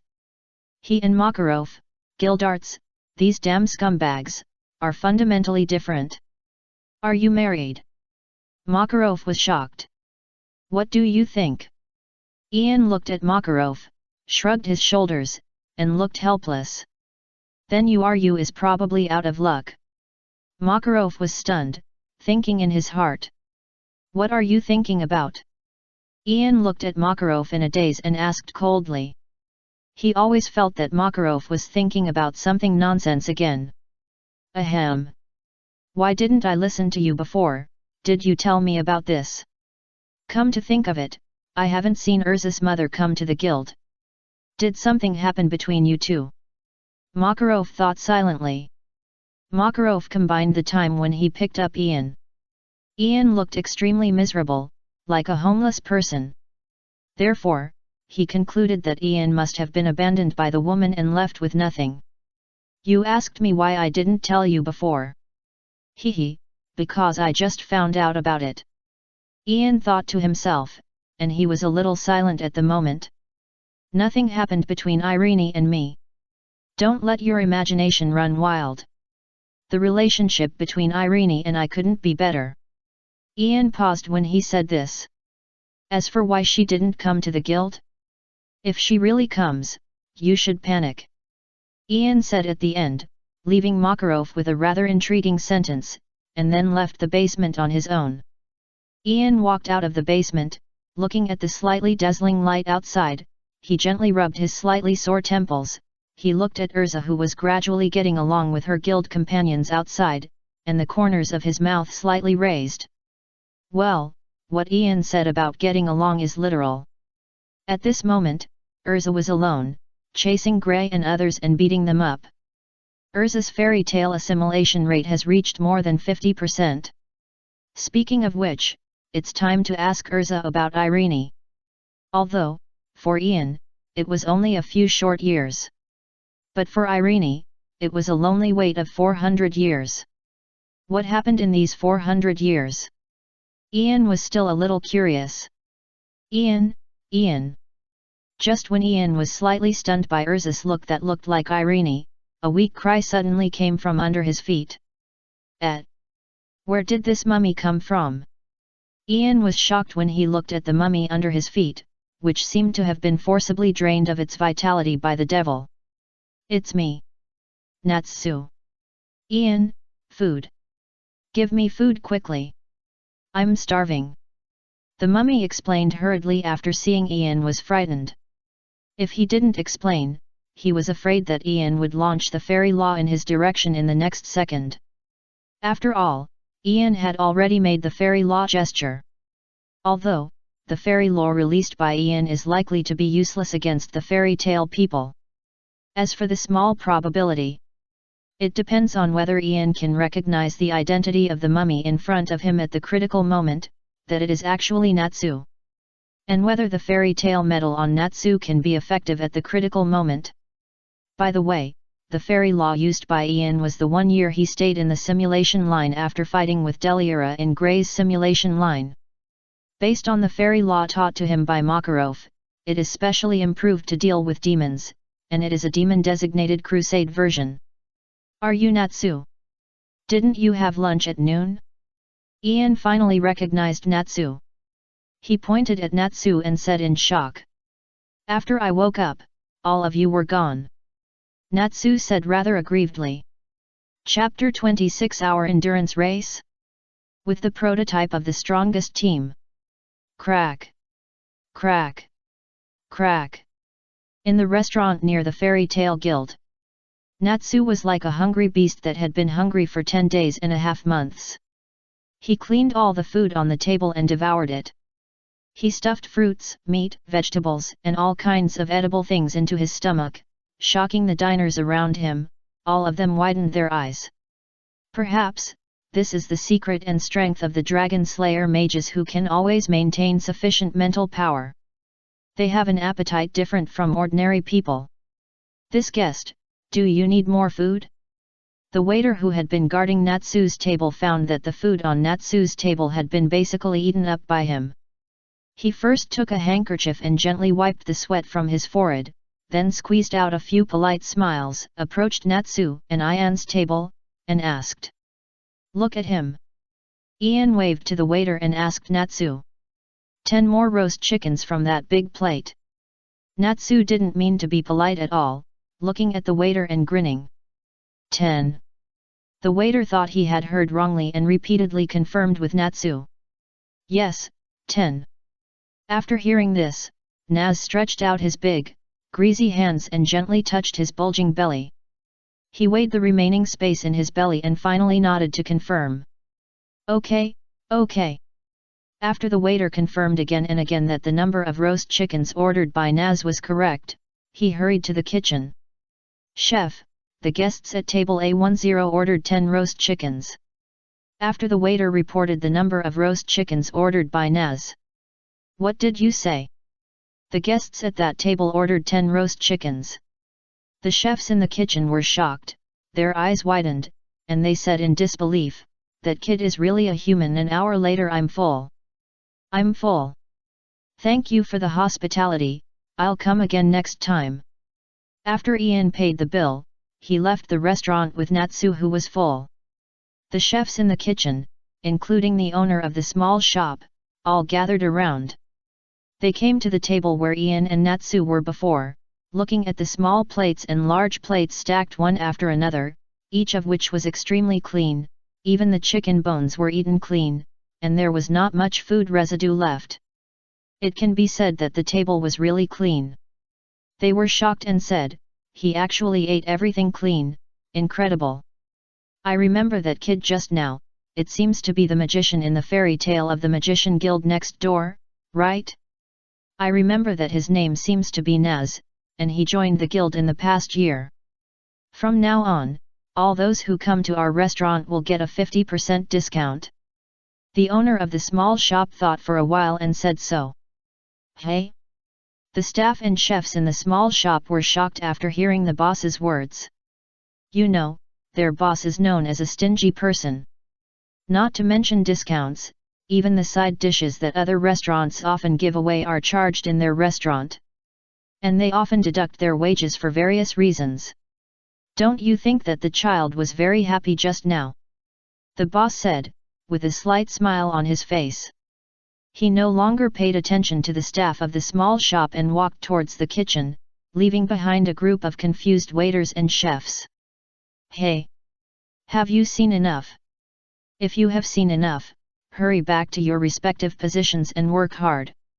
Before everyone could think about it, the boss's voice instantly resounded throughout the store. Oh! The staff heard this and did not dare to delay any longer. They returned to their respective posts. On the other side. When you are full, the power will surge out. Hee, go back to Grey to exercise and digest the food. Natsu patted his round belly and laughed with his teeth bared. He was going to go back to the guild and fight Grey. Bang! Thinking of this, Natsu quickly came to the gate of the fairy tale guild. He kicked the wooden door open and shouted loudly, Hey! Grey, fight with me. Oh!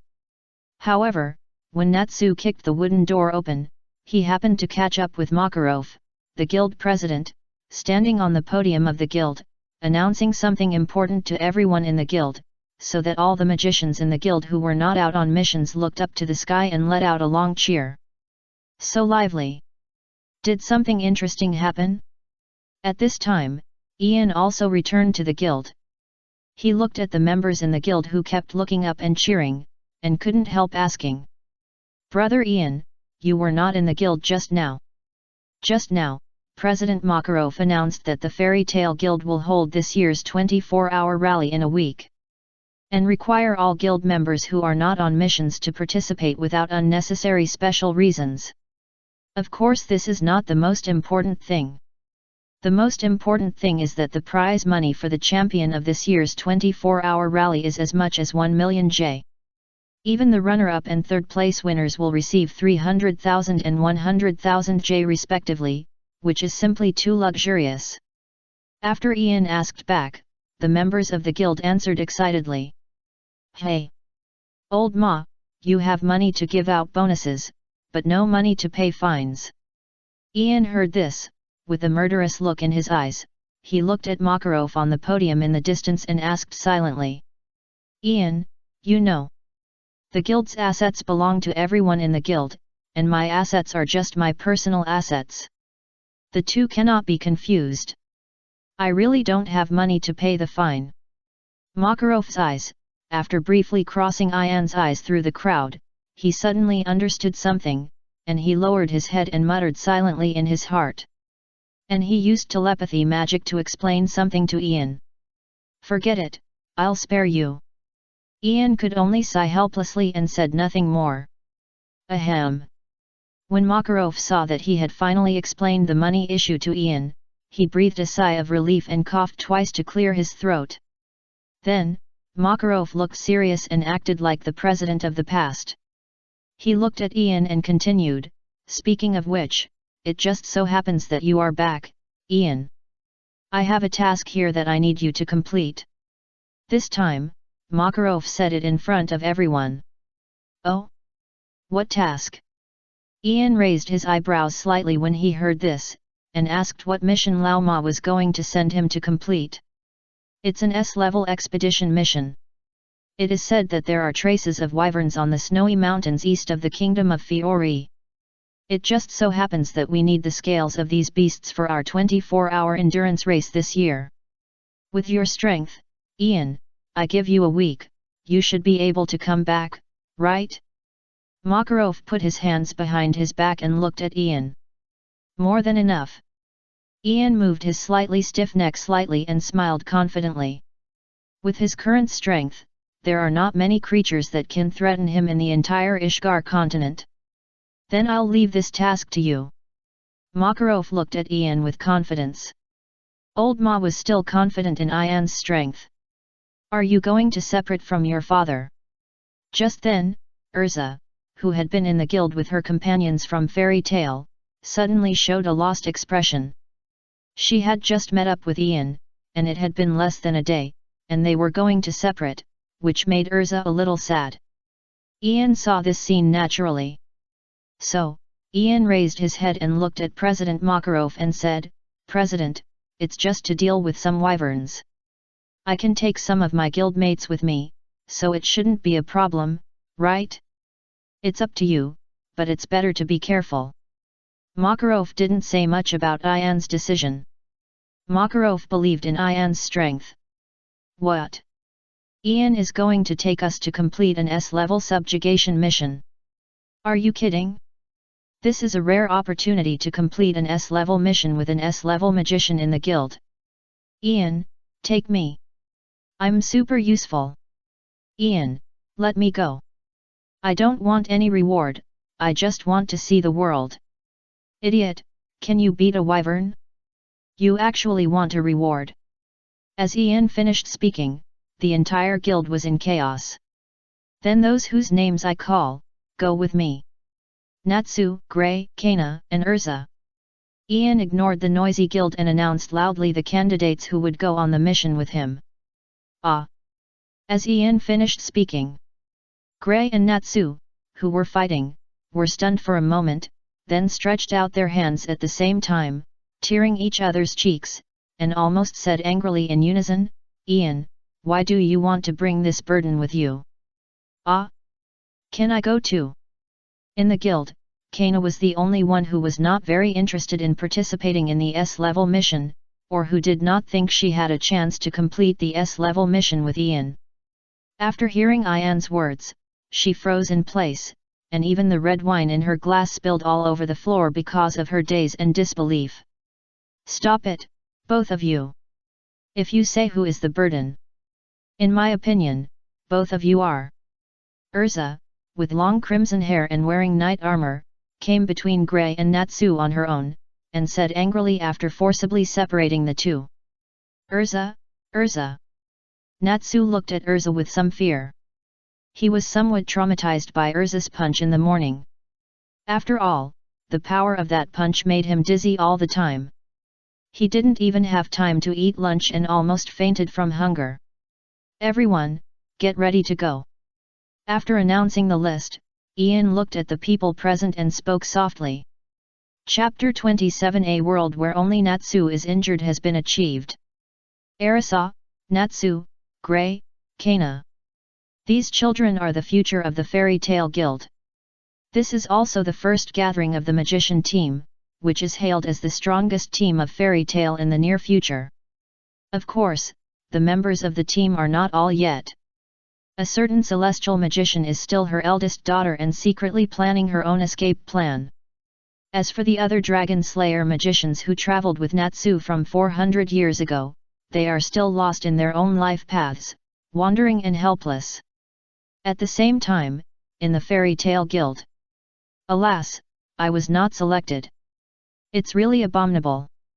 I think my strength is still good. Many magicians complained. Don't be kidding. Can you beat Natsu or Gray?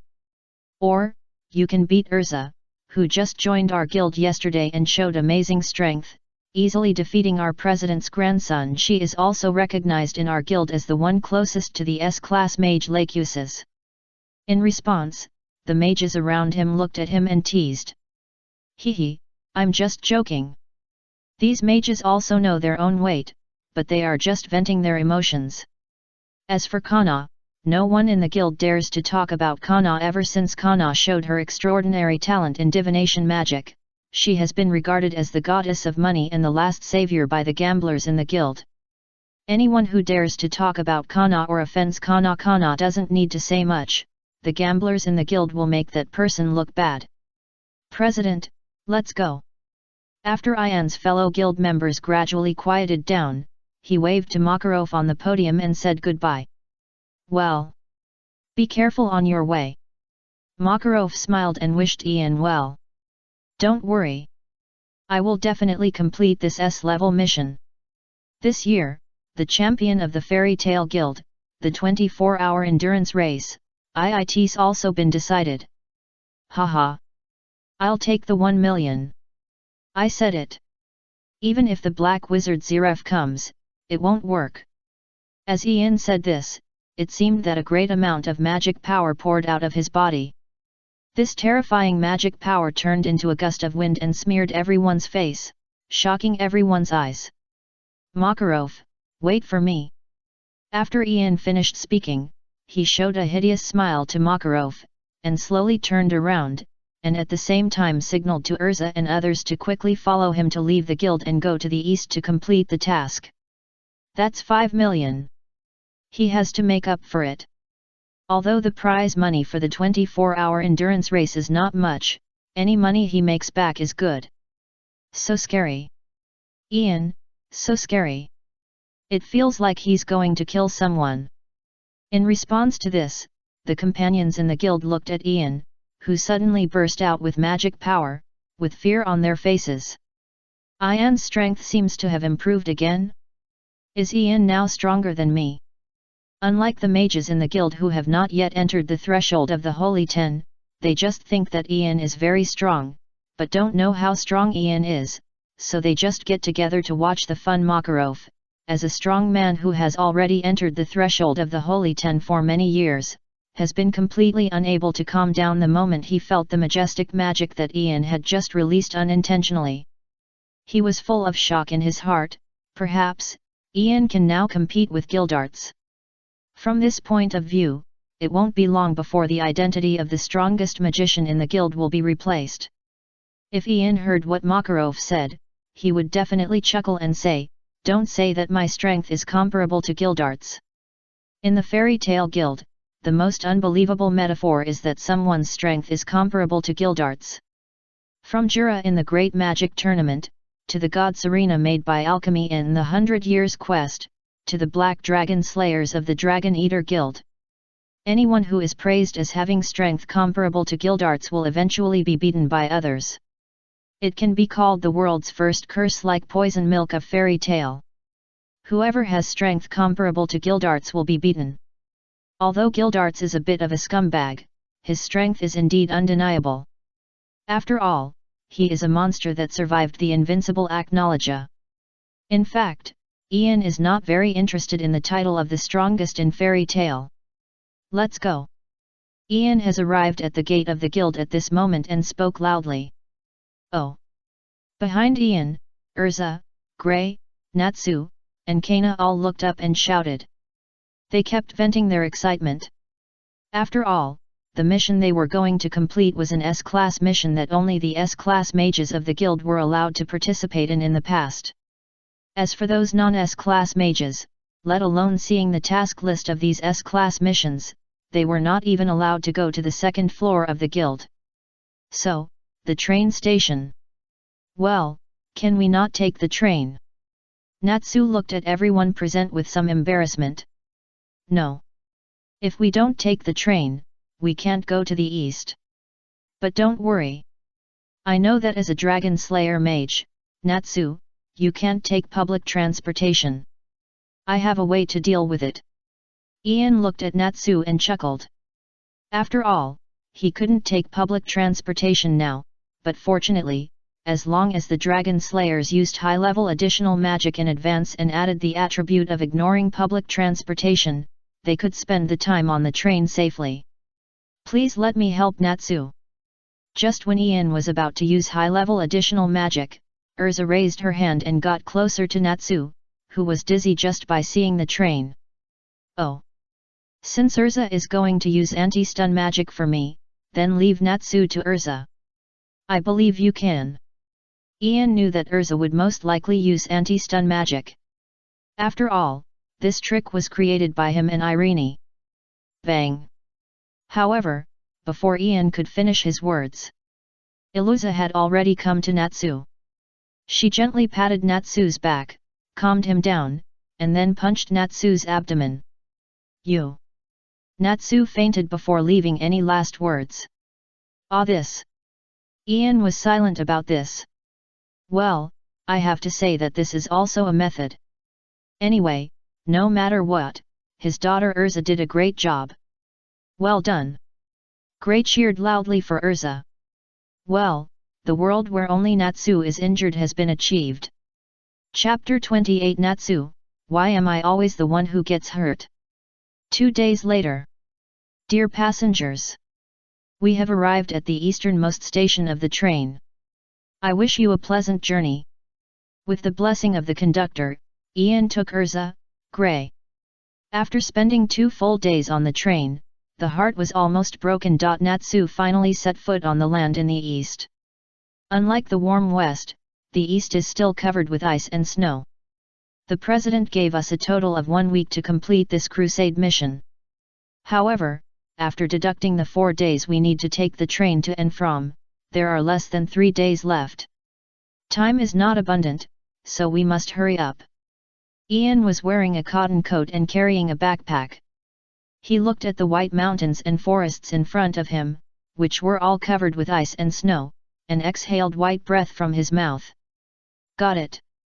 Erza was wearing the same cotton coat as Ian. She rubbed her red hands and kept breathing. Well, it's so cold. After getting off the train, Natsu gradually woke up when he was blown by the cold wind. He kept shivering and trembling in the ice and snow. Haha! I told you to wear more clothes. Ian looked at Natsu, whose face was blue with cold, and reluctantly used the dress-changing magic to put a cotton jacket on him. Hey! Alive! After Natsu put on the cotton jacket, his face finally returned to normal. In fact, strictly speaking, this is not the first time Ian has come to the east. After all, if you count the timeline about Gray simulated in Ian's simulator, then this is the second time Ian has set foot in this world of ice and snow. Therefore, Ian made preparations before coming and carried cotton jackets for everyone. Well, this is Gray's hometown. Compared to the anxiety and uneasiness when Ian came here last time to save Gray's family, Ian, who stepped into this place again, seemed extremely calm and composed. Back to the east again. Unlike Ian and others who were wearing cotton jackets, Gray was still wearing slightly thin clothes. It's just that his expression seemed a bit emotional. For Gray, an ice and snow mage, this little bit of coldness itself is nothing to him. What's more, this place was originally his hometown. He was already familiar with the frosty temperature here. When he stepped on his hometown again, Gray not only did not feel the slightest bit of coldness, but felt warm all over. I just don't know if the villagers in the village are all right. Gray muttered in his heart, frowning slightly. Although time is very tight, as long as we move fast enough, I think we can probably spare a day or so to go back to the village. To be honest, after so many years, I also miss those villagers a little. Ian seemed to see the nostalgia in Gray's eyes. So he was quite considerate, and suddenly changed the subject and spoke for Gray. Ian, can we really go back? Gray said, raising his little head, with a bit of joy in his eyes. Who doesn't miss his hometown? To be honest, Gray has wanted to go back for a long time. It's just that he never had the chance. What Ian said just now was a great surprise to Gray. Well, But the premise is that we have to act quickly. We must hurry up to complete the task. Ian said, taking out the map with the wyvern's location marked on it given to him by Makarov, and made a careful gesture. If you want to enter this vast snowy mountain and find the wyvern, you must first determine the route. Otherwise, it's easy to get lost. Ian, let me lead the way. No one is more familiar with the snowy mountain than me. After all, I grew up here. Gray is eager to try. After Ian said that if he had enough time after completing the task, he could go back to the village, Gray's mind was no longer on the task. He just wanted to complete the task quickly, eliminate those annoying wyverns, and then go back to the village to take a look. Okay, then I'll leave it to you. After thinking for a while, Ian thought that what Gray said was indeed reasonable. After all, this is Gray's hometown, and no one is more familiar with it than Gray. So, Ian handed the map in his hand to Gray. The marked location is not far from us. If we hurry up and start our journey now, it will only take about 6 hours to get there. After Gray glanced at the map in his hand, he had roughly figured out the direction. Since you have determined the place, let's set off now without delay. Ian raised the corner of his mouth slightly and gave this opportunity to Gray with confidence. Let's go. Let's go. The resurrected Natsu changed his previous decadence on the train and shouted with full energy. Especially, he was excited when he thought that he would soon compete with the top magical beasts like the wyvern. Finally, he could show his strength as a dragon slayer. All the dragons in this world were to be defeated by him, Natsu. Although the wyvern and the dragon had nothing to do with each other, they just looked like a dragon. That is, in the place where the dragons were hidden on the Ishgar continent, the strongest just a magical beast named after a dragon. Let's go. Iluza raised her pink little fist and waved it excitedly. She was not excited because she would see the wyvern soon. She was just so happy because she would be able to fight the magical beast with Ian soon. For Erza, it never mattered who to fight. As long as she could act with Ian, it was enough. It happened so fast. After everyone made a decision, they headed straight for the snowy mountain. Although there were kind people who tried to stop Ian and others from entering the mountain and told everyone about the dangers of the mountain ahead. But this situation ended after Ian showed the fairy tale mark on his arm. As we all know, magicians are a group of people who seek death. Ian didn't know if it was his illusion, but he saw a trace of fear in the eyes of those who tried to dissuade him about the mark of fairy tale on his arm. Hey! The wind was howling, and the snow was heavy. But with Ian around, the snow couldn't get close to them. It was just that the snow on the ground was very thick, and they were walking with 1 foot deep and 1 foot shallow, which seriously affected their speed. Can you ski? After Gray led them forward for about a kilometer, he finally couldn't stand the feeling of walking with 1 foot deep and 1 foot shallow, and he turned his head to look at Ian and others and asked. Easy. Ian nodded slightly, he had learned skiing before. My mother taught me. Iluza said that Irene had taught her skiing. In fact, Erza's own learning ability is very strong. Even if Irene didn't teach her, she learned it after watching Gray and others skiing a few times. Skiing? What is that? Only Natsu looked at everyone blankly. But it doesn't matter. Since everyone knows how to ski, it's easy. Gray ignored Natsu and used ice-shaping magic to create a set of skiing equipment. Wait, what is skiing? Natsu still asked everyone. Change clothes. Erza ignored Natsu and used the change of clothes magic to put on a professional ski suit. So what is skiing? Natsu was still confused and asked everyone. Boom. Ian didn't say much. He looked to his side and used gravity magic to pull up a big tree and cut it into his own ski board. Of course, Ian also made a set for Natsu. Well, what exactly is skiing?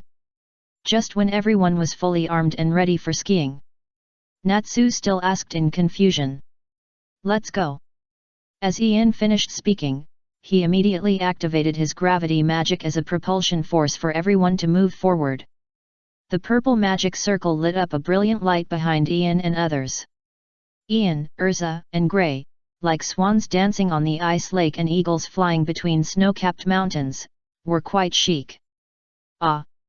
Only Natsu let out a shrill scream. He accidentally fell to the ground, and with the help of gravity magic, he gradually rolled into a huge snowball, rushing around in the snow and moving forward at a high speed. Father! On the waves made of ice and snow, Erza turned her head slightly, looking at Natsu who was rolling bigger and bigger in the snow behind her. She couldn't help but look at Ian and asked softly, "Ian, are we too cruel to treat Natsu like this?" "No. Natsu is the first generation of Dragon Slayer magician. No one knows better than me how to train the first generation of Dragon Slayer magician. Only under inhuman training can all the potential in Natsu be stimulated. You should know that Dragon Slayer magic was originally invented to fight dragons. What is this hardship for Natsu?" Ian's words are well founded. Yes, he did this to train Natsu, and he was full of care and love for Natsu. It's exactly the same as what Mother said. Hearing this, Erza's eyes immediately sparkled with shining little stars. Irene had also said these words to her by Ian. At this moment, Erza finally understood Ian's good intentions and thought to herself, as expected of a father, he is always thoughtful. Fortunately, I'm not a dragon slayer. Grey, who had been leading the way in front of everyone, was suddenly glad that he was not a dragon slayer after accidentally hearing the conversation between Ian and Erza behind him. Chapter 29 Ian, open the door, send the punishment. On the snowy mountain near the Ice Lake village. It's called a snowy mountain, but it's just a small pile of stones of a few dozen meters. It's just that the thousands of feet high mountains around were razed to the ground. The land became a mountain. Ice Lake Village was not originally called this name. There was no ice lake here, but a snowy mountain. According to rumors, about 4 years ago, there was a powerful man who was not weaker than the 10 holy magisters. When he passed by this place, he suddenly discovered the demon Deliora who had been ravaging the continent for 400 years, and started a shocking duel with him. The man and the demon fought for 3 days and 3 nights, and the whole world was in chaos. They destroyed the village and smashed the entire mountain range. A huge hole was torn in the earth. And the ice and snow on the snowy mountain were melted into water by the magic of the two. It poured into the hole that cracked from the depths of the earth, forming an artificial lake like the sea, which is also the origin of Ice Lake Village. There are rumors. In the end, the magician exhausted all his strength and sealed the demon here. Deliora, don't believe in rumors, don't spread them. I'm not that arrogant. Above the mountaintop, there seemed to be a giant eagle or bird-like figure hovering in the sky. And below those birds, a group of fierce bandits gathered here, all of them with grim smiles on their faces and arrogant expressions. Among them, several small characters who looked like they were just waiting for their lives gathered in front of a man with scars on his face, with a flattering and fawning look on their faces, and smiled awkwardly, "Boss, you are still ruthless. Buy magic props that can control 2-legged flying dragons from neighboring countries at a high price, disguise these artificially raised flying dragons as wild beasts, and attack nearby villages. Then disguise them as magicians of the guild, repel these flying dragons, and make huge profits from them. In this way, we can legally collect protection fees." Haha, who made these stupid villagers think so eccentrically? They neither believe in the country's army nor the Magic Council, but simply believe in the magicians of the Fairy Tale Guild. They don't believe in the country's army or the Magic Council, but simply believe in the magicians of the Fairy Tale Guild. To tell you the truth, the lords nearby have long disliked these villagers. Since the lake was born in the lord's territory, it should belong to the lord. As a result, these fools actually rejected the lord's face. They rejected the lord's good intention to jointly develop the lake and insisted on running it themselves. Think about it, how much is such a big lake worth? Can a mere village afford it? Aren't you afraid of being full? But it's good. This is convenient for us. In the future, we can earn the difference in price with peace of mind. No one will cause trouble for us, whether it is the Magic Council or the lords nearby. The man with scars all over his face, who was called the leader by everyone, yawned first, and then said with disdain, "Leader, I'm still a little worried." Beside the scarred man, a man with glasses on his nose, who looked quite knowledgeable, frowned, seemed to be thinking about something, and his eyes were full of worry. "What are you worried about?" The scarred leader looked at the glasses man and asked. "If we pretend to be the magicians of the Fairy Tale Guild, will we not attract the real ones to attack us? The people of Fairy Tale are not easy to deal with. Their president Makarov is a strong man with a reputation throughout the Ishgar continent." The glasses man pursed his lips. To be honest, he was a little nervous. "I'm afraid everyone knows the name of Makarov of the Holy Ten. As early as 50 years ago, before he was born, he had traveled across the continent. He can be said to be one of the legendary strongmen on the continent." "Ha ha ha. I thought you were worried about something. It's just fairy tale. Just ignore them. Besides, their guild is on the west coast of the kingdom of Fiori, and we are inland on the east of the kingdom. Can he cross thousands of miles from the westernmost part of the kingdom to the easternmost part of the kingdom to beat me?" The scarred man laughed after he finished speaking. "How big is the kingdom of Fiori? Ordinary people can't travel all over it in their lifetime. The kingdom of Fiori is close to the size of the entire Australian continent. It is a small marginal country in the entire Ishgar continent. Well, this world is ridiculously big. But I'm still worried. Do you think that the person who destroyed the demon Deliora 4 years ago was the magician of the Fairy Tale Guild? If that's the case, the nearby villagers all have a good impression of the magicians of the Fairy Tale Guild. And reject all forces except fairy tale, then it all makes sense. Because in their most critical moment, only the magicians of the Fairy Tale Guild stood up and saved them." The man with glasses looked anxious and couldn't help but continue. "Puff. Are you saying that the mountain range under our feet was destroyed by the battle between humans and demons? Are you kidding? We are all humans, how can the gap be so big? Besides, we have seen the magicians of the Magic Council mobile force before. They are just a group of guys who can't do anything without their staffs." The scarred man was completely amused by what the glasses man said. "But..." The glasses man seemed to be about to say something. "No buts. Besides, haven't we already investigated it clearly? It was the demon Deliora who did all the bad things and was finally punished by the sky. The falling meteorite killed him." The scarred man said confidently. "That's true." The glasses man lowered his head. He seemed to agree with what the scarred man said, but he still frowned. He didn't know why, but he felt uneasy, as if some disaster was about to come. "Yo!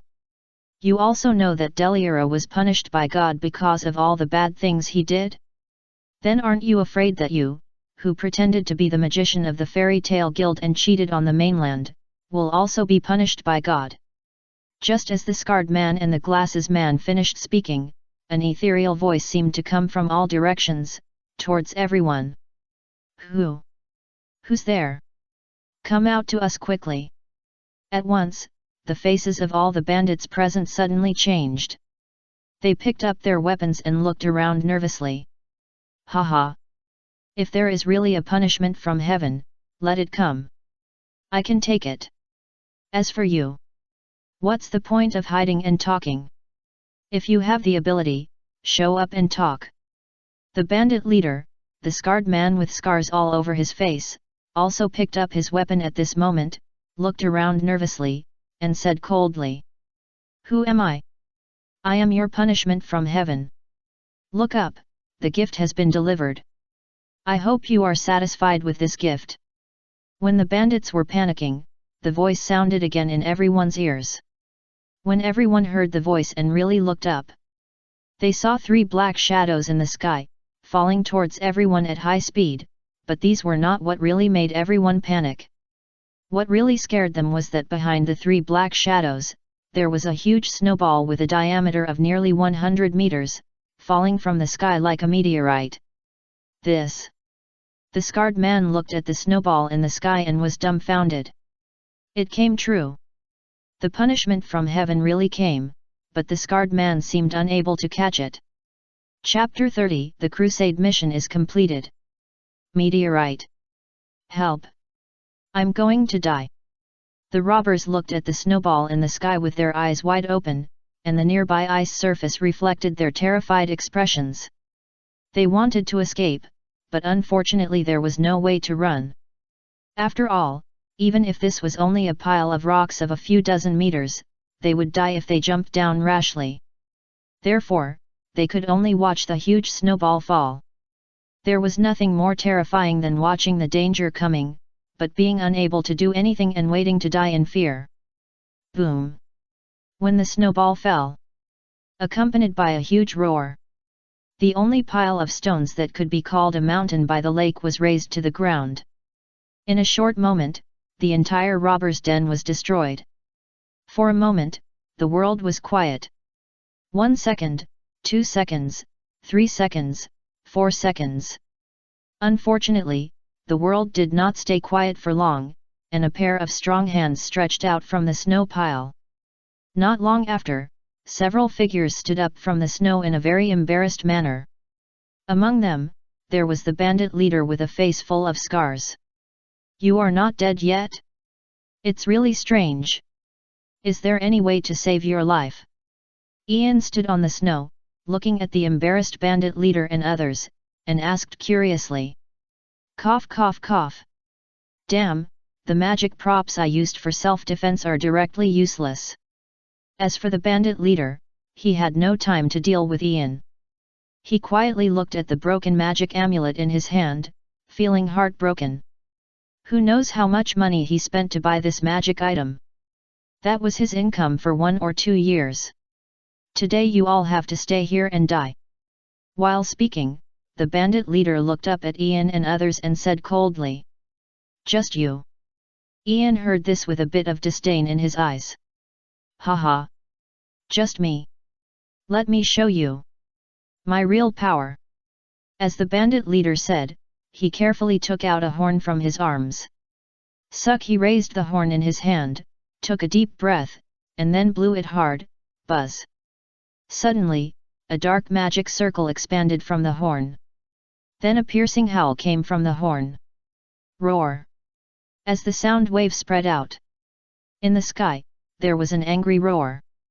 Several flying dragons opened their bloody mouths and fell from the sky with their claws and teeth bared, flying towards Ian, Erza, and Grey on the ground. Ha ha ha!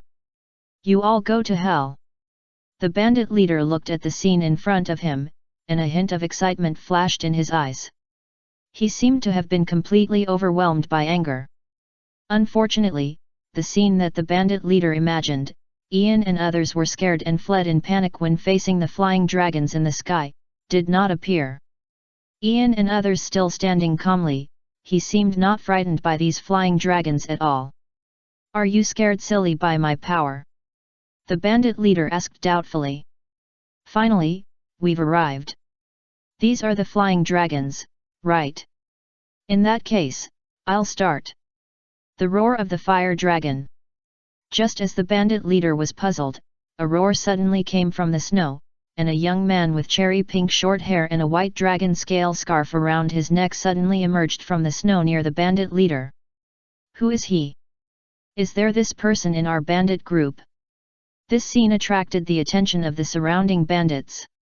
However, before everyone could think about it, the cherry pink-haired boy first opened his bloody mouth like a dragon in front of everyone, then took a deep breath, and released a red magic circle with a dragon head in front of him, spitting out blazing flames at the flying dragon closest to him, and attacked. Boom! In a roar, the two-legged dragon closest to the boy let out a piercing scream and fainted directly. Hee hee! The two-legged dragon is also a dragon, and it can't escape my dragon-killing magic. The cherry pink-haired boy looked at the two-legged dragon knocked down by his dragon flame and said excitedly. The boy spit out flames from his mouth. Where did he come from? The flying dragon was knocked down? How is it possible? The remaining robbers were confused and couldn't believe it. Ice shape, holy sword. Just when the bandits couldn't believe it, Grey posed in an ice shape, and with a wave of his hand, he created a huge and sharp ice holy sword, which cut a two-legged flying dragon in half. Change clothes. Heavenly wheel armor. Heavenly wheel dance. Erza didn't mean to talk nonsense. A bright magic circle flashed under her feet, and her cotton clothes instantly turned into a delicate armor. Around the armor, there were countless flying swords, and those flying swords followed Erza's thoughts and shot at the nearby flying dragons. One flying dragon after another died on the spot. In a blink of an eye, only the bandits were left on the field. You, who are you? This time, the bandit leader finally calmed down. He knew that he had hit a wall today. He looked at Erza and others who easily destroyed the flying dragons and couldn't help asking. We are the magicians of the fairy tale guild that you are pretending to be. Ian said angrily, showing the fairy tale seal on his arm. Oh no, boss. These people are the real deal. After seeing the fairy tale seal on Ian's arm, the bandits shouted in panic. Fairy tale? How is it possible? The bandit leader was unconvinced, his eyes full of disbelief. Why is it impossible? Ian looked at the bandit leader and asked coldly. Aren't you in the west? This is the east, thousands of miles away from you. The bandit leader looked at Ian and questioned. So what? The entire Ishgar continent is the range of activities of the magicians of our fairy tale guild. Besides, it's not like we haven't been here before. Who do you think killed Deliora? Ian looked at the bandit leader and said disdainfully. You killed Deliora. The rumors are actually true. The bandit leader was dumbfounded at this moment. He had never thought that the rumors that the magicians killed Deliora, which he disdained, were actually true. At this moment, the bandit leader had to admit that he had been a little ignorant before. That's it. Ian said no more. As he raised his finger slightly, the majestic gravity fell from the sky, pressing the bandits to the ground one after another. These guys who pretended to be from the fairy tale guild must be severely punished. Haha. I actually destroyed the wyvern with one strike. I really have the strength to become an S-class magician. After destroying the wyvern and these bandits, Natsu looked at the roasted dragon corpse on the ground and said with a smile. Idiot. It was Ian who lent us the magic power. Erza was a little speechless looking at the complacent Natsu. Unlike Natsu, she saw that Ian used the magic power addition technique on them to increase their combat power. Otherwise, it would be easy for her to say. But Natsu and Grey would never be able to destroy these dragons so easily. The subjugation mission is over. We can go to the village. On the other side, Ian looked at the monster corpses all over the ground and said softly. By the way, don't you think we seem to have forgotten something important? At the same time, when Grey released magic, he subconsciously took off his clothes, but after not waiting for others to remind him, he frowned and looked full of doubts. Ah! Speaking of which, has anyone seen Kana? After Grey's reminder, Ian suddenly realized something and asked in confusion. For a moment, everyone present was silent. On the train, Kana, who had sobered up, looked at the empty carriage and fell into silence. Chapter 31 Ian and Erza, father and daughter recognize each other. At night. After Ian and his friends dealt with the wyverns and the bandits, they first returned to the train station and picked up Kana who they had forgotten on the train. Then they came to Grey's hometown, the Ice Lake village. Compared to 4 years ago, when the entire village was reduced to ruins due to Deliora's sudden invasion, the village now can be said to have undergone a facelift from beginning to end. In the entire village, every household has built a garden villa, and each family has a courtyard of at least 180 square meters. Even 80% of the families have parked magic four-wheelers at the gate of the courtyard, which can be said to be rich. At this moment, Ian understood. Why did the major forces nearby regard this remote village as a thorn in their eyes? Really? It makes me want to rob this village. Why don't we cover our faces and rob this village? After this, you will never have to do any more quests. Ian looked at the Ice Lake village in front of him, which was so rich that the entire village was paved with marble floors, and the doors of every household were inlaid with gems and advanced defensive magic props.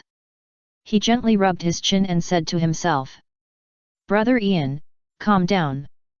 Let's not talk about anything else, this is my hometown."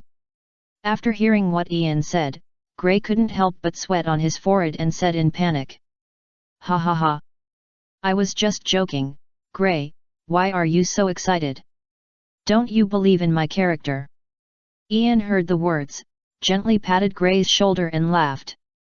"Brother Ian, do you have character and integrity? If you are really just joking, that's fine. But I clearly felt a hint of murderous intent in your words just now." Gray was sweating profusely. According to his understanding of Ian, although robbery and the like are definitely not possible.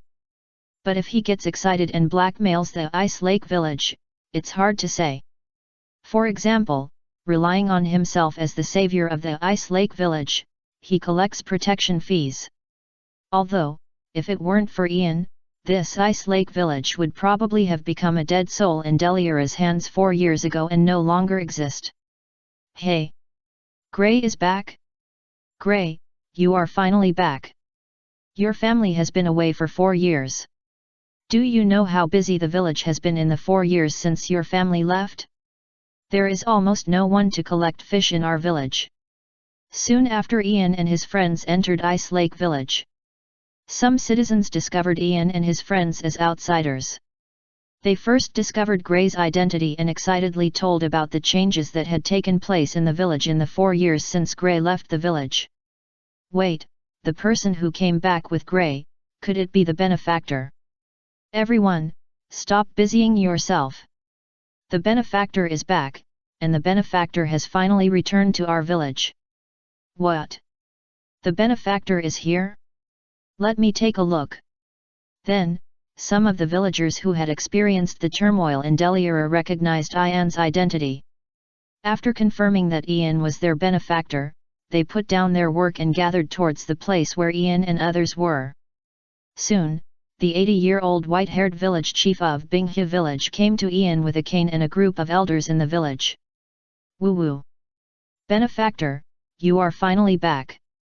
Without waiting for Ian to speak, the elders immediately hugged Ian tightly, crying and shouting loudly. Hey? This scene made Ian look confused. He just didn't come, not dead.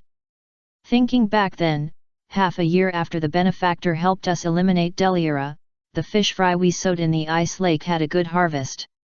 In less than a year, almost every household became a pond owner.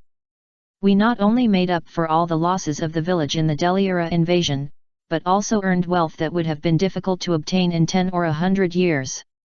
Even some caravans that would never have come to our village, and the lords who used to be high and mighty and never took us seriously, came here one after another after hearing the rumors about the Ice Lake. The Ice Lake village suddenly became a well-deserved giant in the vicinity. Just when Ian was confused, the villagers talked about themselves, and their expressions were full of pride. Then, they changed the subject, with a bit of grief between their eyebrows. However, although the village has become rich, we can no longer find the benefactor. During this period, we asked the Gray family, but unexpectedly, both Gray and Yin kept silent about your affairs. After that, we also spent a lot of money to find the magician named Gildarts. Although he was as powerful as a monster and helped us solve some problems, but he was not the person we were looking for at all. We all thought that you were dead. You paid a heavy price to help us defeat Deliora. In order not to worry us, you didn't tell us your real name. The villagers were sad again when they said this. Ah! Ian heard this and thought of the rumors that the bandit leader had chatted about the magician and Deliora dying together. He solved the case in an instant. It turned out that the rumor originated from Ice Lake Village. Don't worry. It's just Deliora. He can't hurt me. The reason why you couldn't contact me in these 4 years.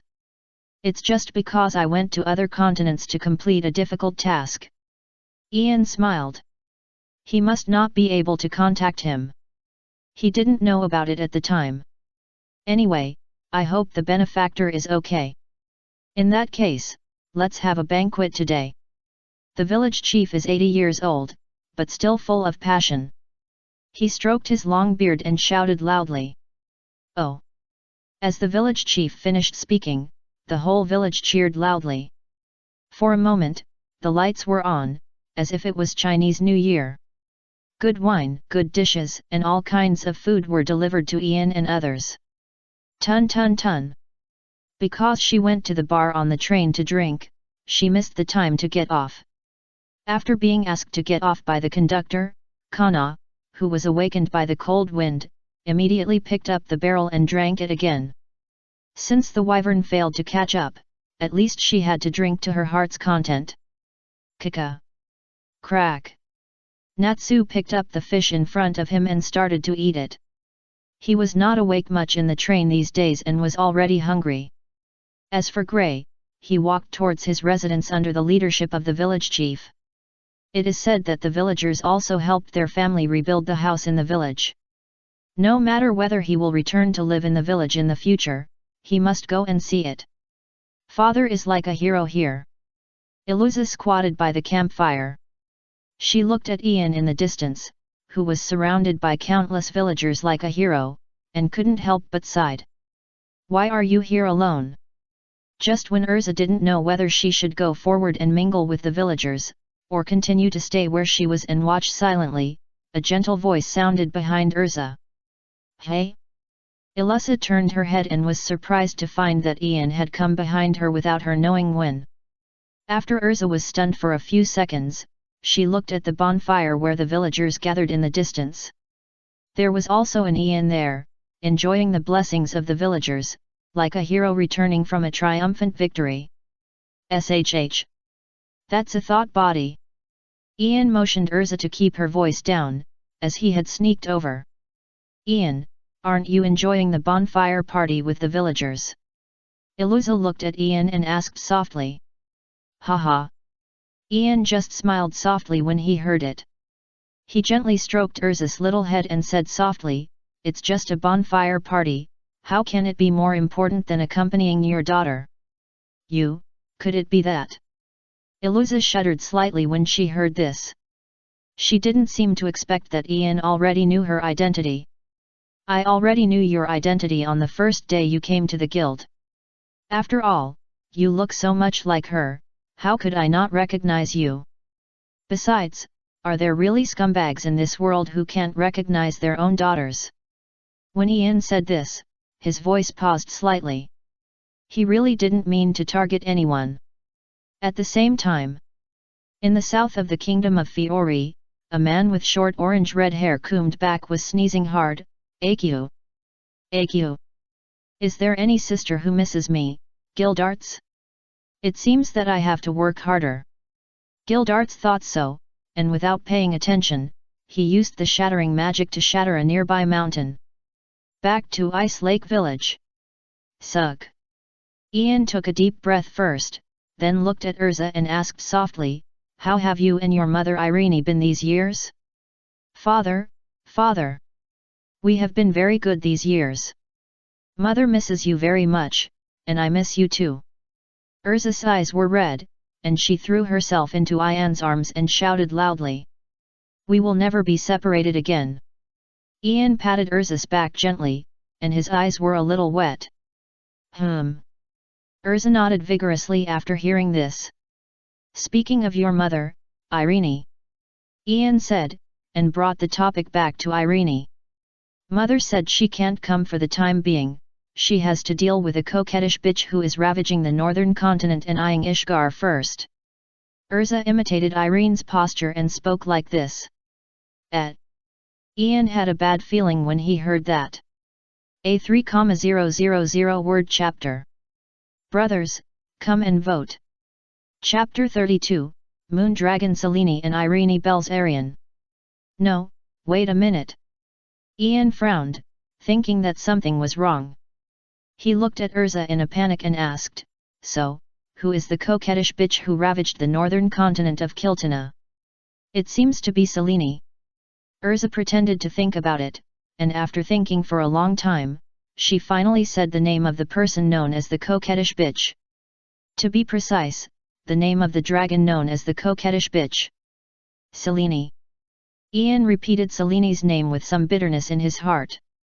As expected, some things are simply unavoidable. Father, listen to me. That woman named Selene is really bad. According to Mother. During these 400 years, Selene has often troubled Mother. Fortunately, Mother has also practiced for 400 years, and her strength is not weaker than hers. But because the two restrict each other, no one can easily enter the Ishgar continent. Mother, just sending me in is already the limit. So Father, please wait a little longer. After Mother can defeat that coquettish bitch Selene, our family can be together forever. Erza frowned and spoke seriously. Selene and Irene. It's troublesome. Things are getting troublesome. However, according to Erza, that means Irene now has the strength of a dragon. But that's right. Irene didn't do anything, just let the dragon seed in her body grow naturally, and she could reach the level of threatening the dragon. What's more, she practiced for 400 years to deal with someone. Irene is so powerful now. Ian thought silently in his heart. And Mother also told me not to try to find her in the western continent. Your current strength is really too weak. As long as you leave the Ishgar continent protected by Master Akunologia, you will be captured by that bad woman. Erza looked at Ian and spoke mercilessly. I'm really sorry about my weak strength. Ian's eyes twitched slightly when he heard it. It's too miserable to be despised by his own daughter. Okay. So, those dragon cubs in the North Continent who have grudges against me have known that I am in Ishgar Continent for a long time. The reason why they didn't come to retaliate against me is all thanks to Master Akunologia's constant protection of me. Ian thought of this and his thoughts began to drift away. He couldn't help but think of the first simulation when he exhausted his life and magic power and entered a state of confusion. The scene where Akunologia suddenly fell from the sky and wiped out all the giant dragons that were hostile to humans, that was really a full sense of security. Unfortunately, after 400 years, Akunologia, who was once the savior and hero of mankind, has completely fallen into the devil. He has become a symbol of destruction and wandered on the Ishgar continent. No matter what, Akunologia is the hero in Ian's mind. Although, once Akunologia finds him, there is no need for other dragons to take action. Akunologia will be the first to kill him, that's it. However, as Erza said, Ian also has a thorough understanding of the situation in the world. First of all, Akunologia is the most powerful one in terms of external level combat power. The second is the dragons who claim to be no weaker than Akunologia, and Irene, the mother of dragon-slaying magic who has worked hard for 400 years. After that, it should be the strongest magic king of mankind, August, and the black magician Zeref. Of course, this Zeref does not take into account the immortality of the ancient curse, otherwise it can also kill the non-magic immune dragon level. As for the fire dragon king Igneel who sealed himself in Natsu, he is probably also a dragon-level existence, or it is definitely not weaker than any dragon. Especially Igneel's close combat, that is a powerful force that can threaten Akunologia. Hey! Ian thought of this and took a long breath. Although Ian's strength has reached the king level, he still has a huge gap in the face of these monsters standing at the top of the continent and the top of the planet. It seems that there is a long way to go. At this moment, Ian wanted power so urgently for the first time. This time, it was not because Ian wanted to save someone, but to save himself. Who made Ian have too many enemies, and they were all top combat forces. Fortunately, these top combat forces are currently restraining each other and are in a relatively stable situation, which gives Ian enough time to develop and continue to work hard to improve himself. Ian believes that with his talent, sooner or later, he can match these monsters. At the same time, Kiltana, the northern continent. No. This is not the northern continent. It is a completely different world from Eslanden. This place is in a completely different dimension from Eslanden. But unlike Edras, who is also in a completely different dimension from Eslanden, but lacks magic power and thus embarks on the path of seizing magic power from another world. The magic power here is terrifyingly sufficient. Even the most ordinary magician in the fairy tale guild can release magic close to that of an S-class magician after coming to this world. This place is called Alentia, a world conquered by the moon dragon Selene. Yes, this is the power of the giant dragons named God in the northern continent. If they don't gather together and appear in groups.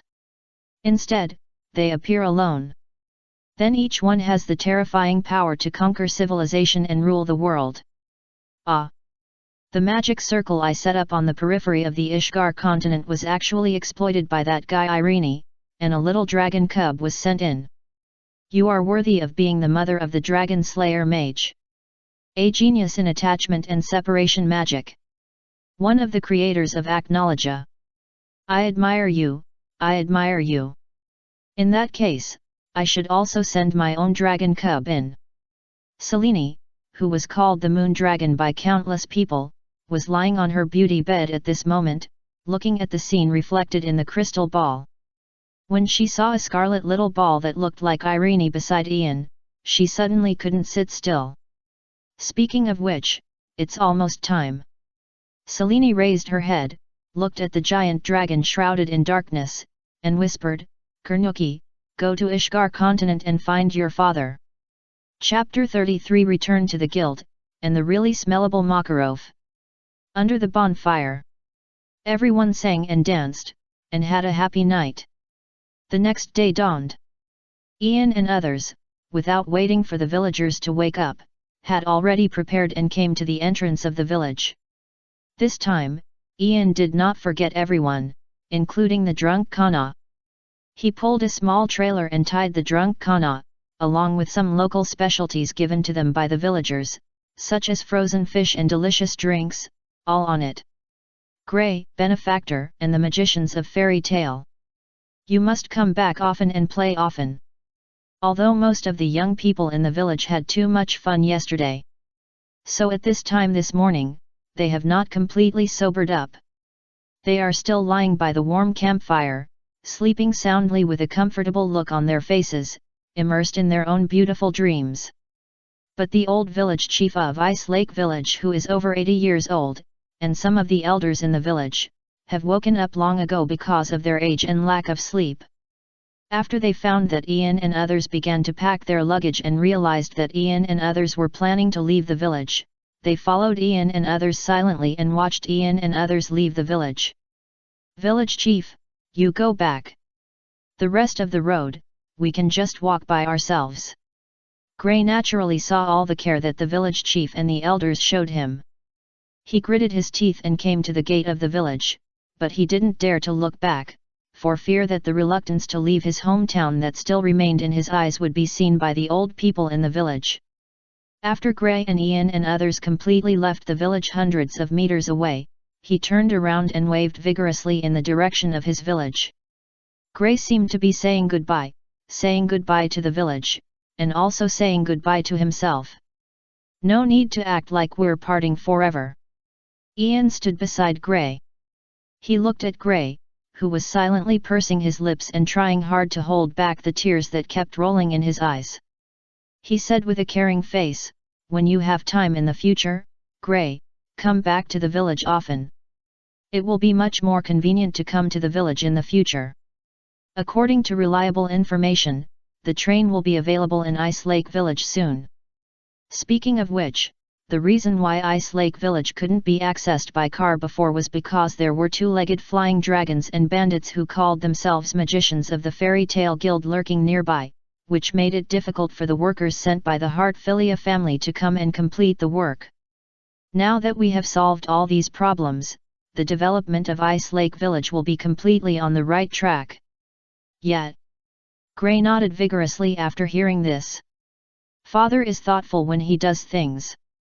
Iluza followed Ian and smiled softly after listening to Ian's words of comfort to Gray. By the way, Natsu used the dragon scale scarf given to him by Igneel to wrap his cheeks. Looking at Erza and Ian with a stealthy look, he seemed to be thinking about something. After a while, Natsu took a deep breath and asked, I have always wanted to ask, what is the relationship between Erza and Ian? From the beginning, the auras of the two of you gave me a very similar feeling. It seems that I can no longer hide it. Yes, Erza is my daughter. Ian held the petite Erza in front of him and introduced the relationship between him and Erza to Natsu, Gray, and Kana, who was sleeping soundly in the stroller. Goddaughter. Gray raised his eyebrows and asked hesitantly. How rude. I am your father's biological daughter. Erza directly refuted Gray before Ian could speak. Hey! As Erza's voice fell, both Natsu and Gray showed shocked expressions. In that case, Ian, have you been married for a long time? Gray looked at Ian and asked in a panic. Yes. Ian nodded slightly. He was indeed married a long time ago, more than 400 years ago. Are you divorced now? Gray pursed his lips and asked nervously at Ian. That's Gray, you're worrying too much. My wife and I have always had a good relationship. Ian heard this and shook his head and smiled. Okay. Gray spent nearly 10 minutes to reluctantly accept the fact that Ian was married and had a daughter, and that this daughter was Erza. Gray wiped the sweat from his forehead with his sleeves, and he murmured in his heart, now, Master is completely out of luck. It seems necessary to notify Master and ask her to return to the guild immediately. Let the adults solve their own affairs. Gray thought silently in his heart. By the way, Father, seeing that you had a good chat with the village chief of Ice Lake Village before, did you reach any cooperation? Erza seemed to have thought of something. She looked at Ian and asked softly. Because Ice Lake Village became rich overnight, their foundation is too weak, and they are often blackmailed by wandering magicians, bandits, and gangsters nearby. So I took the lead.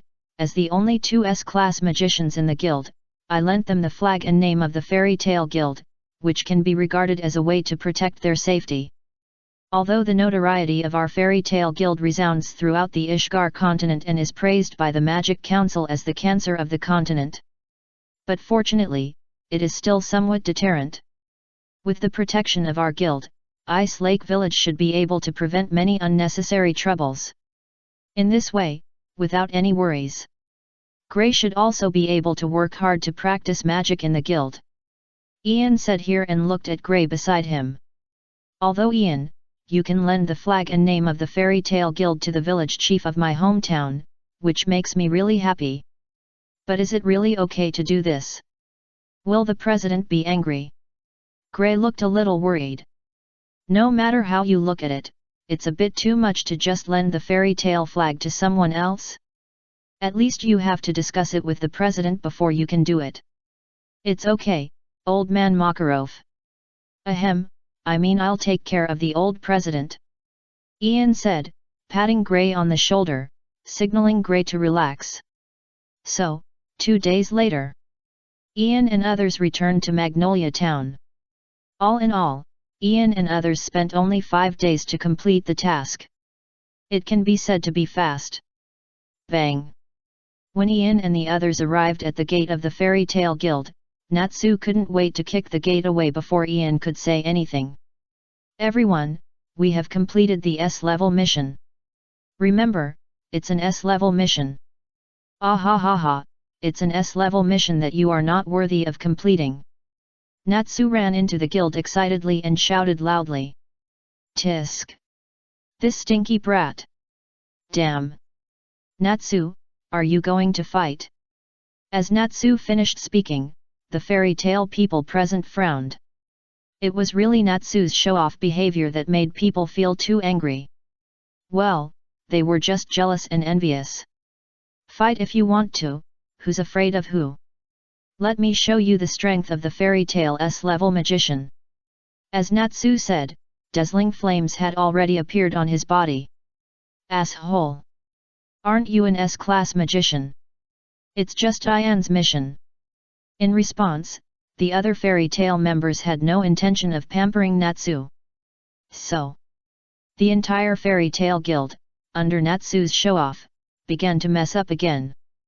Various colorful magic circles bloomed in the guild. It stands to reason. Next, Makarov, as the president, should stand up and end this battle. However, at this moment, as the president of the Fairy Tale Guild, Makarov has no time to manage this chaotic guild.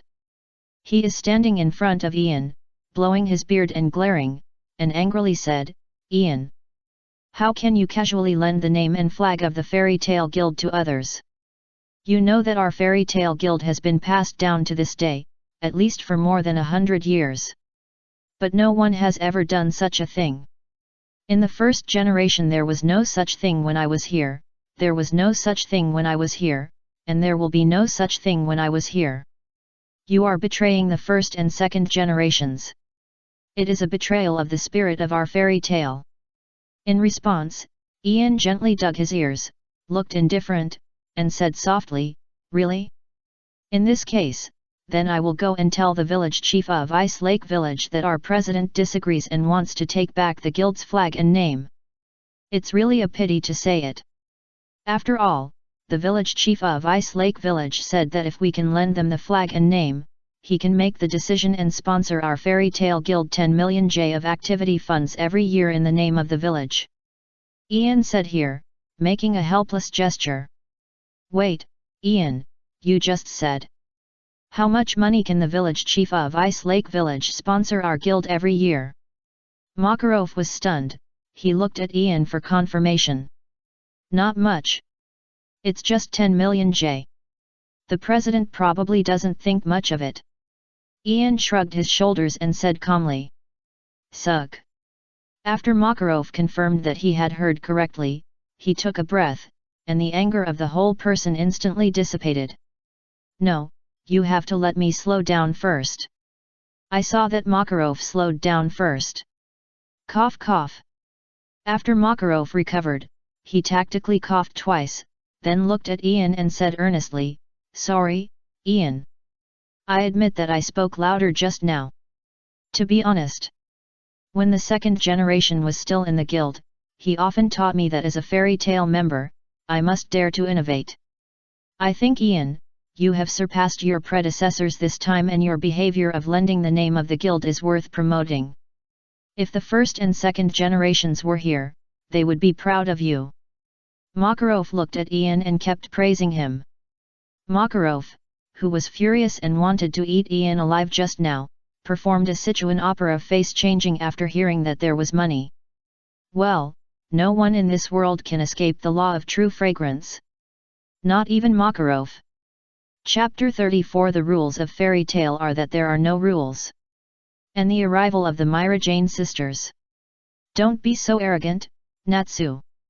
This is fairy tale. You are not the only one who can use magic. The battle in the guild is getting more and more intense. The fairy tale people, who were originally still in the stage of punching and kicking, finally showed their respective magic circles after realizing that there was a huge gap in physical fitness between ordinary magicians and dragon slayer magicians. For a moment, colorful magic circles flickered in the dim guild hall. If these guys are allowed to fight, the whole guild will be destroyed, right? Hey! You little brats, why don't you stop it quickly? However, just when the battle between these fairy tale people was about to escalate to the next stage, accompanied by a majestic and hoarse voice, Makarov, who was releasing golden magic all over his body, came to the top of everyone's head without knowing when. As Makarov spoke, he slowly landed on the fence on the second floor of the guild, where only the S-class magicians of the guild were allowed to go, and glared at everyone present. Although Makarov did not say a word, it was enough to deter everyone. Member. President. When the group of fearless fairy tale people in the guild found that Makarov, the president, finally spoke, they stopped their actions, sat back in their seats, and calmed down. Obviously, Makarov still has deterrence in the fairy tale guild. Of course, these people who calmed down did not include Natsu. Fire Dragon's Iron Fist. Natsu took advantage of the moment when everyone stopped and launched a general attack on his enemies. With a ferocious smile on his face and flames burning on his body, he punched several stunned guild members and laughed, "Ah ha ha ha. You guys are so stupid for being absent-minded in the battle. If you were facing a monster or a magician from the Dark Guild instead of me, you would have died. Hey! You are the real idiot, Natsu. Didn't you see that the old president came out? Stop it now." Gray looked at Natsu and said speechlessly. "Natsu, this guy doesn't understand the atmosphere too well, right? Old president?" Natsu looked up in bewilderment after hearing this. What caught Natsu's eyes was a huge fist as big as a table and chair. Yes, Makarov was too lazy to say more. To deal with a brat like Natsu, there was only one punch. Hey! Facing this fatal blow, Natsu tilted his head slightly and forgot to dodge. Boom! Accompanied by a roar. Natsu was instantly hit by Makarov. He fell to the ground, foaming at the mouth, and passed out. Natsu deserved it.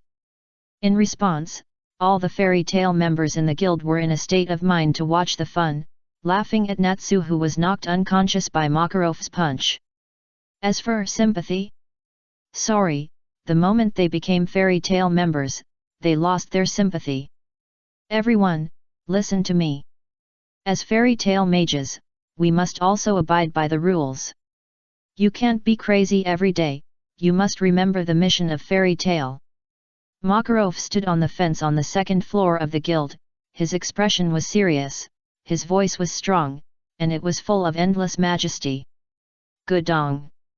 As for the members of the fairy tale guild who stood in the hall on the first floor of the guild, looked up at Makarov, and listened to what Makarov said, they all looked solemn. They looked at Makarov with admiration and respect. As for the mission of the magicians of the fairy tale guild, there is only one. That is.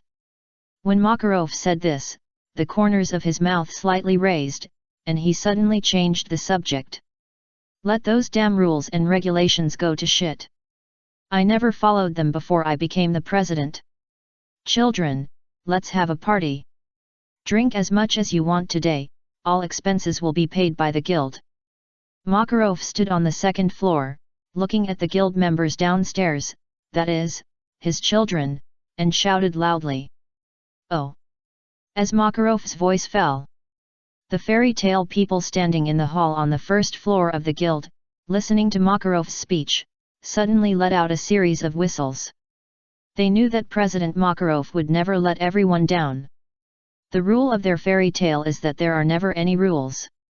For a moment, the entire fairy tale guild suddenly became a mess.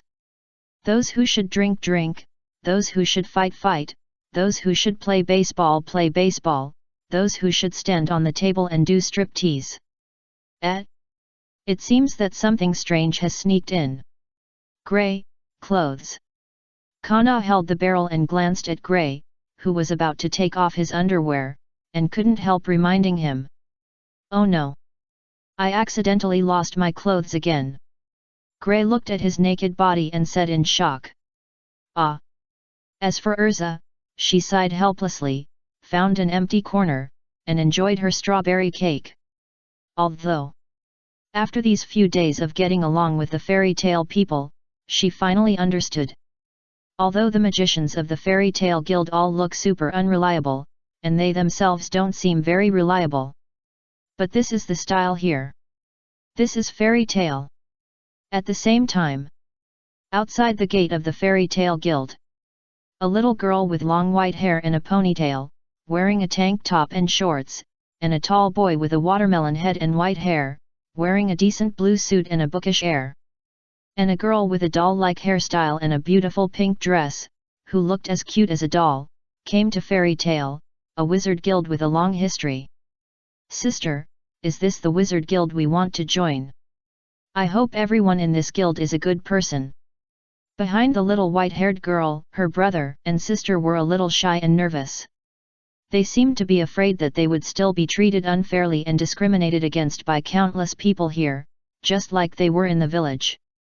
Don't worry. I will protect you. If anyone dares to discriminate against us, I will beat them with my fists. The white-haired girl in the lead was full of confidence.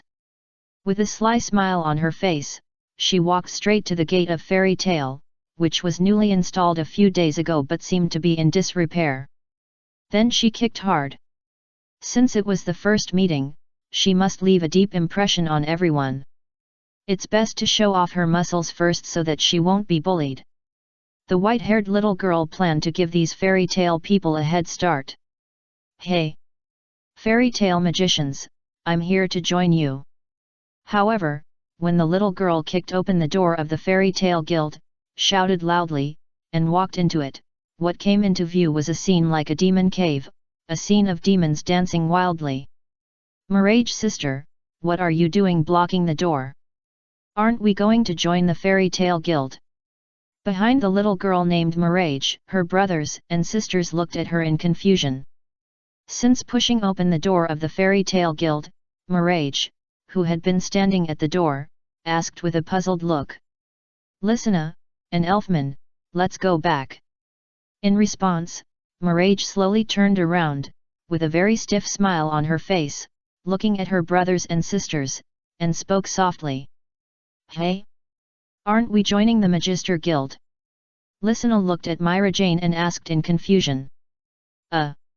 Myra Jane paused and explained softly, let's change to another guild.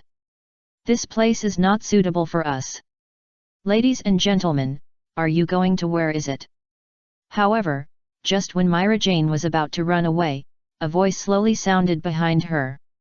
Chapter 35 Ian, who abducted the girl, and Myra Jane and Erza who looked down on each other. Myra Jane listened to the faint voice that was obviously coming from the Fairy Tale Guild behind everyone, and her soft and petite body couldn't help but tremble slowly.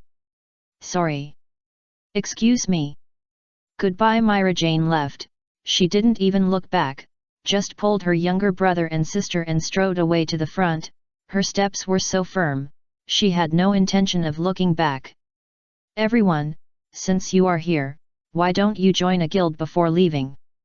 However, Myra Jane only felt a flash of golden light, and a tall figure appeared in front of her, blocking the way of Mirajana's three siblings. Look carefully, the person who blocked the way of Myra Jane and others was holding a glittering seal in his hand. There is no mistake, it is the seal of the Fairy Tale of the Magician Guild. Anyone who is branded with this seal will consciously be classified as the same as the Fairy Tale people. Gudong. Myra Jane looked at the person in front of her and couldn't help swallowing her saliva. On her fair forehead, beads of sweat were dripping down her face, and her eyes were filled with nervousness and panic. Well, from the way the man in front of her stood, she could tell that this man was terribly strong. Hello. My name is Lysina Strauss, and this is my brother Elfman Strauss, and my sister Mileage Strauss. The reason we came to your guild is because my sister, my brother, and I are all magicians, and we hope to join your guild and become a professional magician recognized by the Magic Council. Just when Mileage was silent, Lysina came up to everyone, bowed slightly to the visitor, greeted him, and explained her purpose. Lysina, don't get too close to this guy. Can't you feel it? This uncle is very dangerous. When Myra Jane saw this, a trace of panic flashed across her face. She immediately stepped forward, blocked Lysina behind her, and criticized Lysina loudly. But, I feel that this uncle in front of me is a very good person. In response, Lysina shook her head slightly. She had completely different ideas from her sister Myra Jane.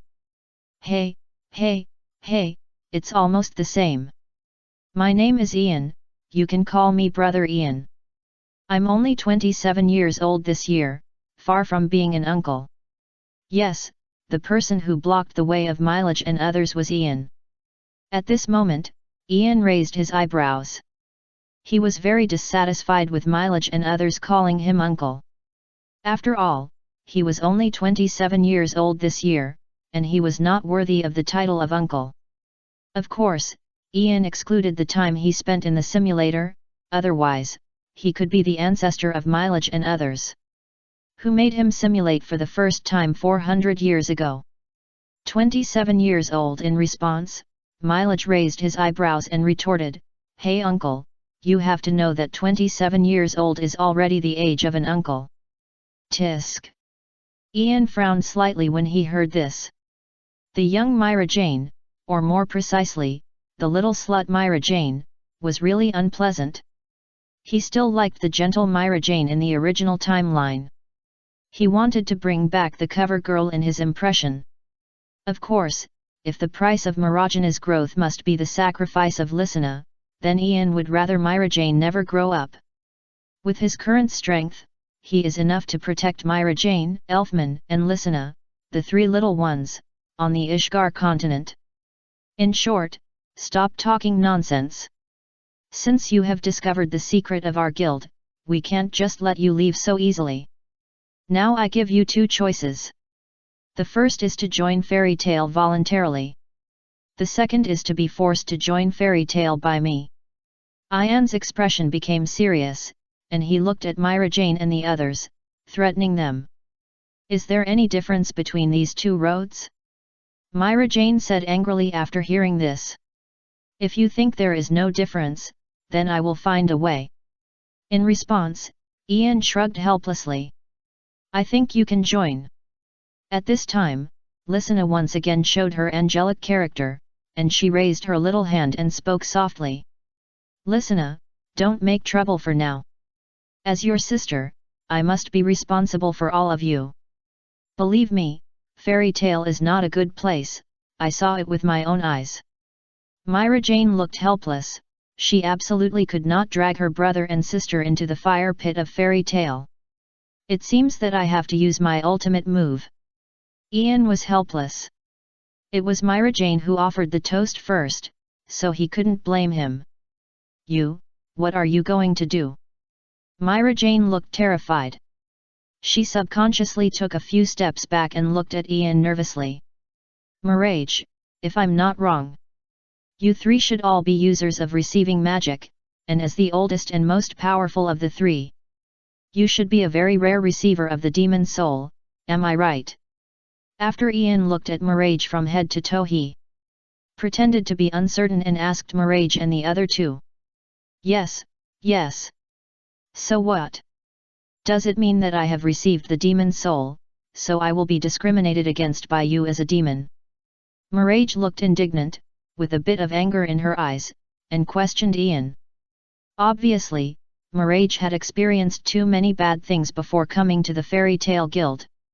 Mirage, you misunderstood.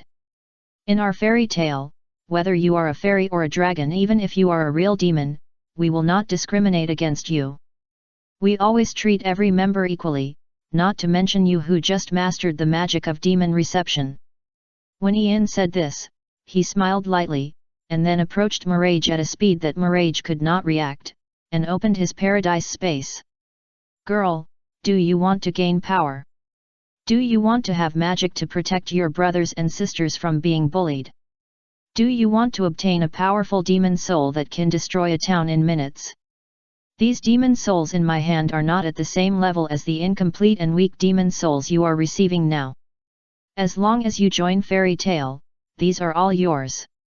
Ian placed his trophies in front of Mirage, and tempted her with his words that were comparable to those of profiteers and pyramid schemes. This Mirage is an expert in demon souls. She can feel what level of existence these souls in Ian's hands are. Among them, the dark blue demon in particular gave her an unfathomable feeling. The name of this demon soul is Deliora. It is one of the works of the dark wizard Zeref, who was rampant in the world 400 years ago. As long as you can fully master the power of this demon, you can gain a powerful strength that can match or even surpass the level of the 10 holy magisters. Ian saw Mirage's desire for the demon soul in his hand and continued to tempt. In fact, Deliora's strength is still very strong. If he hadn't met Uru, who was at the 10 holy level and mastered the elimination attribute magic. Deliora was originally supposed to be the third person in the Gate of Hades, second only to the nominal president and the king of the underworld Maldogil, and the actual second person. When Deliora is an enemy, a beast. But when Deliora's power is used as a teammate, it becomes extremely reliable. Surpass the Holy 10. Mirage whispered softly, with a little desire for power in her eyes. I agree. Finally, Mirage was completely defeated in front of this power that was so close. She lowered her head and chose to join Fairy Tale like a resigned person. Don't worry, there is only one thing I can guarantee you with my life. You will never regret joining our Fairy Tale. Ian looked at Mirage and the other two and said with a smile. I hope so. Mirage said weakly. Just like that. Ian pressed the Fairy Tale Guild's mark on the backs of Mirage, Elfman, and Lysana's hands. Hee. Father is abducting underage girls. I'm going to tell Mother.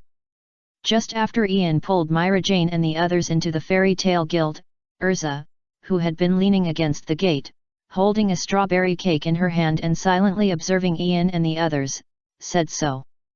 Hey! Erza, wait a moment.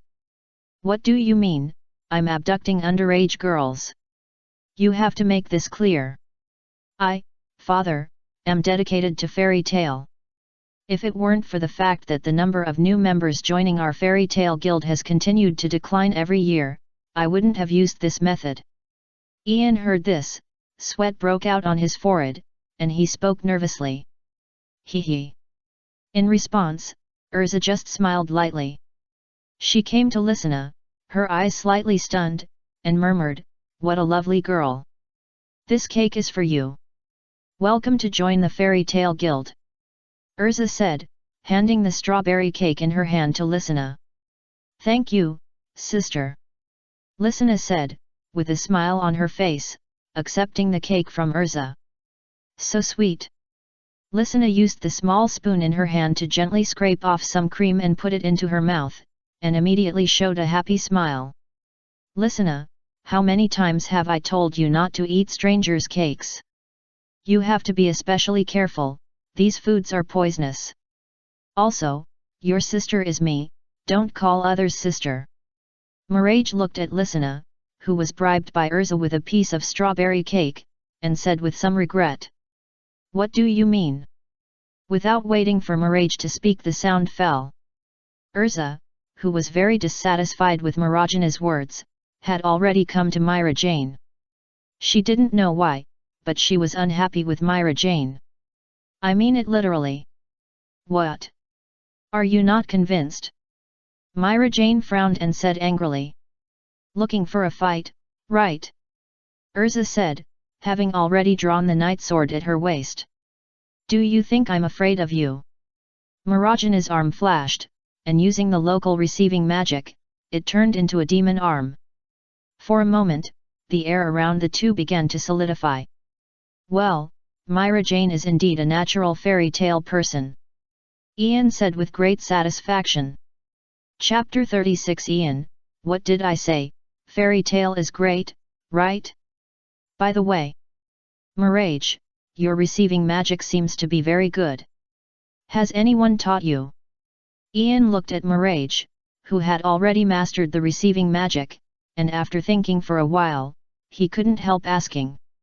If he remembered correctly, Mirage should be in a state of losing control of magic at this time. That is, the state where he couldn't fully control his receiving magic, causing part of his body to become demonized and could not be cancelled. Well, as Ian's magic power became stronger, his memory became better and better. Many details he remembered when he read the fairy tale comics in his previous life now flashed in his mind like slides. Oh, you mean the receiving magic I am using now? My benefactor taught me. Mirage turned his head and looked at Ian and explained. Who is your benefactor?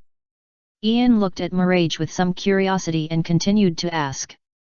In Ian's impression, there should be few people who can help Mileage to freely control the magic power in his body with a few simple instructions. These people are undoubtedly master-level magicians. My benefactor is called Uru. Mirage said directly without pretending to be mysterious. Is it really Uru? Ian smiled, he had guessed it was Uru. Maybe this is the so-called butterfly effect? As Ian used the simulator to correct the tragedy of this world, everything in this world is undergoing amazing changes. Ian helped Uru and let Uru survive successfully. And Uru, who survived successfully, will help more people in need. I also heard. Senior who helped us sisters. She is a member of the Mage Guild Fairy Tale. I want to become a female mage as cool and powerful as her. That's why I made up my mind to join the same Mage Guild as her and become a member of the Fairy Tale Guild. Besides, I came here because I heard that the Fairy Tale Guild is very warm. After all, I want to give my brother and sister a good growth environment. However, after I really came to Fairy Tale, this guild simply shocked me. I can't say I was disappointed. I can only say it's hard to evaluate. Mirage recalled everything she saw after kicking open the door of the Fairy Tale Guild, and her beautiful eyebrows were tightly frowned. At this point, after thinking for a while, Myra Jane looked at Ian and couldn't help asking, Ian, now I have the seal of Fairy Tale on my body, I can't run away. So, can you answer my question directly now? So that I can be mentally prepared. Ask it. Ian nodded slightly, looking like he knew everything. Then I'll ask. By the way, is our Fairy Tale Guild really a legitimate wizard guild? What I mean is, our guild should not be those scumbags who are under the banner of the Light Wizard Guild, but actually do some disgusting things, and are in cahoots with the Dark Wizard Guild. Myra Jane looked at Ian and asked for confirmation. Of course not. Our Fairy Tale Guild. We have nothing to do with those evil dark magician guilds. We are irreconcilable with evil forces. Ian frowned and protested loudly. Well, their Fairy Tale Guild really has nothing to do with those dark magician guilds. At most. The legendary evil dark magician Zeref is the magic teacher of the 4 founders of their Fairy Tale Guild, and also the lover of their first president Mavis. The second president Presheto left the Fairy Tale Guild and founded the Devil's Heart, which is known as the strongest dark magician guild in Ishgar. Guild member Natsu's younger brother, Pluto Mardogil, led a group of demons from the Book of Zeref to establish the most mysterious dark magician guild in Ishgar, the Gate of Hades. At the same time, the Gate of Hades, also known as the Jalal Bookshelf, is to awaken the final a mysterious organization that operates around the continent with the goal of destroying the strongest demon, Flame Demon End. In addition, their wizard guild, Fairy Tale, is regarded by all the members of the Magic Council as a threat to the Ishgar continent, second only to the Heart of the Devil and the Gate of Hades, the 2 great dark wizard guilds. That's all. In summary, how dark can their fairy tale be? It's so white. Is it really so? There was still some doubt in Marajana's eyes. Really, really? Ian assured Tianfa-san. I believe it. Finally, Myra Jane sighed. Now she has been branded with the mark of Fairy Tale. She has to believe it whether she wants to or not. She has no choice. She is no longer clean. Ahem. Anyway, let's go to the guild first. After answering Marajana's question, Ian took Myra Jane, Elfman and Lysina into the gate of the Fairy Tale Guild. Asshole! Don't steal my things! Drink, drink! The people in the guild were still in a mess, like a devil's cave. Guys! Newcomers are coming! Ian looked at the messy guild in front of him and shouted loudly. What? Newcomers are coming! When the people in the guild who were reveling heard what Ian said, they were all stunned, and then they all locked their eyes on Myra Jane and others who were newcomers with a little disbelief. It seemed that for the fairy tale people, it was so abnormal for the Fairy Tale Guild to have newcomers. Just like that, dozens of eyes were focused on Myra Jane and the other 2. Too many eyes made Myra Jane and the others feel a little uncomfortable. It reminded them of the time when they were still in the village and were treated as monsters and looked at strangely. Oh! Finally, there are new people. However, the next second, in the Fairy Tale Guild, there was a burst of strong cheers. Everyone present was celebrating the arrival of Myra Jane and the others. What's your name? What magic do you use? How old are you this year? The fairy tale people gathered around Myra Jane and the others as if they had discovered something rare, and kept asking Myra Jane. I'm 13 years old this year. The magic used is receiving magic. The species received is the demon soul. If you are afraid, stay away from me. It was the first time that Myra Jane was surrounded by so many people so enthusiastically, and she was still a little uncomfortable. At the same time, Myra Jane directly revealed the type of magic she was using, trying to scare away the people present. She thought, these people would be scared away when they heard that the species she was receiving was the evil demon soul? Just like those villagers who were kind to her 1 second ago, but were scared away the next second, and even said bad things about her sisters behind their backs. What? What you received was actually the demon soul. As Marajana's voice fell, everyone present was stunned. Hehe, are you scared? If you are scared, stay away from me. Marajana's words were still tough, but there was a little disappointment in her eyes. Sure enough, even if she came to the Magister Guild, she was still an alien that was feared and hated by others. This is too cool, isn't it? Unfortunately, what Myra Jane thought did not happen.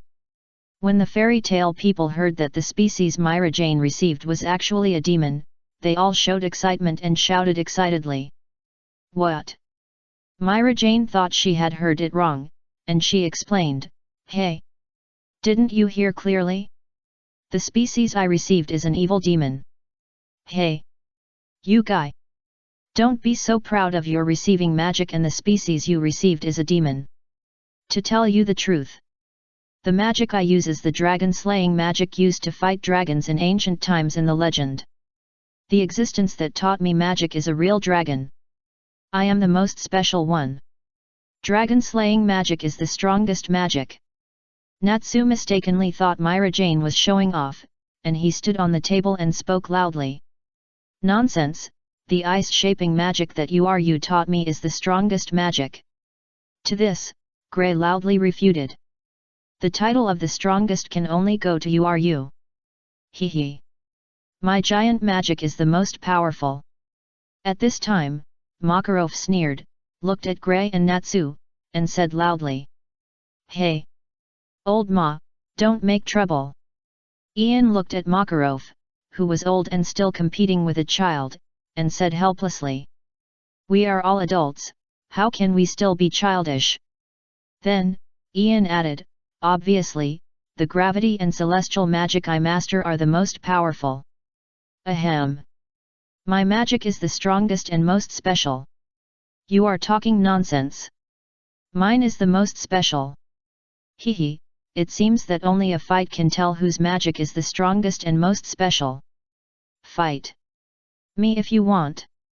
Do you think I'm afraid of you? Funny.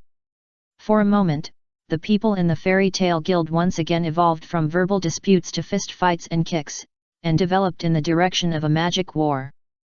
No. What is going on? Seeing this, Myra Jane couldn't help but wipe away the tears from the corners of her eyes.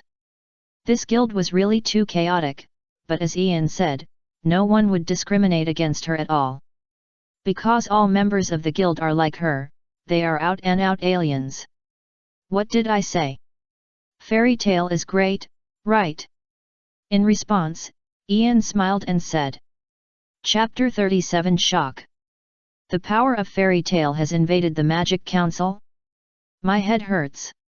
When Ian opened his eyes, what came into view was a completely unfamiliar ceiling. Damn, has my strength really declined?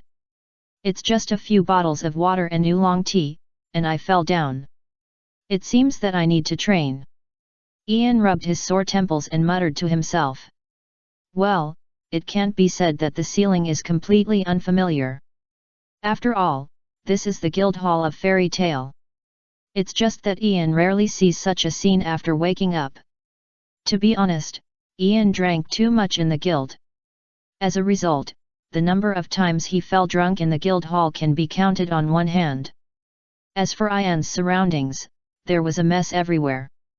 With a group of guild companions lying on the floor and sleeping on the ground. Obviously, Ian was the first to wake up. As for the rest of the guild, except for the miners led by Erza and Myra Jane who were sent home early by Ian, the rest of the guild members were still in deep sleep. They had not yet woken up from last night's hangover. By the way, this group of miners did not include Kana. This girl fought until the last minute yesterday and defeated the entire guild. And she eventually perished together with Ian, who had practiced dragon-slaying magic and whose metabolism was different from that of ordinary people. Sure enough, Mavis, who has the best eye in the Fairy Tale Guild and is praised by countless people as the fairy's military advisor, and is also the first president of the Fairy Tale Guild, is not wrong. As the daughter of Guildarts, Kana has amazing potential. Maybe Kana is working in the wrong direction. Kana's magic power is actually not weak. After all, she is the daughter of Guildarts, and her foundation is here. As long as she works hard to practice, she will definitely gain something. But the card magic she uses is too dependent on the card, the attributes and power of the card. Of course, this is also a common problem of holding magic. Maybe I can work hard to develop her magic and help her open the second magic source. Then ask the first generation to pass on the glory of the fairy to her. Let Kana practice super magic as basic magic like Guildarts. Ian looked at Kana lying on the table. As the drunkard king of Fairy Tale who defeated him head-on last night, he secretly made more than 100 plans for Kana to become stronger. Hello, is anyone there? Excuse me, is this Fairy Tale? Just as Ian touched his chin and secretly made plans, a weak voice came from the gate of Fairy Tale. Ah! Ian looked back after hearing this. I saw a messenger boy in a magic postman's uniform, holding a letter in his hand, standing at the gate of the Fairy Tale Guild, constantly wandering, as if hesitating whether to come in. This is Fairy Tale, who are you looking for? Ian heard the words and came to the gate, looking at the messenger boy and asked. The messenger boy looked at Ian who suddenly appeared, and his expression was slightly stunned at first. Then, he immediately put on a professional smile on his face and said softly, well, it's like this letter is delivered to Mr. Ian. Who is Mr. Ian? Coincidentally, I am Ian. Ian didn't seem to expect that someone would send him a letter. He scratched his messy hair and looked at the messenger boy in front of him and said, excuse me, who sent this letter to me? It's a person named Yin Fulpasta. The boy replied with a smile. I see, is it a letter from Yin? Ian heard the words, and his eyes suddenly lit up. He took the letter from the boy's hand while speaking. By the way, please sign your name here. The guy said, handing Ian a pen and a book. Okay. Ian nodded gently. However, when he was about to use the courier's pen to write his name, he found that the pen had run out of ink. Sorry, it seems that the last customer ran out of ink. I'll fill it with ink for you right away. The courier looked embarrassed, and he was in a hurry to find a spare pen and ink from his backpack. Don't worry, I have a fountain pen too. Wait for me. Ian just smiled softly when he saw this. After he finished speaking, he returned to the guild and went to the bar to get the fountain pen that the president usually used to write letters. Thank you for your understanding. The messenger heard this and bowed deeply to Ian, who turned around and went to the guild to get a fountain pen, to express his gratitude. Then, the messenger raised his head and looked into the guild through the gap in the Fairy Tale Guild gate that Ian failed to completely close. However, the messenger saw a scene that he would never forget. There were countless naked men in their underwear lying on the ground. It was so eye-catching that he swore he didn't want to see it again. This was simply the legendary hell of naked men. He would definitely have nightmares in the middle of the night. On the other side. Let me see, I remember it's here. Aha! Finally found it, Makarov's pen. Ian was at the bar of the guild, constantly searching. Ian searched again and again. After a while, he finally found the pen that Makarov usually treasured. Then, Ian turned around with a smile and walked towards the gate of the guild. I found the pen. However, when Ian arrived at the gate of the fairy tale guild, the messenger boy had disappeared. Strange. Where did he go? Ian looked at the missing messenger boy and said in confusion. On the other side, the messenger who had fled from the fairy tale guild at high speed was next to the public telephone booth in Magnolia, saying something nervously. Hello. Is this the Magic Council? I want to report it. I'm not kidding. There is the Light Mage Guild, and they are being imprisoned in broad daylight.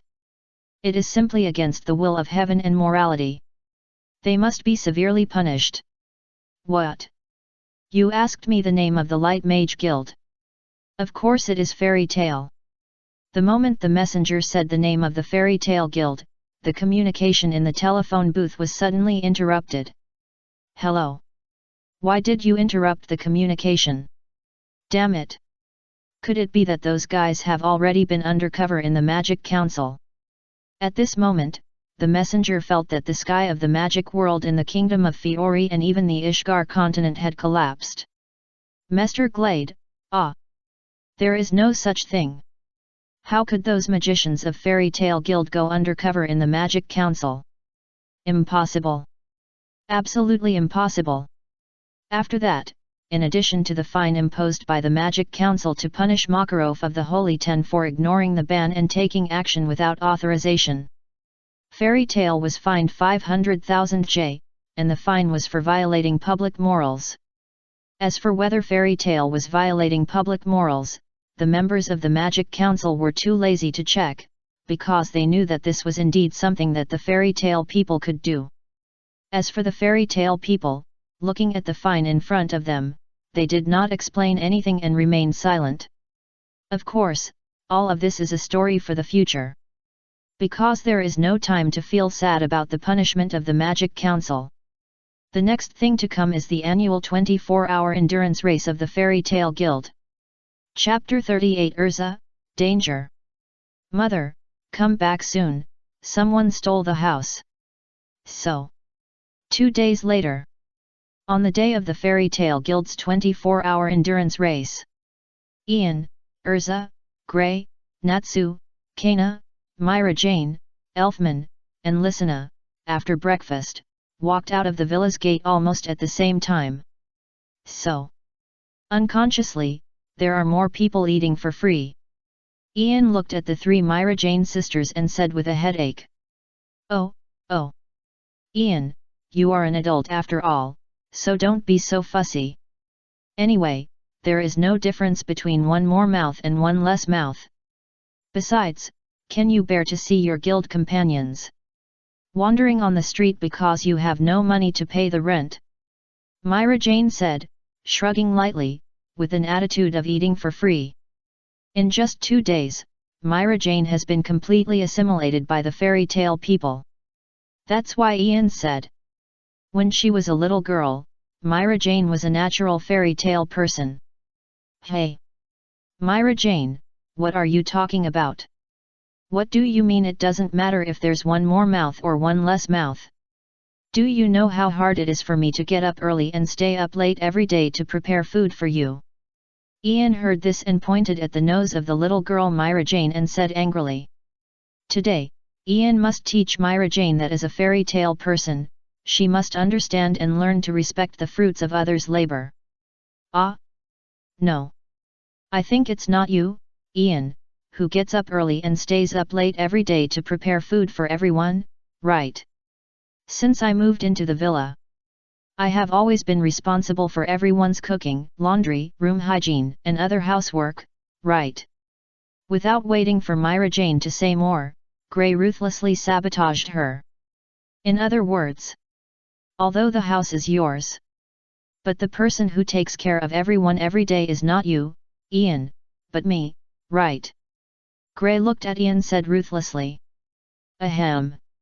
Gray, you have to remember who saved you back then. Who saved your parents and the villagers in the village? In response, Ian coughed twice tactically. Then he used the moral kidnapping method taught by President Makarov. Brother Ian. You are becoming more and more like the old president. You even learned this shamelessness. Gray said helplessly. Well, Gray has a stable personality, is calm in the face of things, can do housework, and can cook. He is simply a perfect child. Of course, if Gray was not naked like a pervert when he came out of the villa with everyone just now, it would be even more perfect. Ahem. In short, I won't talk about what happened before.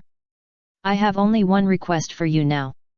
Whether it's violence or scheming, do everything you can to win the top 3 in this year's Fairy Tale Guild 24-hour endurance race. Leave the 1.4 million in our dormitory. Ian coughed tactically again and declared loudly. Oh. As Ian finished speaking, all the children present shouted in unison. I will never let my father down. Erza said so. Burning. Knock them all away. Natsu was extremely excited, with flames wrapped around his body. I won't lose. Gray sneered, and a chill broke out of his body. Come on. Kana held a wine glass in her hand and cheered for everyone.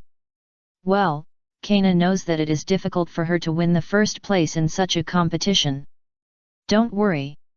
If it's a fight, I haven't lost yet. Miraja is full of confidence. Her demon soul finally has a place to use. Haha, never lost.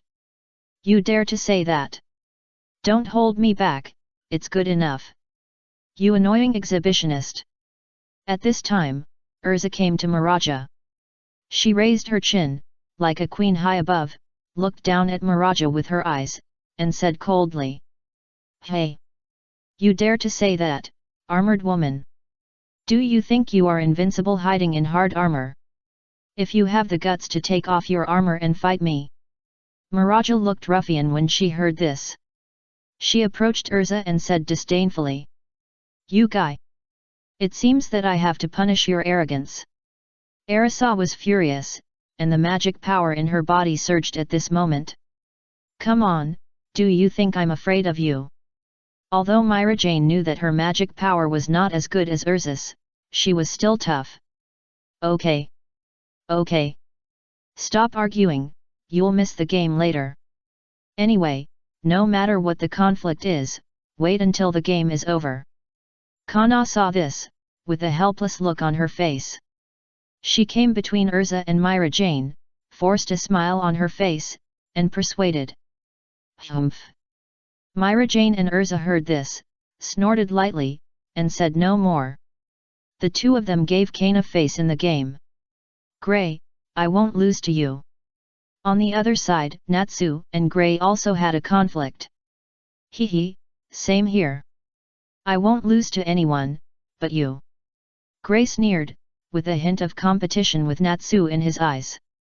Perhaps it was because Gray was an ice mage and Natsu was a fire mage, so they had an innate sense of competition with opposite attributes. Ah! As for Ian, who was in charge of leading the team, he first looked at Natsu and Gray, and then at Erza and Myra Jane. Finally, he sighed helplessly. Sure enough, let's take the first place in the 24-hour endurance race first. The prize money for the second and third place will be a matter of luck. Putting hope on these guys is simply a mistake. Not long after.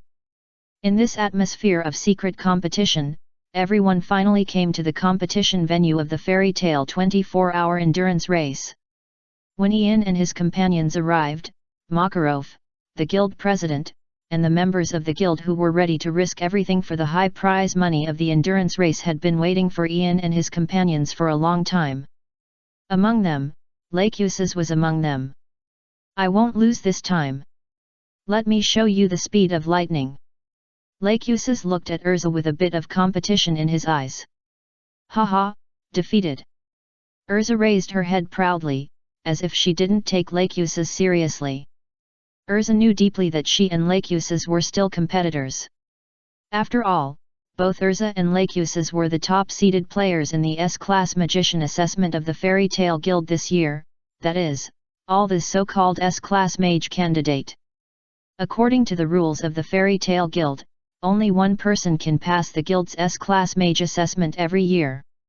Even if the other contestants who participated in the assessment have reached the level of S-Class Mage, they can only wait for the next session. And the candidate who can pass the Guild's S-Class Mage assessment this year, whether it is Laxus or Erza, believes that it must be themselves. This person is very strong. Just when Erza and Laxus were confronting each other, Miraja followed Erza's gaze and looked at Laxus. She could feel that the yellow-haired man in front of her, who was about the same age as them, was terrifyingly strong. Is this the Mage Guild? There are many peers who are stronger than me. It really makes me feel excited. Miraja felt her blood boiling. She liked this challenging feeling. Since everyone is here, then I will reiterate the rules of the Fairy Tale Guild's 24-hour endurance race. Whether you run or fly, or use all kinds of strange magic, as long as you can go to the mountains 100 kilometers away within 24 hours, get the scales of the wyvern, and then return here, you will complete the endurance race. The top 3 players in the endurance race will receive the Guild's bounty. The last player to return will be punished by the Guild. Believe me, you definitely don't want to know what the Guild's punishment looks like. Makarov stood on the podium and loudly announced the rules of this endurance race to the members of the Fairy Tale Guild present. Have you heard the rules clearly? Makarov looked at the Fairy Tale mages and asked loudly. I heard it clearly. In response to Makarov, there was a wave of shouts. Then take your positions. Makarov took a deep breath and raised the starting gun in his hand high. Ah! It seems we have caught up. However, just when Makarov was about to pull the trigger, accompanied by a strong frost, 3 figures, 1 big and 2 small, appeared in front of the magicians of the Fairy Tale Guild. Who are you? For a moment, all the fairy tale people present were stunned. They seemed to be unfamiliar with the identities of these 3 people. Hey!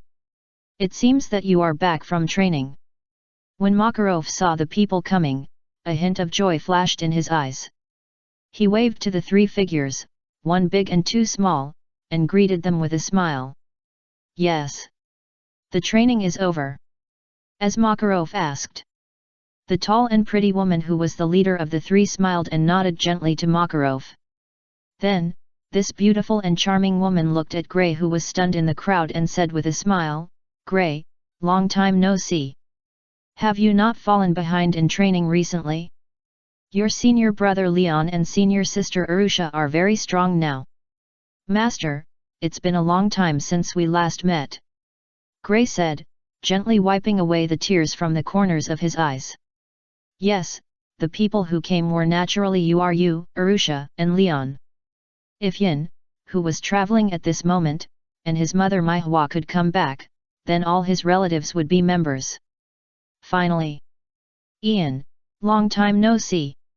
Finally, you looked at Ian deeply, and she said with a complicated expression.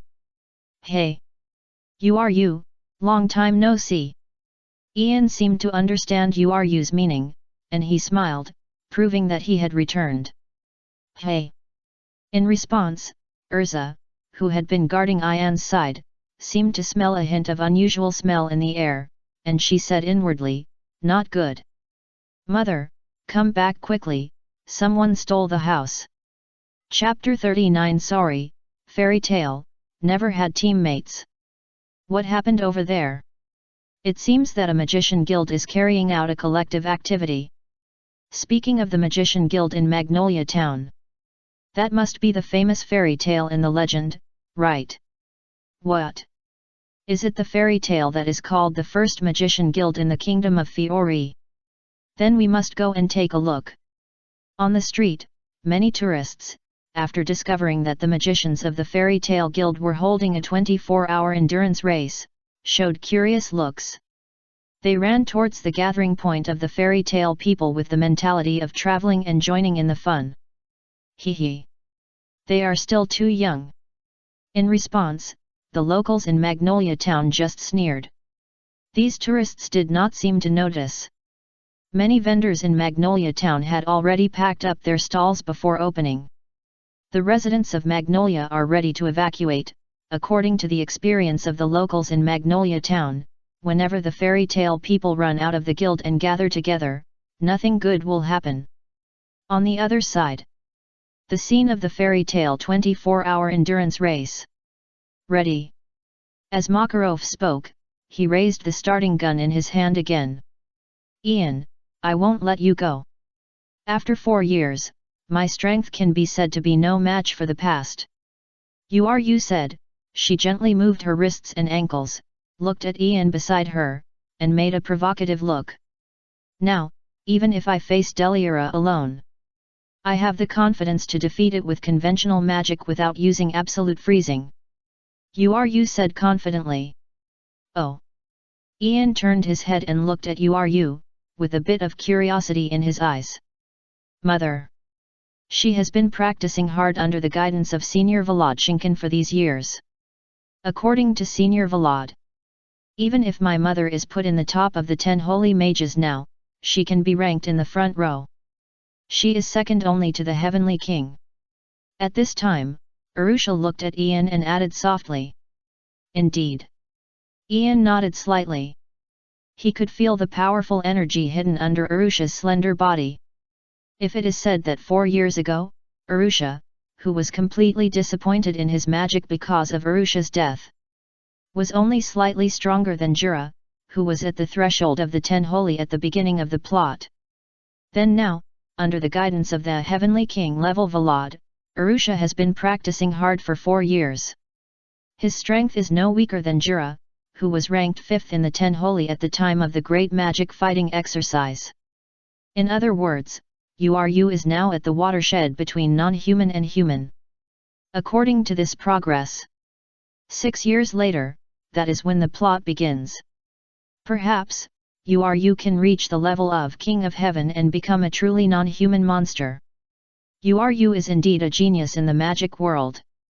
Ian couldn't help but sigh. After all, Uru is the one who can make guildarts, who likes adventure and is used to being alone, take the initiative to invite him to form a team. His talent and strength are both top-notch on the continent. As for Arushia, Ian can only say that Laxus, Erza, and Myra Jane have new competitors now, and the uncertainty of this year's S-Class Magician assessment seems to have increased again. Start. While Ian was chatting with Uru and others, Makarov pressed the starting gun. Bang! With the sound of a gun, the fairy tale people present rushed out one after another. First place is mine. Every fairy tale participant was filled with the desire for the first place in the endurance race, the 1 million J prize. Ice-shaped floor.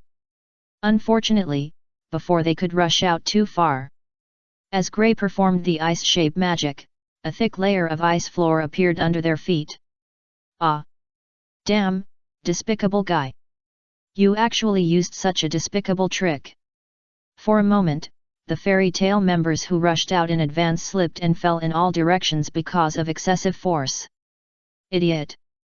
At this time, no matter what magic you use, as long as you can win. Grey looked at his fellow guild members who were tricked by him and spoke loudly. As he spoke, Grey used the shaping magic to make himself a pair of skates specifically for skating, and whispered, "In this way, we should be able to gain an absolute advantage in the early stage." Hey! Grey! Don't think that you are the only one who can use the ice-shaping magic. However, just when Grey was about to set off, a piercing cold air was quietly released behind him. It's bad. Grey's forehead was covered with cold sweat, and now he had no time to escape. Ice shape, ice snake. Accompanied by a blue magic circle, 2 creations made of ice instantly wrapped Grey up and froze him in place. Sorry, Gray. The person who spoke was naturally Gray's senior brother Leon. At this moment, he was wearing skates made of modeling magic, and his demeanor was calm like an old artist. He walked slowly and leisurely past Gray, who was frozen in place by him. "Gray, you're still a long way to go," Leon said, stopping beside Gray, and gently patted Gray's bare shoulders, who was trapped in place by him. "Damn it! Natsu, save me!" Gray's hands were trapped, and he couldn't use modeling magic for a while.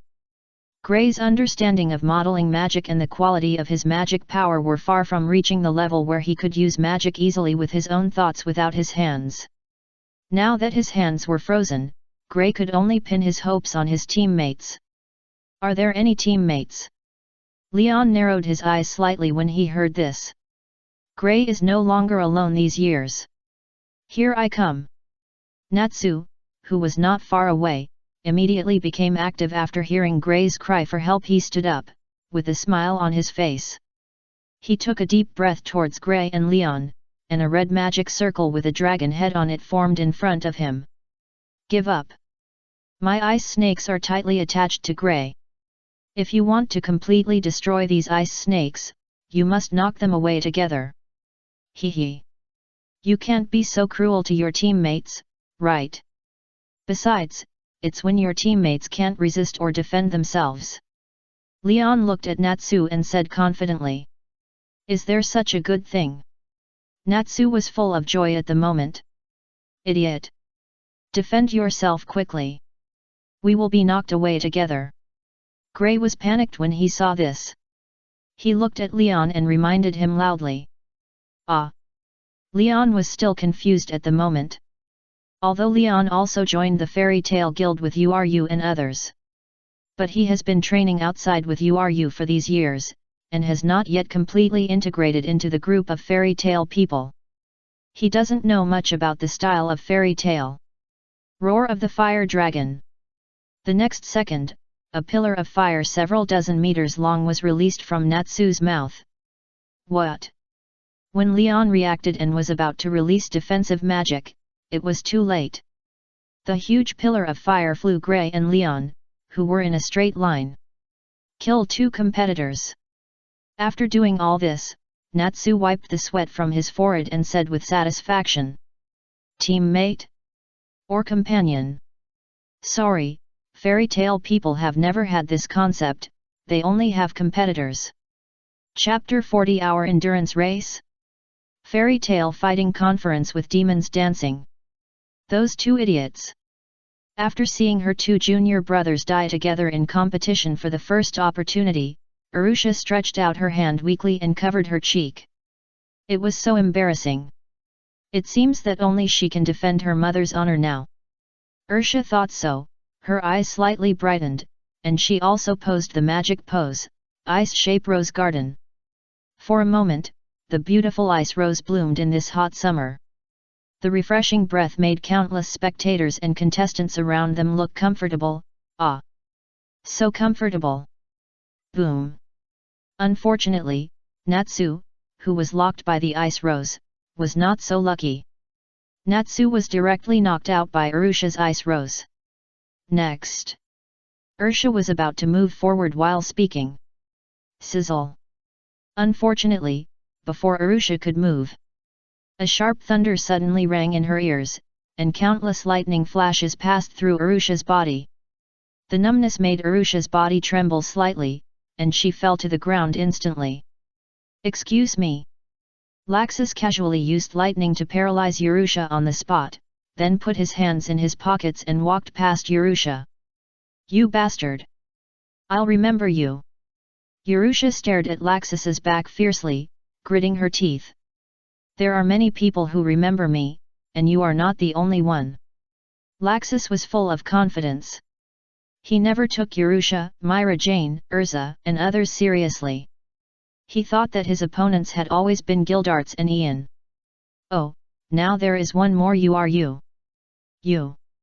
Unfortunately, Laxus was not able to finish pretending. Waves of dizziness immediately eroded his senses. He knelt down and retched. "Laxus, you are careless. Erza used the magic of Anti-Dragon Slayer to knock Laxus down, and sneered. Receive. Deliora's right arm. Where Erza didn't notice, Myra Jane silently used the receiving magic.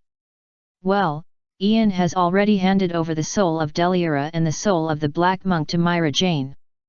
With these two demon souls, Marajana's combat power can be said to have been directly improved to a higher level. However, with Marajana's current magic power, she cannot completely receive and control the soul of Deliora. She can only use partial receiving magic to borrow part of Deliora's power to fight. However, even so, its power should not be underestimated. Bang! After receiving Deliora's arm, Myra Jane, looking at Erza in front of her, she showed a malicious look. Then, she exerted force suddenly and punched Erza on her butt, knocking Erza out. Puff! Erza was careless and fell forward several times in a row. Aya! Erza, I'm so sorry. I really didn't mean to attack you. I just haven't completely mastered Deliora's power. You know. It's still very troublesome to tame an evil demon soul like Deliora. Maraja looked at Erza, who fell to the ground, and smiled secretly with her hands covering her mouth. Swish!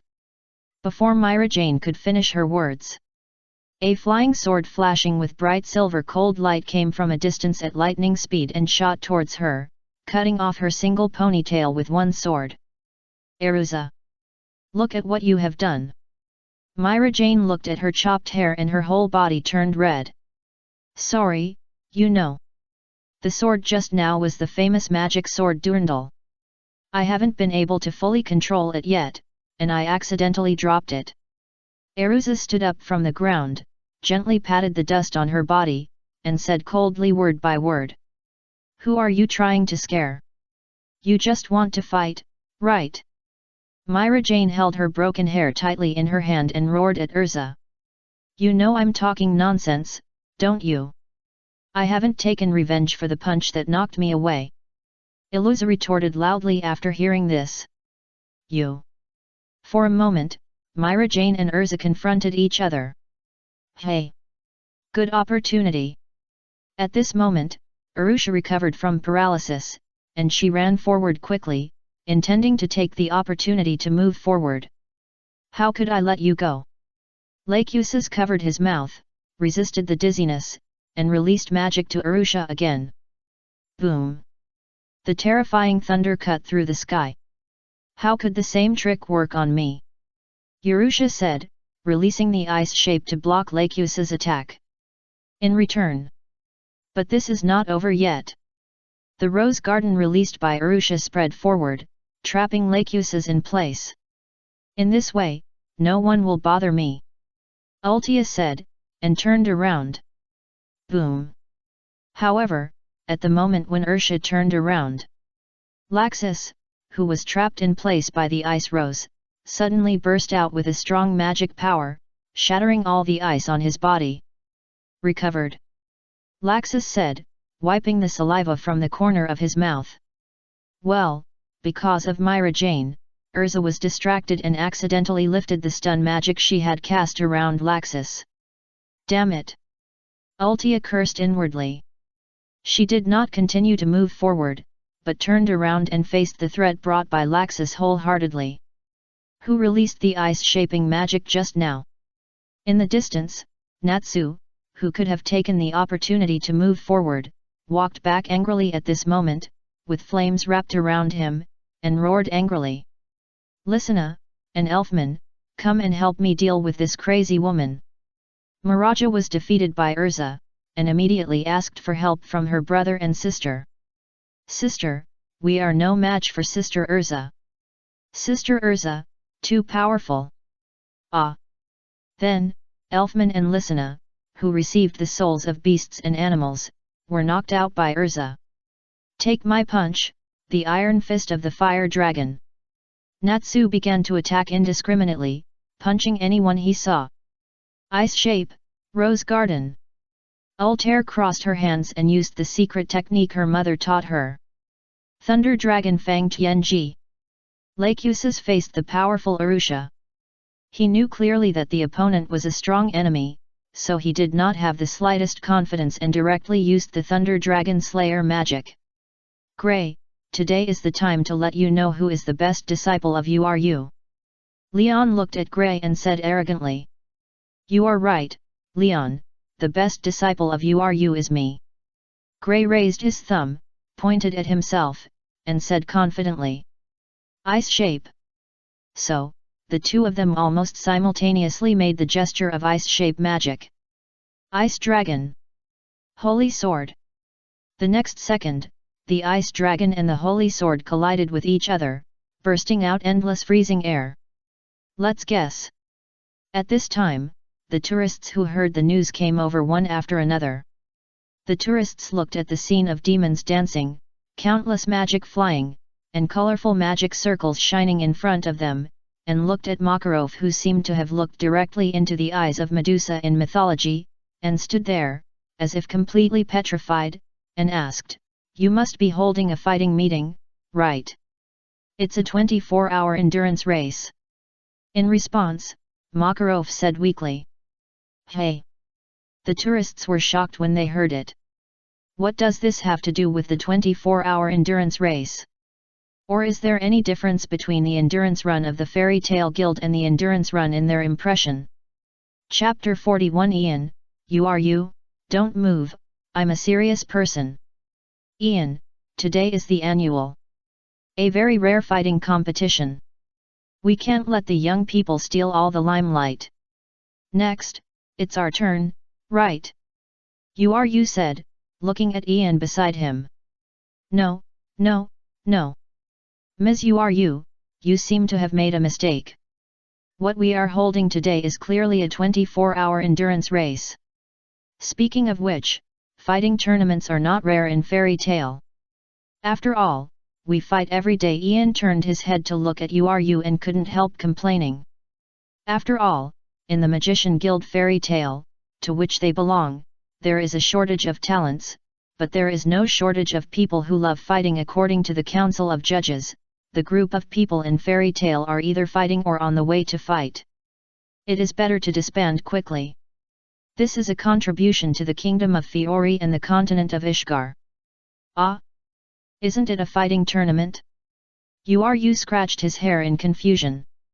Because you and others had missed the time when Makarov was explaining the rules.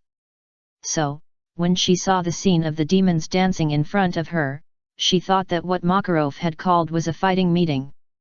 The meaning of the Fairy Tale Guild 24-hour endurance race is: the members of the Fairy Tale Guild will do their best to beat others within 24 hours, and see who can stand and talk after 24 hours, and whoever is left standing will be the winner. At least that's how you understood it. This. Ian was too tired to complain at this moment. So, the slightly innocent Miss You. Did she get the event today wrong from the beginning? But then again, is the 24-hour endurance race that Miss You understood too dangerous? Beat your companions for 24 hours? Whoever knocks down the most companions within 24 hours will be the winner. Is their Fairy Tale a Dark Magician Guild? Even the Dark Magician Guild is not so cruel, right? Even Mardogil and the second-generation President Preshedo, after listening to the rules of the Fairy Tale Guild's 24-hour endurance race as understood by you, would smile and pat Makarov on the shoulder, and say seriously, Oh, Xiao Ma, you are the real dark wizard, you are the real devil. Compared with Fairy Tale, our Dark Guild is still too white. At least we will not attack our companions for no reason. In short, let's stop talking nonsense. Ulu said, taking off his shirt and throwing it aside. Wow! For a moment, the crowd watching from the side exclaimed, their eyes widened, admiring the beautiful scenery in front of them. No, Ulu, if you want to fight, then fight. If you want to participate in the endurance race, then participate in the endurance race. Why are you taking off your clothes here? Ian watched Ulu take off his clothes without saying anything. As a gentleman with quality and morality, Ian subconsciously reached out his hand and covered his eyes. But the gap between his fingers was a little big, and it couldn't block his entire sight. So Ian was forced to use the corner of his eyes, with a bit of criticism, to look at Ulu not far away. "Well, it's really a great butt." Ahem. Ian appreciated it and commented.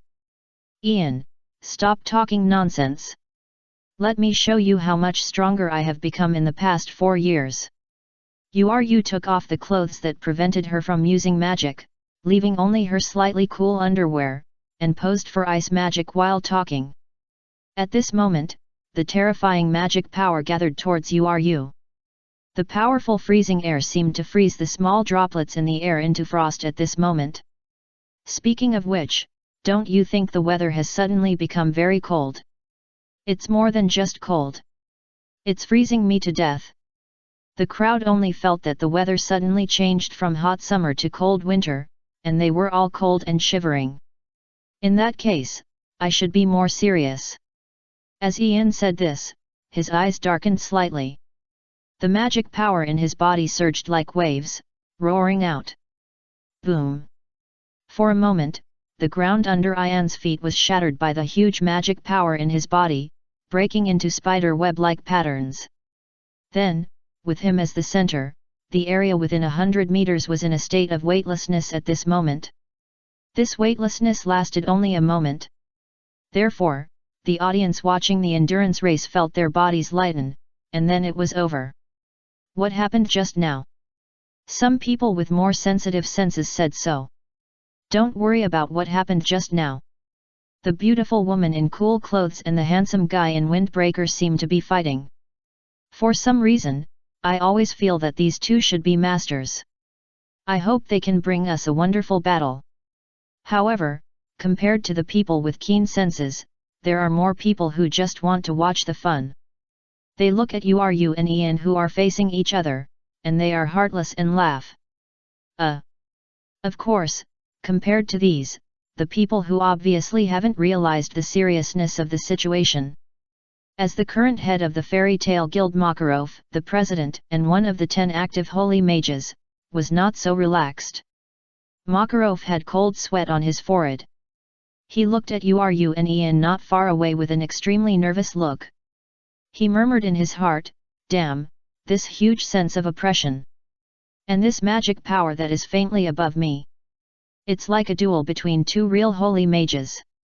If it was me when I was young, it would be fine. Do I really have the strength to stop Uru and Ian who are really angry now?" Makarov was extremely worried.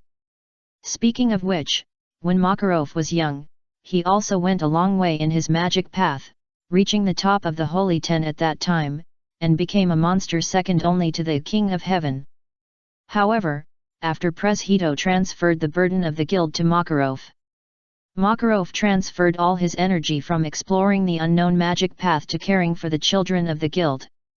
This also means that although Makarov is still powerful in magic, he is genuine, at the level of the 10 holy mages. But as he grows older, his body is no longer as good as it was when he was young. After all, Makarov failed to really step into the realm of non-human and become a real monster.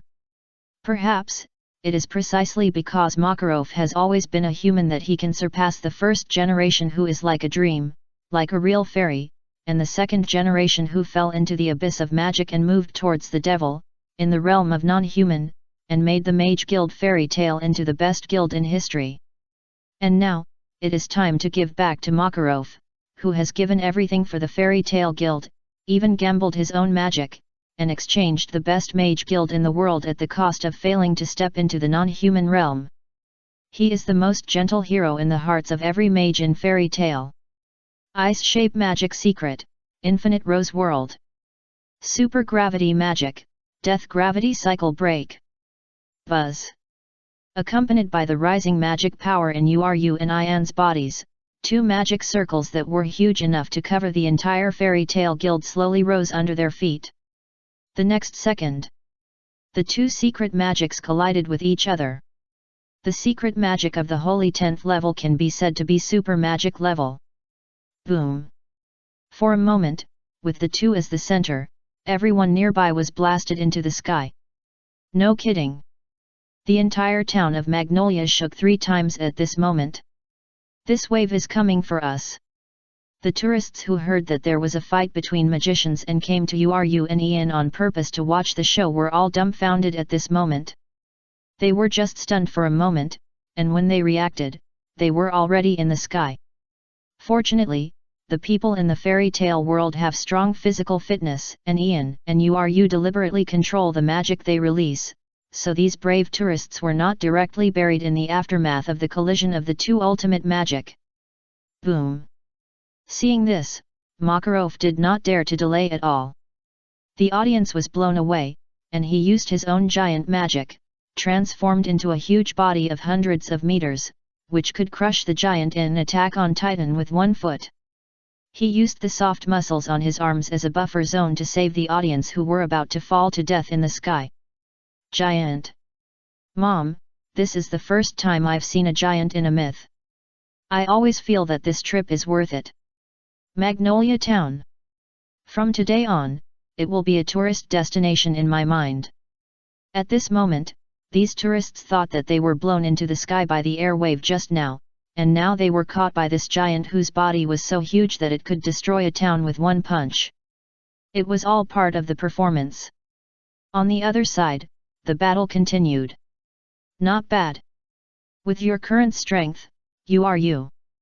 Even if you put it among the 10 active holy magicians, at least it can be ranked in the top 5.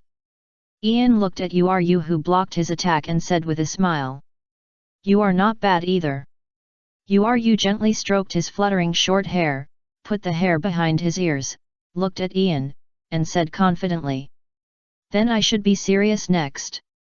Ian said, and the sky of the entire Magnolia town dimmed at this moment. A huge magic circle, across the sky, enveloped everyone present.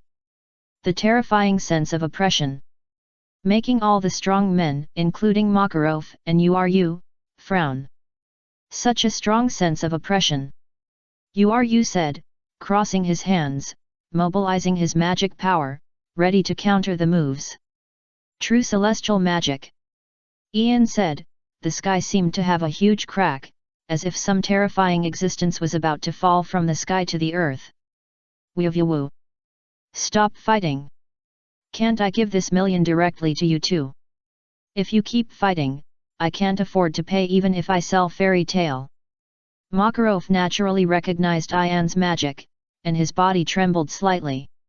The next second, he burst into tears. Chapter 42 Makarov, the kingdom of Fiori is doomed. Really, I'm not lying to you. Don't worry. This attack is not for you. While Ian was speaking, he used his mental power to manipulate the clouds and magic circles in the sky. The magic circle that was supposed to be aimed at the town of Magnolia and release magic changed its direction slightly. Starfall. Then, a huge meteorite with a diameter of more than 100 meters, surrounded by a blazing coat of flames, flew over the heads of the crowd and through the clouds in the sky at a speed far exceeding that of sound, dragging a long tail, and fell towards the edge of the town of Magnolia. There is no doubt that this level of magic is no longer something that humans can control. Ordinary people call what they see natural disasters and natural forces. Meteorite. Meteorite. What a joke, did I see it right? Can humans summon this great power belonging to nature? The tourists standing on Makarov's shoulders were all shocked at this moment. Especially, unlike the townspeople on the ground, they were hundreds of meters high at this moment. When the meteorite passed over their heads, they could feel the impact and scorching energy brought by the meteorite. It was at this moment that they gradually realized that perhaps this was not a show. If you are hit by that kind of thing, you will really die. Hey! I say! Ian, did the meteorite you summon go in the wrong direction? Uru raised his eyebrows when he saw this. Honestly, she originally intended to freeze the meteorite in the sky, along with Ian's magic circle, but now it seems that there is no chance. Of course it didn't miss. I've already said, this meteorite is not for you. It's for someone else in fairy tale. Ian looked at Hulu and explained seriously. Someone else. In our fairy tale guild, besides Zulu, is there anyone else who can block the true celestial magic star collapse that you just cast, Ian? Hearing this, Makarov made a thoughtful expression. President, you have to have some confidence in your guild. We are the most powerful magician guild in Ishgar. As the magician of the strongest guild, how could there be only me and you are you? Besides, have you forgotten, President? Is our fairy tale guild the real strongest? Ian looked at Makarov, who was getting old and obviously forgetful, and couldn't help reminding him. The real strongest of the fairy tale guild. Could it be that guy? You seemed to understand what Ian meant. So much so that an extremely wretched figure gradually emerged in her mind. Although that guy is indeed reassuring as a companion. Are you saying that Gildarts is back? Makarov opened his mouth wide and spoke in disbelief.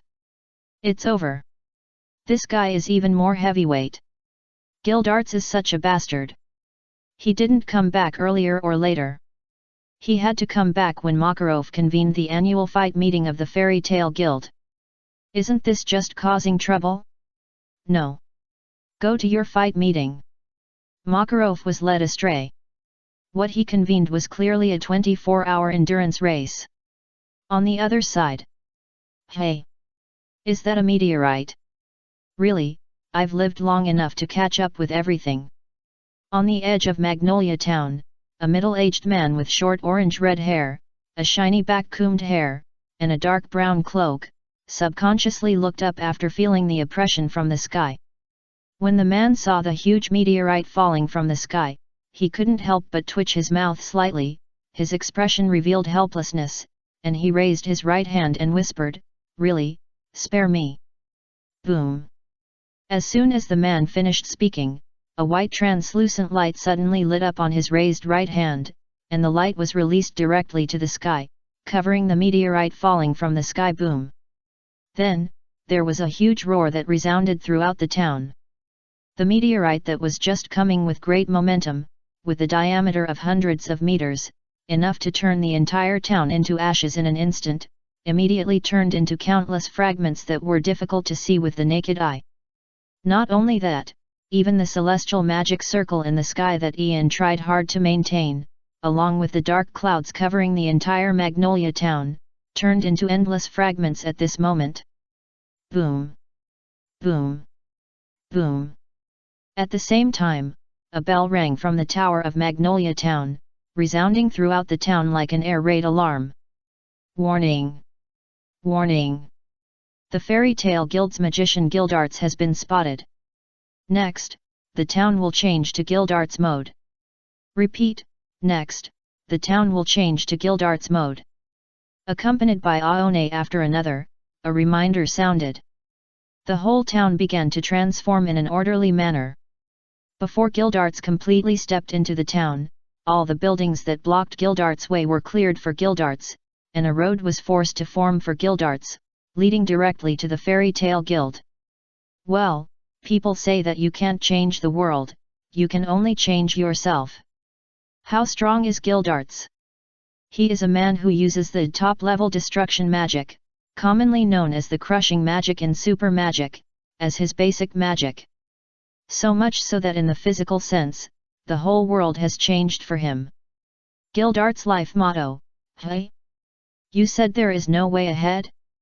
If we smash all the obstacles that block our way forward, won't we have a way to continue moving forward?" This is a man who will not look back easily. I'm back.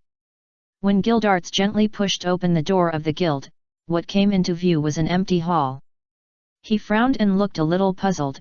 Strange, where are the old president and the companions in the guild who are always drunk and noisy? Where did they go? Gildarts, can you hear me? Just as Gildarts was puzzled, a telepathic message sounded in his mind. Ah, it's Ian, right? Gildarts was stunned, and after thinking for about 3 seconds, he reacted. Come to the back mountain of Fairy Tale quickly, we are competing. Ian's words were very brief. Although he could use telepathic magic, he was not very skilled in it. Got it, the back mountain. Gildarts said, chose a direction, and moved forward on his own. After smashing all the tables and chairs that blocked his way, as well as the walls that blocked his way, he strode towards the back mountain of Fairy Tale. Hey! You are, right? Gildarts' eyes lit up when he saw you, who was wearing very cool clothes. He gave you a thumbs up and praised him cheerfully, you are in great shape as always. Indeed. Ian and Makarov nodded at the same time. So, what is the situation now? Gildarts looked serious and asked you and Ian. As you can see, it's a 24-hour endurance race. Ian put his arms around his body and explained the current situation. You can also think of it as a fighting competition. You further explained. I see, I think I understand. So, that means I caught up with the annual 24-hour endurance fight of the Fairy Tale Guild. I'm really lucky. Gildarts suddenly realized and murmured. That's it. Ian and you looked at each other and said in unison. In that case, let's stop talking nonsense and start fighting. Gildarts said, and moved his neck slightly, making a series of crackling sounds. At this moment, the magic power in his body, like a dragon awakening, slowly released and wrapped around him.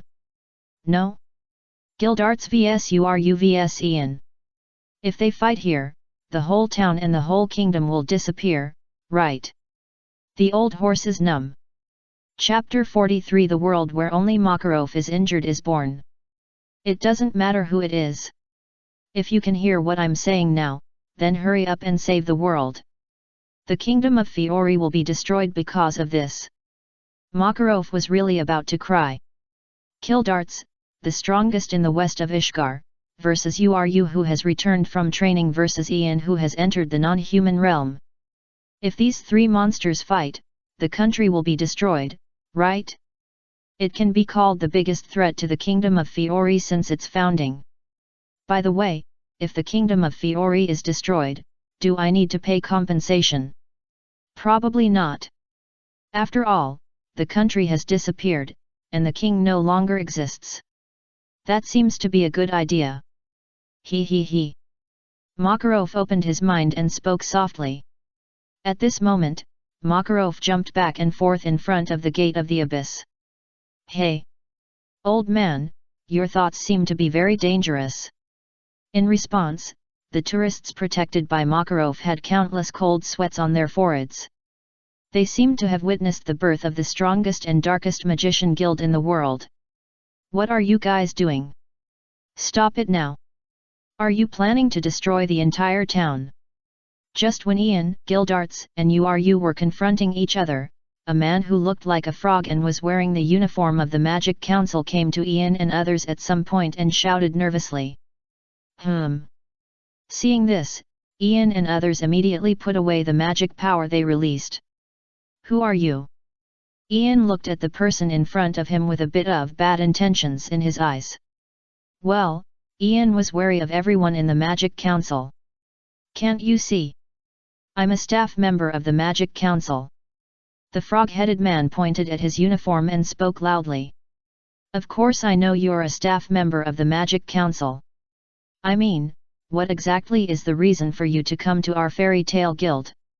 Ian raised his eyebrows and asked the frog-headed man. Humph! Do you think I want to come? The frog-headed man snorted disdainfully, then took out a golden appointment letter and spoke loudly. According to the discussion between the chairman of the Magic Council and the council members, it was finally decided to grant the fourth seat of the 10 Holy Mages to the Magister Guild Fairy Tale Magister Uru Merkovich. I hope Magister Uru can continue to work hard to practice, and serve as a role model for all the mages on the Ishgar continent, and be a demon slayer. Hey! When the frog-headed man finished speaking, everyone present was stunned. Neither Gildarts, nor Ian, nor even Makarov had ever thought that the frog-headed head of the Magic Council in front of him would actually come to confer the title of the 10 Holy Magisters on Uru. The fourth seat. Uru was somewhat unbelievable. She had never expected that she could be ranked so high among the 10 Holy Magisters. Yes, You didn't seem to be surprised that she was nominated for the 10 Holy Magisters. What surprised her was that she was ranked so high among the 10 Holy Magisters.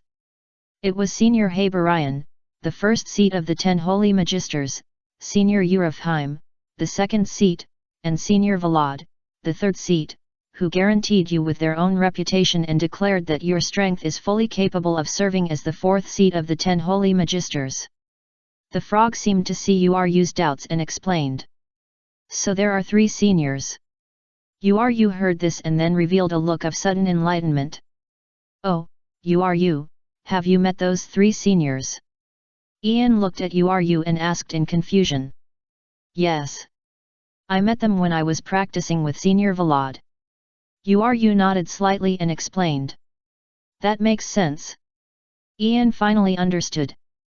Currently, Serena, the first god of the Holy 10 in the future, is practicing in some remote place.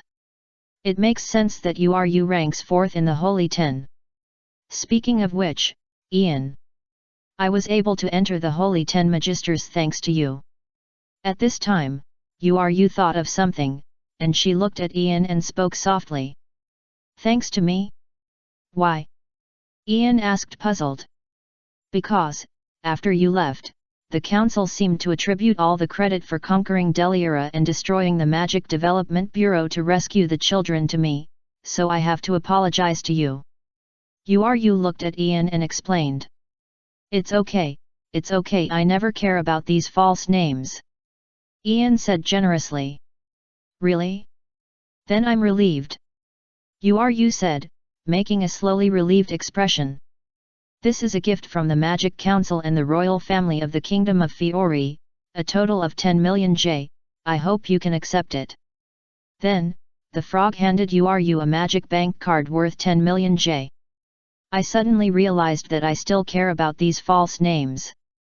Ian looked at the bank card in Uru's hand and said greedily. Then what's next? The frog said, looking at Makarov on the side, and asked coldly, Excuse me, who is Makarov, the president of the Fairy Tale Guild? I'm here. Makarov heard this and immediately put down all the tourists he was holding. He looked at the frog head belonging to the Magic Council in front of him and spoke excitedly. Obviously, Makarov thought he would also be praised. Take him away. After the frog confirmed Makarov's identity, he tilted his head slightly towards the soldiers behind him. Sorry, please go with us. As he spoke, a group of soldiers immediately stepped forward, put handcuffs and leg irons on Makarov, and carried him to the carriage on the side. Hey! After Makarov entered the carriage, he came back to his senses slightly. He seemed to have been captured. Then goodbye, everyone. Of course I hope that we will never meet again in the future. After taking Makarov away, the froghead bowed deeply to Ian and others and threatened. Goodbye, our dear president. I wish you a speedy escape. As for Ian, Uru, and Gildarts, they watched the carriage sent by the Magic Council to detain Makarov gradually go away, and waved goodbye to their great president, and shouted loudly as if they were afraid that Makarov could not hear. A bunch of little bastards, wait until I come back from the Magic Council, and then I will deal with you. In response, Makarov shouted angrily while sitting in the carriage. Well, a world where only Makarov was injured was born. The picture of Uru in the previous chapter is a bad guy among the crowd. Chapter 44 Makarov, Magic Council. It's a bit hard to tell who is the big and small king. By the way, is this really okay? I mean, let the Magic Council take President Makarov away like this. Uru turned sideways and looked at Ian and Gildarts, who sent President Makarov away, and couldn't help asking. No problem. Besides, the Magic Council has given us such a great gift, we have to give back a little. Otherwise, wouldn't it be a loss of face for the Magic Council? President Makarov, please write another self-review.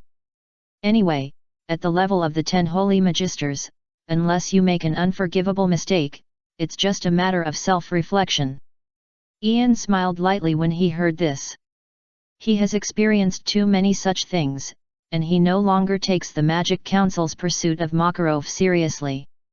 After all, the Magic Council knows better than anyone that it is precisely because the 10 Holy Magisters and the Council complement each other that they can stand firmly on this continent. Ian thought of this, turned his head to look at Uru and Gildarts, and said lightly, "Don't worry, nothing will happen." Just like Ian said. As for Makarov's safety, Uru, you don't have to worry at all. Gildarts nodded slightly, indicating that Ian was right. Obviously, Gildarts didn't take the Magic Council's pursuit of Makarov seriously. Or, Gildarts never took the Magic Council seriously. By the way, I'm starving. I haven't eaten for 3 days. I'm already very tired after returning from the mission. I just had a sparring with you, which consumed all the little magic power and physical strength in my body. So let's go eat. Gildarts looked at Ian and said to himself, "Uncle, what you mean by not eating or drinking for 3 days and having limited physical and magical power is that you can blow up my super magic with one punch, the real celestial magic star collapse. Where did you come from?" Ian looked at Gildarts and complained loudly. Let's go. Hurry up and eat." Gildarts didn't give Ian a chance to say more. He put his arm around Ian and Uru's shoulders and strode away. For a moment, all the high-end combat forces of the Fairy Tale Guild had left, leaving only a mess. In this land that seemed to be covered by intercontinental missiles, the other magicians who were participating in the Fairy Tale 24-hour endurance race were fighting desperately. They didn't realize that the president of their guild had been captured by the council, and even the S-level magicians of the guild went to eat and drink. At this moment, the Fairy Tale people who were already fighting had long forgotten what the competition they participated in was. There was only one thing in their minds. That was to kick their opponents hard. At the same time, the Magic Council. Member Taki Enderba. Why should we grant the Fairy Tale Wizard Uru the title of the 10 Holy Wizards? The wizards of the Fairy Tale Guild, led by Gildarts, were already very arrogant. They had no idea that they should bow to our Magic Council. If we grant their guild the title of the 10 Holy Wizards, how can we suppress their arrogance in the future? A Magic Council worker approached Taki Enderba, a member of the Magic Council, and asked. "Hehe, what do you know? It is precisely because Fairy Tale is so arrogant that they should be awarded the title of the 10 Holy Magisters of the Guild." Taki Enderba frowned and said coldly. "Why?" The worker looked puzzled and didn't understand what Taki Enderba meant at all. "Idiot, that Uru is a strong man recognized by seniors like Vlad. Even without the title of Saint 10 granted by us, he is still a Saint 10 level strong man. Do you know how much disaster an unregulated and unrestrained Saint 10 level strong man will bring to the continent? Isn't having a Gildarts enough? But as long as Uru becomes a Saint 10 mage, she needs to abide by the rules of the Saint 10 set by the Magic Council. In other words, Uru can no longer be arrogant. Once she violates the Saint 10 regulations, she will be punished. In this way, we can effectively suppress the arrogance of the Fairy Tale Guild."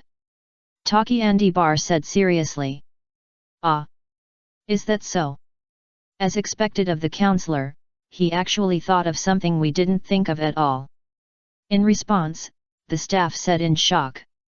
"Hehe." Taki Enderba sneered when he heard this. Then, Taki Enderba continued, "So, there is a reason why I can be a counselor." That's right. The staff echoed one after another.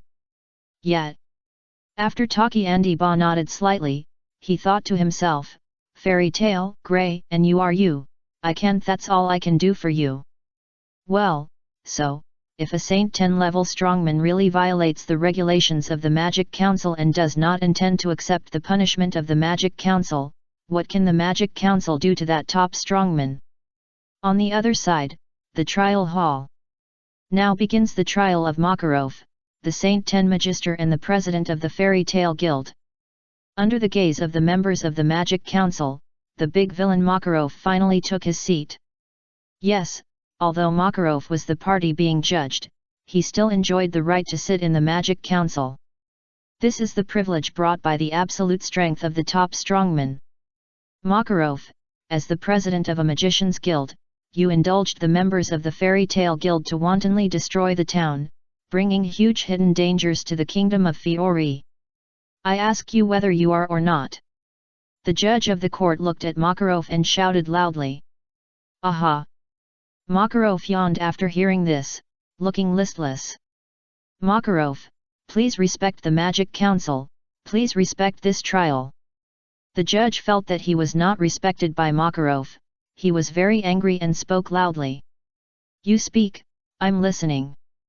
Makarov's face straightened slightly after hearing this. He sat on his golden throne symbolizing the 10 great magisters, full of majesty. For a moment, Makarov seemed to become the judge, and the judge belonging to the Magic Council became a clown being judged. Makarov, it is because I give face to your Magic Council that I am sitting here and accepting the judgment of you guys. If I don't give you face, your Magic Council may not even exist on the Ishgar continent. The second update. Chapter 45 Guildarts, Go and Challenge the 100 Years Quest. Ian, you will die. Makarov, the president of the Magician Guild Fairy Tale, listen to me. You condone the guild members to commit crimes.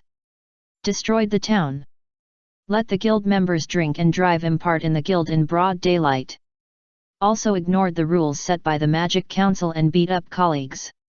The whole Ishgar continent is in panic. Even in the court of trial, you despised the judge. Finally, according to the unanimous decision of the chairman of the Magic Council and the members, you will be punished a fine of 500,000 J.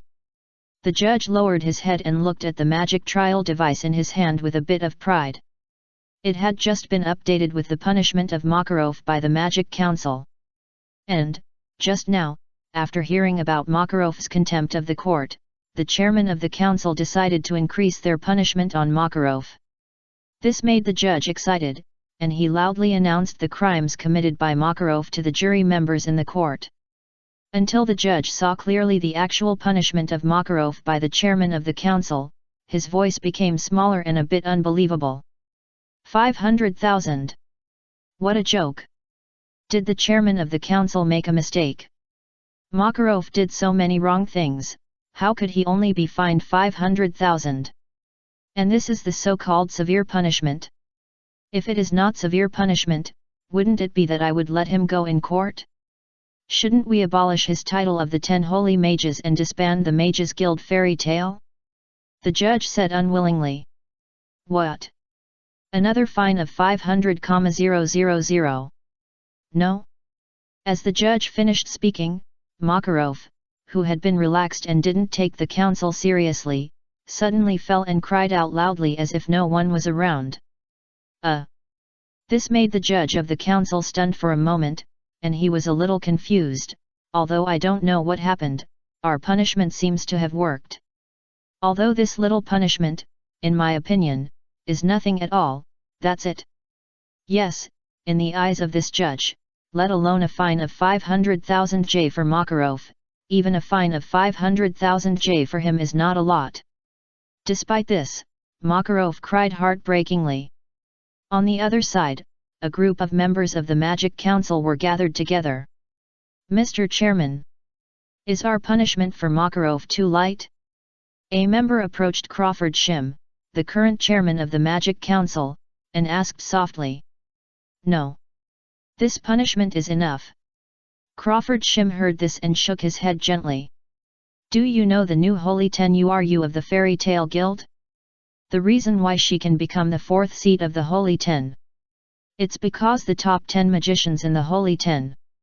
Those seniors who are known as the kings recommended her to us at the same time. Do you know what this means? This means that Fairy Tale has these strong people as its backers. Even if we don't give face to Fairy Tale, we have to give face to these seniors. Crawford Shim heard this and explained loudly to the congressman who raised his objection. This. Sorry, I didn't think so much. The congressman heard this and shook his head repeatedly. Humph. Crawford Shim snorted coldly and said nothing more. In fact, Crawford Shim is a complete idiot. He just wants to make more money while he is still the chairman of the council, so that his interests can be maximized, that's all. As for the Fairy Tale Guild, such a big trouble? As long as it doesn't hinder him from making money, let them play around. Although Crawford Shim's attitude towards the work of the chairman of the Magic Council has caused more or less complaints from the councillors. However, this is a bargain for the councillors who support the Fairy Tale Guild. For example, Councillor Taki Enderba, who was once saved by Uru and Gildarts, and Councillor Yajima, who is Makarov's childhood friend. On the other side, the Fairy Tale Guild. Speaking of which, Uru, your training with Senior Vlad has completely ended, right? With your current strength, I'm afraid you're almost catching up with me. You're worthy of being the fourth of the 10 active Holy Magisters. Gildarts sat at the guild's bar, looking at the graceful Uru beside him, and sighed. Hee hee. Don't flatter me, you guy. I know exactly how strong I am. When I can easily crush Ian's meteorite like you just did after being hungry for 3 days, then I'll talk about catching up with you. Uru first took a sip of the beer in front of him, and then waved modestly to Gildarts. You are so modest. Come to think of it, my previous proposal still works. Uru, do you want to team up with me? Anyway, you should have no reason not to team up with me now, right? After all, both your daughter and your determination to continue to move forward in the path of magic should have been found back by now. The most important thing is that if it were the two of us, we should be able to challenge that mission if we join forces. Gildarts said this, and a desire for adventure flashed across his face. This. Uru heard this, and a hint of hesitation flashed across his face, and even the hand holding the beer glass tightened a little because of it. Gildarts, please allow me to ask you a question.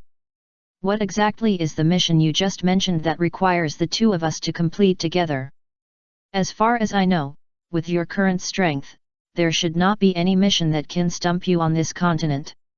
Uru thought for a while, looked at Gildarts and asked seriously. As you said, there is no mission that makes me feel difficult on this continent. Whether it is an S-level mission or an SS-level mission above it. Even a 10-year mission can't make me feel difficult. Gildarts said this, with a hint of regret in his expression. I haven't felt the joy of adventure for a long time. So team up with me and complete it together. Uru. Let's challenge the legendary century-long mission together. Gildarts was excited. When he said this, the look he gave Uru was firm as if full of faith. Will it be completed? Uru looked at Gildarts and asked softly. It will be completed. Don't worry, I'm the strongest, Gildarts said. You will die. Ian couldn't help but spoil the story.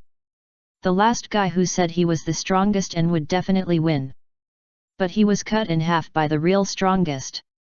From 5 to 2.5. Well, Gildarts, who was known as the strongest, was also killed in half by the real strongest on his way to complete the century-old mission, but this time it was cut diagonally.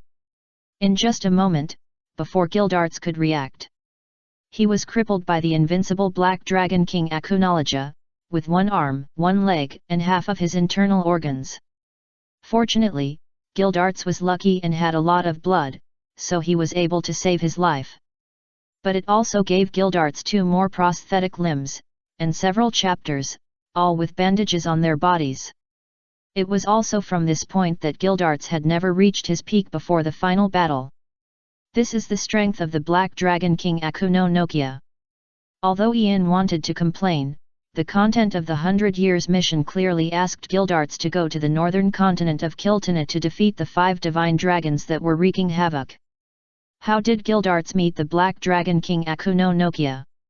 Or in Gildarts' eyes, as long as it is a dragon, it will be fine? In short, whether it is a black dragon or a divine dragon, they are not something they can deal with. First update. Chapter 46, The Power of the 5 Divine Dragons. You said we will die. Do you have information about the 100 Years mission, Ian? To be honest, I have searched all the places I can find. But I didn't find any information about the 100 Years mission in any library on this continent. Logically speaking, since this mission has existed in this world for more than 100 years, even if no one has completed it, some of the secrets of the mission will be leaked more or less. Unfortunately, even the Magic Council has no records related to the 100 Years mission, as if someone deliberately erased all the information about the 100 Years mission. This is obviously abnormal. Gildarts seemed to be sober after being reminded by Ian. Gildarts knew that Ian would not joke about such an important matter, so he turned his head and looked at Ian, saying seriously, "So Ian, please tell me everything you know about the 100 Years mission, please." Alas! Ian seemed helpless. He knew clearly that if he didn't make things clear with Gildarts today, Gildarts would have to repeat the mistakes of the original book, challenge the 100-year mission, and end up with injuries. Gildarts was such a stubborn person. First of all, the so-called 100-year mission is not a mission for ordinary people. Think about it. A magician who has survived in this world for at least 100 years. And has the ability to entrust his mission to other continents across the endless sea, how terrifying is his strength? Secondly, a person with such terrifying strength can't even complete it himself, and needs to entrust others to help complete the mission. How difficult is it? I think you should know it clearly in your hearts without me saying it. Ian paused and took a sip of beer. Of course I know the difficulty of the 100 Years mission. If it was simple, it wouldn't have troubled the world for 100 years. But we may not be unable to complete the mission that others can't complete. The so-called magician is a profession that turns the impossible into the possible and constantly creates miracles. Gildarts took a big sip of wine and retorted. I wish it was true. But the 100 Years mission is different. It has a very hard threshold. Ian looked helpless. To be honest, I do know some information about the 100 Years mission that others don't know. This old monster who launched the 100 Years mission to the Magister Guilds all over the world. His true identity is the first Magister Guild in the world, Irefsaria, the president of the Magic Array Dragon in Kurtana, the northern continent. As for the content of the 100 Years mission, it is also very simple. Help Erefsaria to seal the 5 dragons that are wreaking havoc on the northern continent. Ian told Gildarts and Ulu everything he knew. Dragon. Ulu was stunned. She didn't seem to understand what Ian meant by the so-called dragon. The dragon is the 5 dragons that are named as gods by the people of Kiltana. It is said that the power of each dragon is comparable to that of a real god. In fact, it is not an exaggeration to say that the power of these 5 dragons is that of gods. After all, each of them has the power to destroy the entire world. Ian explained the meaning of the dragon to Ulu. Destroying the world is too mysterious, isn't it? Ulu pursed her lips. She had a fine sweat on her forehead and a look of disbelief. No. When I say destroying the world, it is not an exaggerated metaphor for the powerful destructive power of the 5 dragons, but a real and realistic description. This destroying the world means what you understand, destroying the planet we are on. For example, Selene, one of the 5 dragons, can use her magic power to directly manipulate the moon in the sky and fall towards our planet Eslanden. When the moon falls, our world will be completely destroyed. And each of the other dragons has the power to match that of the moon dragon. Ian was afraid of Uru and Gildarts, and could not understand the huge gap between the dragons of Kiltana and these humans, so he could only use Selene, the moon dragon, as an example. Pull down the moon? What a joke! If Eslanden is destroyed, will these dragons still be alive? Uru was shocked. She could not imagine what the world would become if the moon fell to the ground. Unfortunately, Selene controls the magic of going to other worlds. Even if this world is really destroyed, she can live well. Ian looked at Uru and explained. Anyway, Gildarts. If you really plan to challenge the 100 Years mission, you have to learn how to deal with dragons from now on, that is, dragon-killing magic. Remember, your opponent this time is no longer just a human. It is a dragon that surpassed humans and ruled everything in ancient times. It is also the most powerful of these dragons. Ian turned his head to look at the silent Gildarts and persuaded him.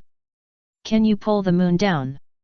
In other words, as long as I can one blow, smash the moon in the sky, and I can challenge the 100-year mission. I'm burning. Gildarts was ready to fight at this moment, and the extremely excited Natsu shouted excitedly. One blow smashes the moon. Uncle, are you a monster? By the way, Uncle, you have heard so much from me. But you still plan to go to the northern continent of Kiltana to complete the 100-year mission. Ian looked at Gildarts and complained weakly. Of course, when my strength grows to the point where I can challenge those dragons, I will definitely complete the 100-year mission. Unfortunately, it's still too early now. Gildarts was a little unwilling. He originally planned to trigger the 100-year mission in 3 years at most, but unfortunately he had to postpone the time now. Because, Gildarts knew clearly that if the 5 dragons were as powerful as Ian said, he would have no choice but to die. Hey, that's good, calm down. Ian was relieved after he was sure that Gildarts would not rush to complete the 100-year mission. Let's get drunk today. Then, Gildarts, Ian and you started drinking today. Chapter 47 Laxus, I bet you won't use the same trick again. Erza, crazy. The next day, noon. In the lobby on the first floor of the Fairy Tale Guild. Ian and others who had fallen asleep slowly woke up from their sleep. Ah, my head hurts. Ian, do you have any water to drink? Gildarts felt his throat dry after a hangover, so he looked at Ian and asked. Here, water. Ian handed Gildarts the remaining water he drank yesterday. Thank you. Gildarts took the cup of water Ian handed over and drank it without thinking. Puff. But the next second, Gildarts spit out all the water he had drunk. Ian! What on earth did you give me to drink just now? How can it be so powerful? Gildarts wiped the water left at the corner of his mouth and roared at Ian. Of course it's water. It's just flammable. Ian said, using fire magic to ignite the remaining water in Gildarts' cup. What a joke! Gildarts looked at the ignited water in front of him and said angrily. Haha, I was just joking with you. As for what you just drank, it was just 96-degree white water. Ian said. From under the guild's bar, he took out the ordinary white water that has been very popular in fairy tale and other magician guilds recently. Hey! What is this horrible thing with a higher degree than medical alcohol? You dare to drink this kind of thing? Gildarts looked at the white water that Ian brought up and was dumbfounded. Even if the physical fitness of magicians is far superior to that of ordinary humans, it is difficult to get them drunk with ordinary alcohol under normal circumstances. But no matter how you look at it, this horrible thing called white water by Ian, its degree is a bit too high, right? In short, I need the most ordinary kind of water that cannot be ignited. Gildarts said, getting up from his seat and going behind the bar to find bottled water. Ah! Gildarts, you still need to exercise. Ian sighed as he looked at Gildarts' useless appearance. Speaking of which, it's almost time. You can go and announce the end of this year's Fairy Tale Guild 24-hour endurance race. Ian said, walking out of the guild. I'll go with you. Just as Ian was about to leave the guild, you slowly stood up from the ground, picked up the clothes she had left on the ground, quickly put them on, and trotted to Ian's side. Okay. Ian nodded slightly, and after you caught up, the two walked towards the back mountain of the Fairy Tale Guild together. The next day, the sun was shining brightly. Under the dazzling sunlight, the fairy tale people were lying on the ground. After experiencing this 24-hour endurance battle, Only Erza, Laxus, Ultia, and Myra Jane were still relying on perseverance to support themselves in the arena. Myra Jane, the magic power in your body has been exhausted a long time ago, right? Don't hold on any longer, lie down and sleep with your brothers and sisters. Erza looked up at Myra Jane beside her and grinned. What a joke, how could I lose to you? Myra Jane looked at Erza and said stubbornly. There is a flaw.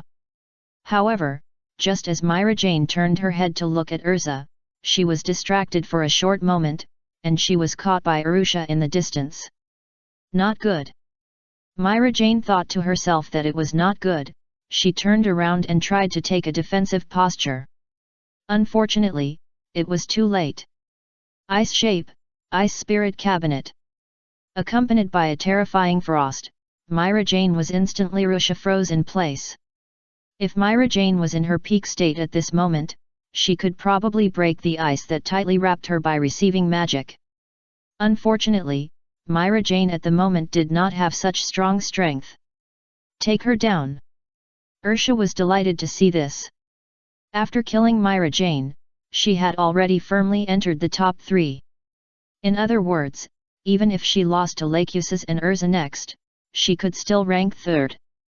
Boom. Unfortunately, the mantis stalked the cicada, but the oriole was behind. Before Arushia could recover, the harsh thunder exploded in her ears, and the golden thunder completely wrapped her soft body. Ah! Arushia screamed miserably, and she instantly fell to the ground and fainted. You are the one who is careless, right? Arushia. Remember, your opponent is me. Laxus said coldly, looking at Arushia who was knocked to the ground by the thunder he released with all his strength in the distance. Now, it's time for the final battle. Laxus said, looking at Erza not far away. Laxus, now it's just you and me. You'd better have overcome the weakness of the Dragon Slayer mage who is afraid of transportation, otherwise you will never be my opponent. Just like the magic that Erza awakened the magic of changing clothes knight. Erza's character is like an upright knight. Under normal circumstances, she doesn't have the habit of attacking others from behind. Therefore, Erza has been standing quietly waiting. After Laxus killed Arushia, he drew the knight sword at his waist. Hehe, Erza, don't be so proud. Let me show you the result of my hard training these days. As Laxus said, the thunder that kept roaring was released from his body, and the terrifying magic power was rising around him. After all, he was a few years older than Erza, you, and Myra Jane, so he was naturally the strongest among them in terms of the total amount of magic power. Sugh! Seeing this, Erza took a breath of cold air. After she calmed down her brain, she kept thinking in her heart, what kind of means Laxus would use to crack her trick and deal with the secret of the Dragon Slayer mage. I'm going to go, are you ready, Erza? As Laxus spoke, the muscles on his body seemed to grow stronger, and his arms were covered with transparent scales. At this moment, the dragon power in his body took a small step forward in a farther direction. Come on! Erza nodded slightly, indicating that Laxus could attack at any time. With this ultimate move of mine, it will be over. While Laxus spoke, his body turned into a flash of lightning and rushed straight towards Erza. For this last attack, Laxus had already gambled everything he had. He concentrated all his remaining magic power on his right fist. This was his strongest attack, and its name was Dragon Slayer Ultimate Move, Ming Yu Lei. Additional, Transportation. In response, Erza decided to stick to the original idea, and raised her hand to release her best move against the Dragon Slayer mage. Hehe, do you think the same trick will work on me again? I'll tell you the truth. Laxus seemed to have expected that Erza would use this secret on him. He just smiled coldly, with a bit of disdain in his eyes, and slowly stopped his steps. Then, Laxus released the magic power in his body, covered his chest, and retched, You. So you couldn't find a way to crack my trick? So why were you so confident before? Seeing this, Erza couldn't help but complain. In response, Laxus said, "I bet you won't use the previous trick again. It's a pity that it failed." The first update, thanks to the book Friend for the Meaning of the Leader, after the release, there will be 10 more updates on the original basis. Chapter 48 Kana's Highlight Moment. Kana, sorry, this is an endurance race, not a fighting competition. I won. When Laxus fainted on the ground, Erza slowly drew out the night sword at her waist, pointed it at the sun above her head, and smiled triumphantly. I have not let my father down. Erza's heart was surging. She seemed to have seen the scene of Ian praising her after she won the Fairy Tale 24-hour fighting championship this year. At that time, Erza would stand on the podium, and under the envious, jealous, and hateful eyes of countless guild members, she would give Ian the 1 million bonus she earned with her own hands as a gift. It must be said that the scene was so beautiful that she felt excited just thinking about it. Hey! Hey! Hey! Just when Erza looked up at the sun and her mind was constantly fantasizing, a wheezing exhalation sound suddenly came into her ears, successfully attracting Erza's attention. That's... As Erza turned her head to look in the direction of the voice, she saw Kana, who was wearing a sports vest and shorts that matched her robe, a towel around her neck, a water bottle in her hand, and covered in sticky sweat. Her skin was shining with a healthy, sun-colored skin. She was running towards Erza and the others in an orderly rhythm. Kana, our dormitory 1. After Erza saw Kana, she waved her hands excitedly and spoke loudly. Yes, our dormitory 1. Kana smiled back at Erza, quickened her pace, and like a swift cheetah, she rushed across the finish line of the Fairy Tale Guild 24-hour endurance race, and raised the glittering wyvern scales in her hand high to the sun above her head. I got the wyvern scales back. The champion of this year's 24-hour endurance race belongs to me, Kana. Kana looked up at the sky and shouted loudly. As Kana finished speaking, Erza's brain seemed to crash. She stared at Kana blankly and asked, Kana, what was the name of the competition we just participated in? 24-hour endurance race? What's wrong? Kana turned her head to look at Erza and asked in confusion. Haha, it's over. After Erza got the answer, she smiled awkwardly. 24-hour endurance race or something. She had long forgotten it. In her impression, it was clearly a fighting tournament. Finally, Erza sat down on the ground. This year, the winner of the 24-hour fighting tournament is... Just then, Ian and Uru finally arrived at the back mountain of the Fairy Tale Guild. The two of them looked at Erza and Kana, who were still awake, and subconsciously announced the identity of the winner of this year's fighting tournament. However, when Ian saw clearly that Kana was holding the scales of the wyvern in her hand, a flash of realization flashed through his eyes, and he muttered to himself, "Ah! Speaking of which, what we held yesterday was not a fighting competition, but an endurance run. Hey! Is that true? I haven't heard of it at all." Uru was stunned and said incredulously. Hey! What on earth are you guys so shocked about? By the way, the event we held this year was an endurance run, not a fighting competition.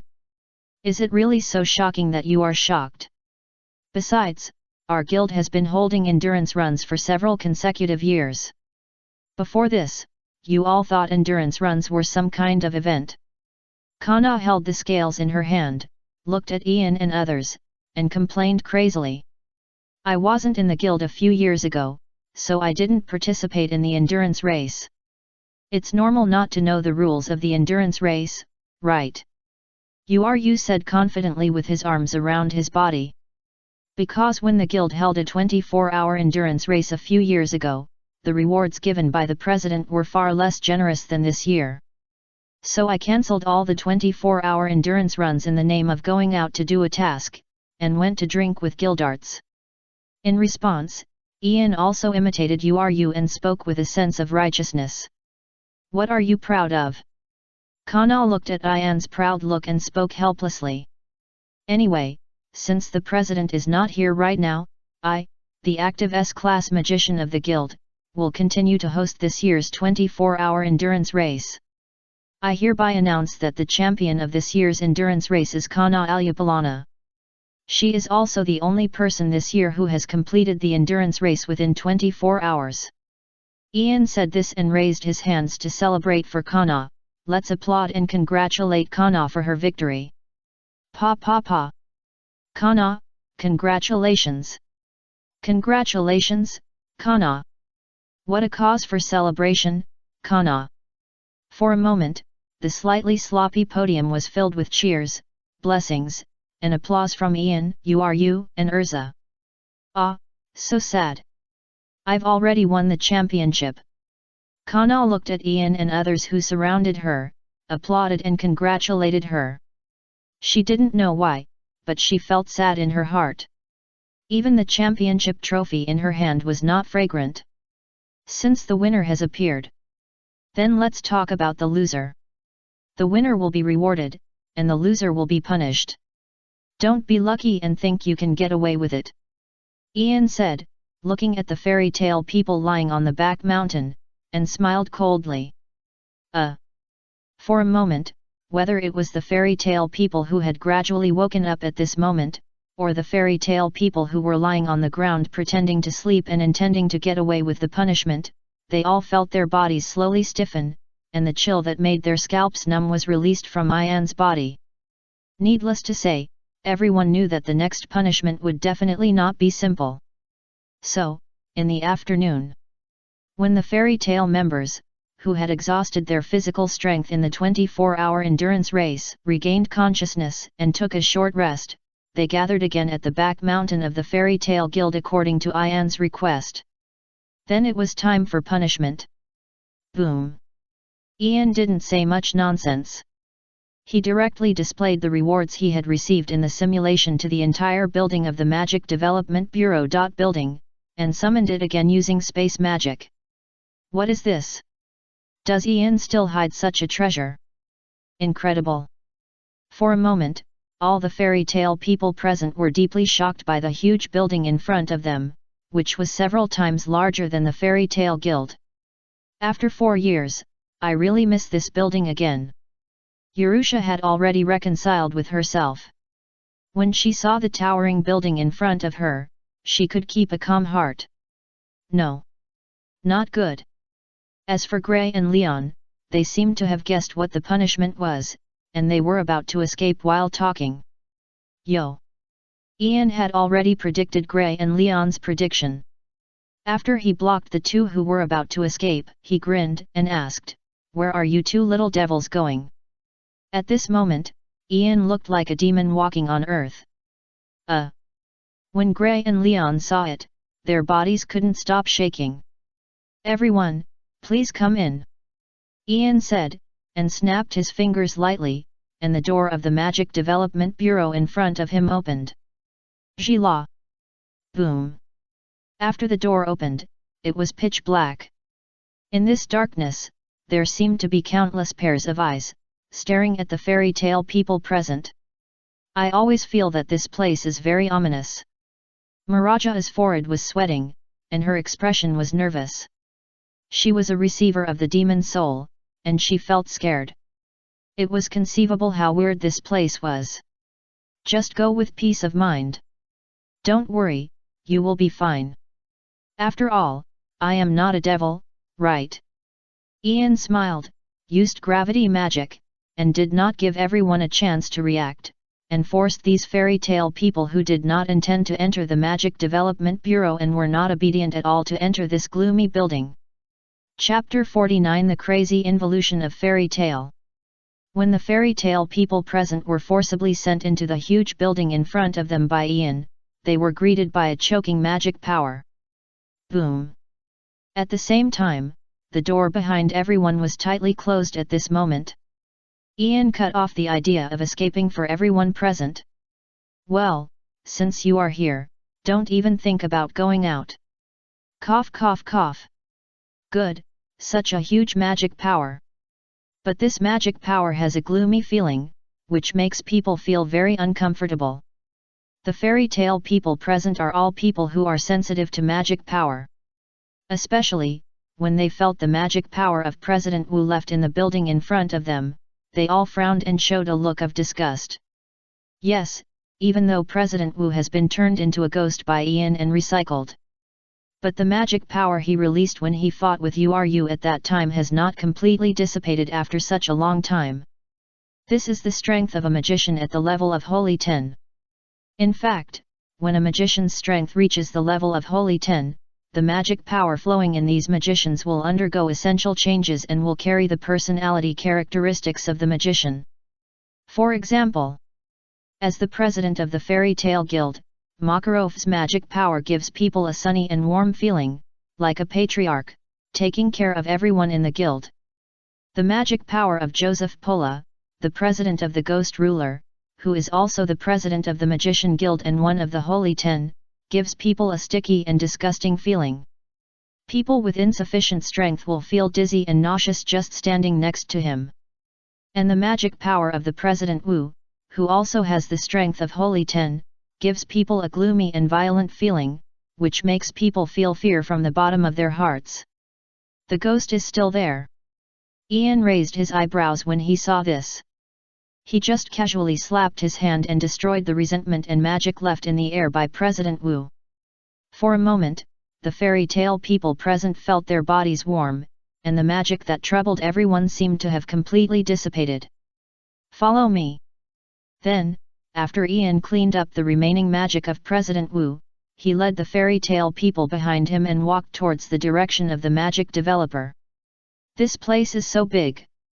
It's incredible. The fairy tale people muttered and followed Ian closely.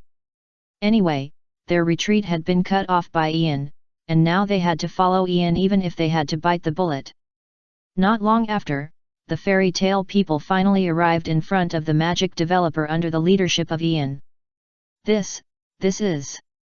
What a huge machine! What a wonderful magic array!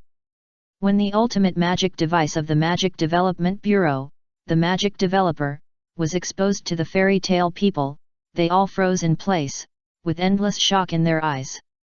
Although they didn't know what this huge machine in front of them was used for. But they were magicians after all, and just by looking at the complex magic array engraved on the machine, they could vaguely feel that this thing was extraordinary.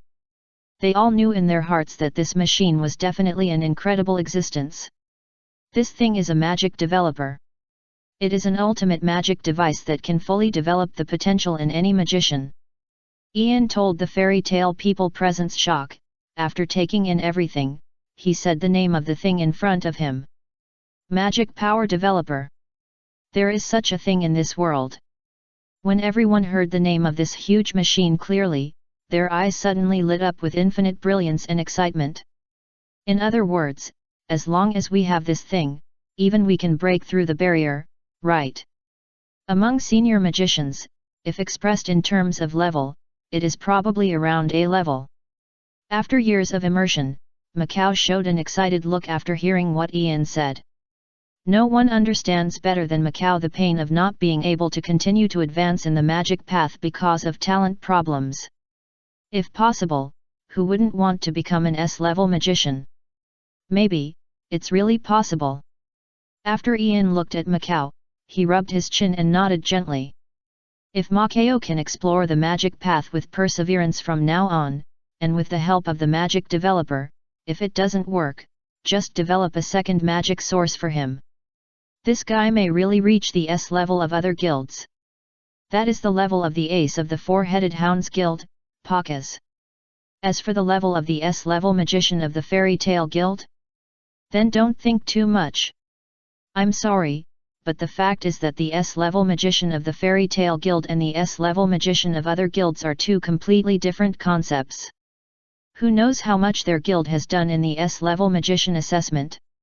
Ha ha ha. How can this be a punishment? It's just a reward. Macau suddenly laughed, and several tears squeezed out of the corners of his eyes, and he shouted loudly. Well, Macau has been suppressed for too long. His strength is not weak. He is considered a mainstay in other guilds. But the one who joined the guild at the same time as him was that monster Guildarts Cleavy. No matter who it is, if they compete with Guildarts as a classmate, their faith will probably collapse, right? However, Makarov finally managed to get rid of Guildarts, but he met Ian, who suddenly joined the guild and showed overwhelming magic talent.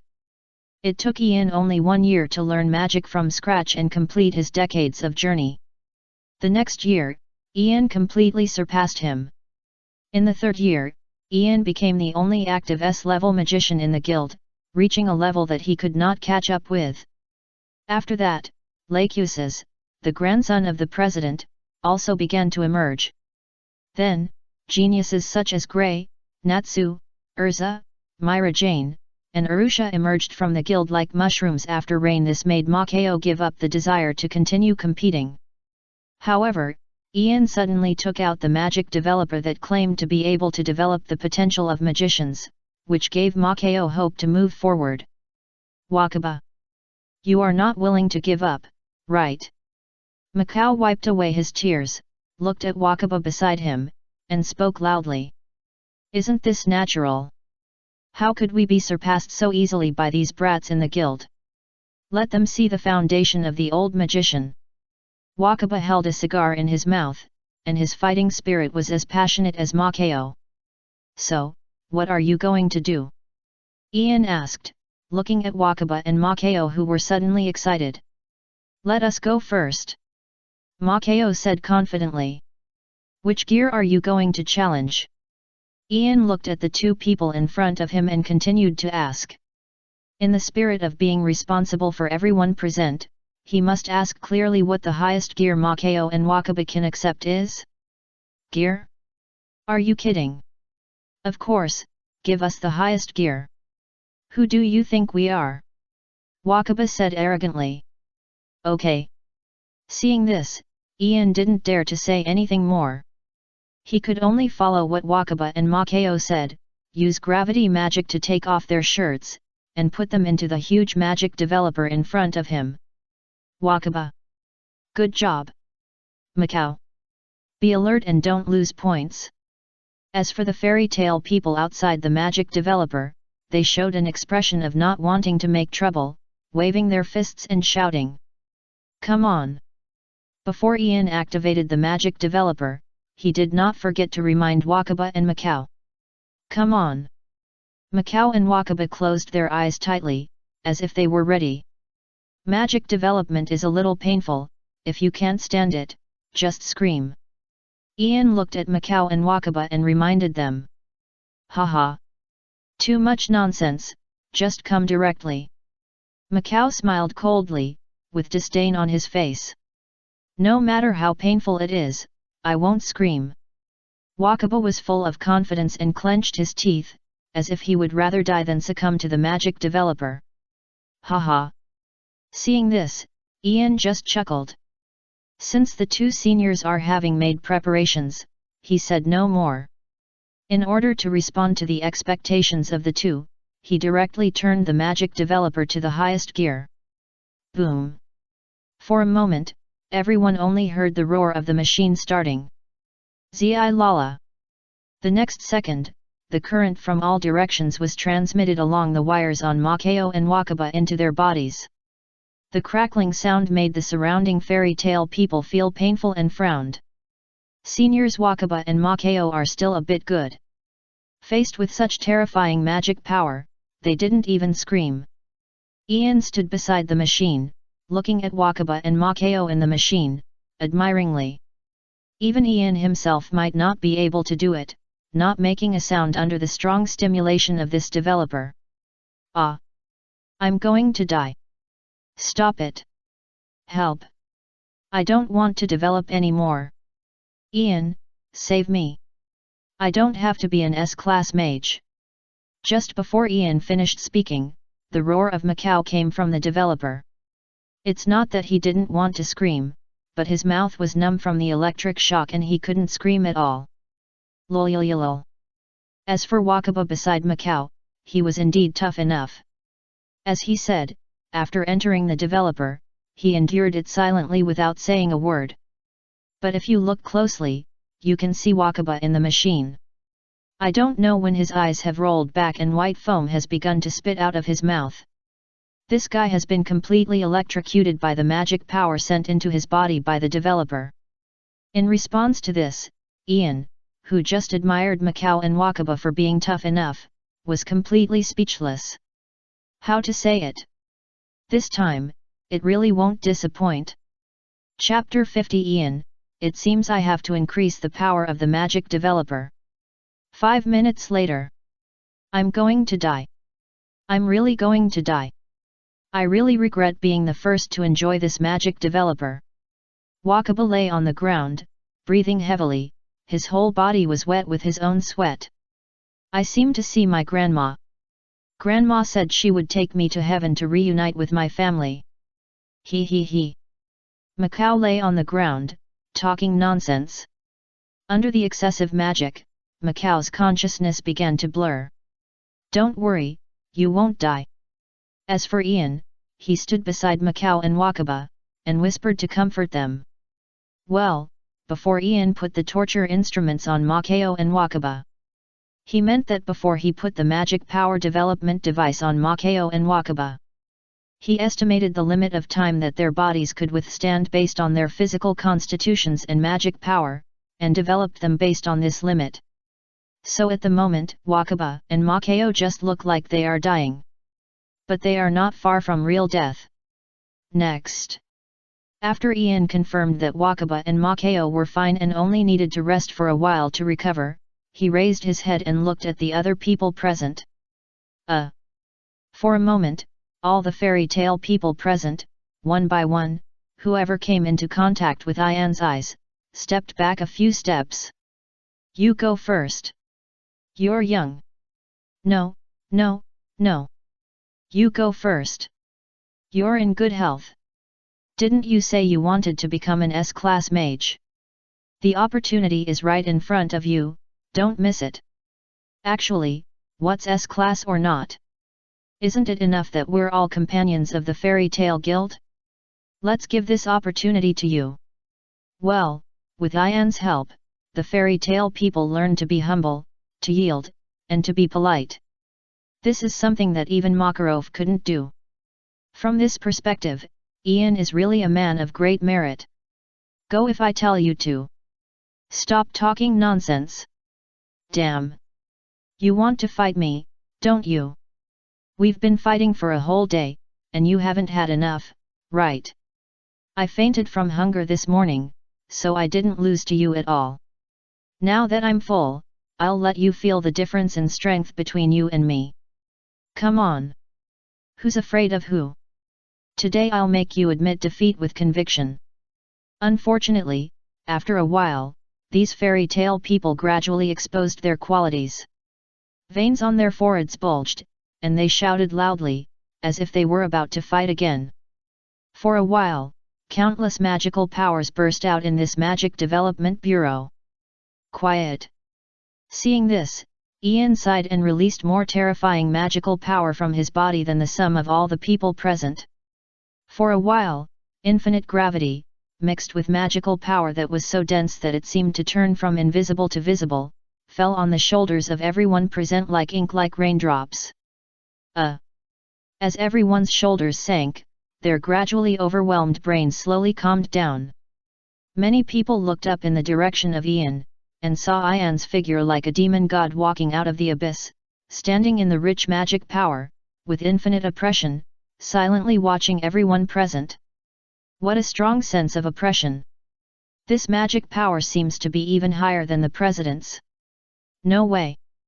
Could it be that Ian has Ian's strength surpassed that of Makarov, the president of the Holy Ten? Everyone present was shocked. They have always known that Ian is very strong and is one of the few S-level magicians in the guild, but they have never thought that Ian's strength is so strong, even stronger than their president.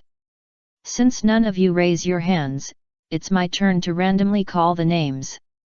Ian was like a teacher who was about to call the students to answer questions in class, with a kind and gentle look. Don't call me, don't call me. As for the members of the Fairy Tale Guild, they were like those students who had not made any preparations for the content of the class and knew nothing about the teacher's questions. They looked panicked and uneasy. "Next, it's you." Ian stretched out his finger, swept across the faces of the guild members on the scene one by one, and casually landed on a guild member on the scene. "Yet. Great." For a moment, the members of the entire guild cheered in astonishment. Those who were not hit by Ian breathed a sigh of relief. "Don't worry, no one can escape." Ian just smiled. "Early or late, it's all death." He, Ian, is a very fair person. Zi la la. As Ian elegantly activated the magic developer. Ah! The piercing screams reached everyone's ears, like beautiful classical music. It was just that in Ian's opinion. According to the guild members, Ian is really a pure sadist. Next. After the guild member reached the critical point of death, Ian took it out of the machine, threw it aside, and chose a new member and threw it into the machine. Zi zi zi zi. Accompanied by a burst of electric current sound. Ah! Another piercing scream. This was repeated countless times. The only member who had not experienced magic development was Kana, the winner of the 24-hour endurance race.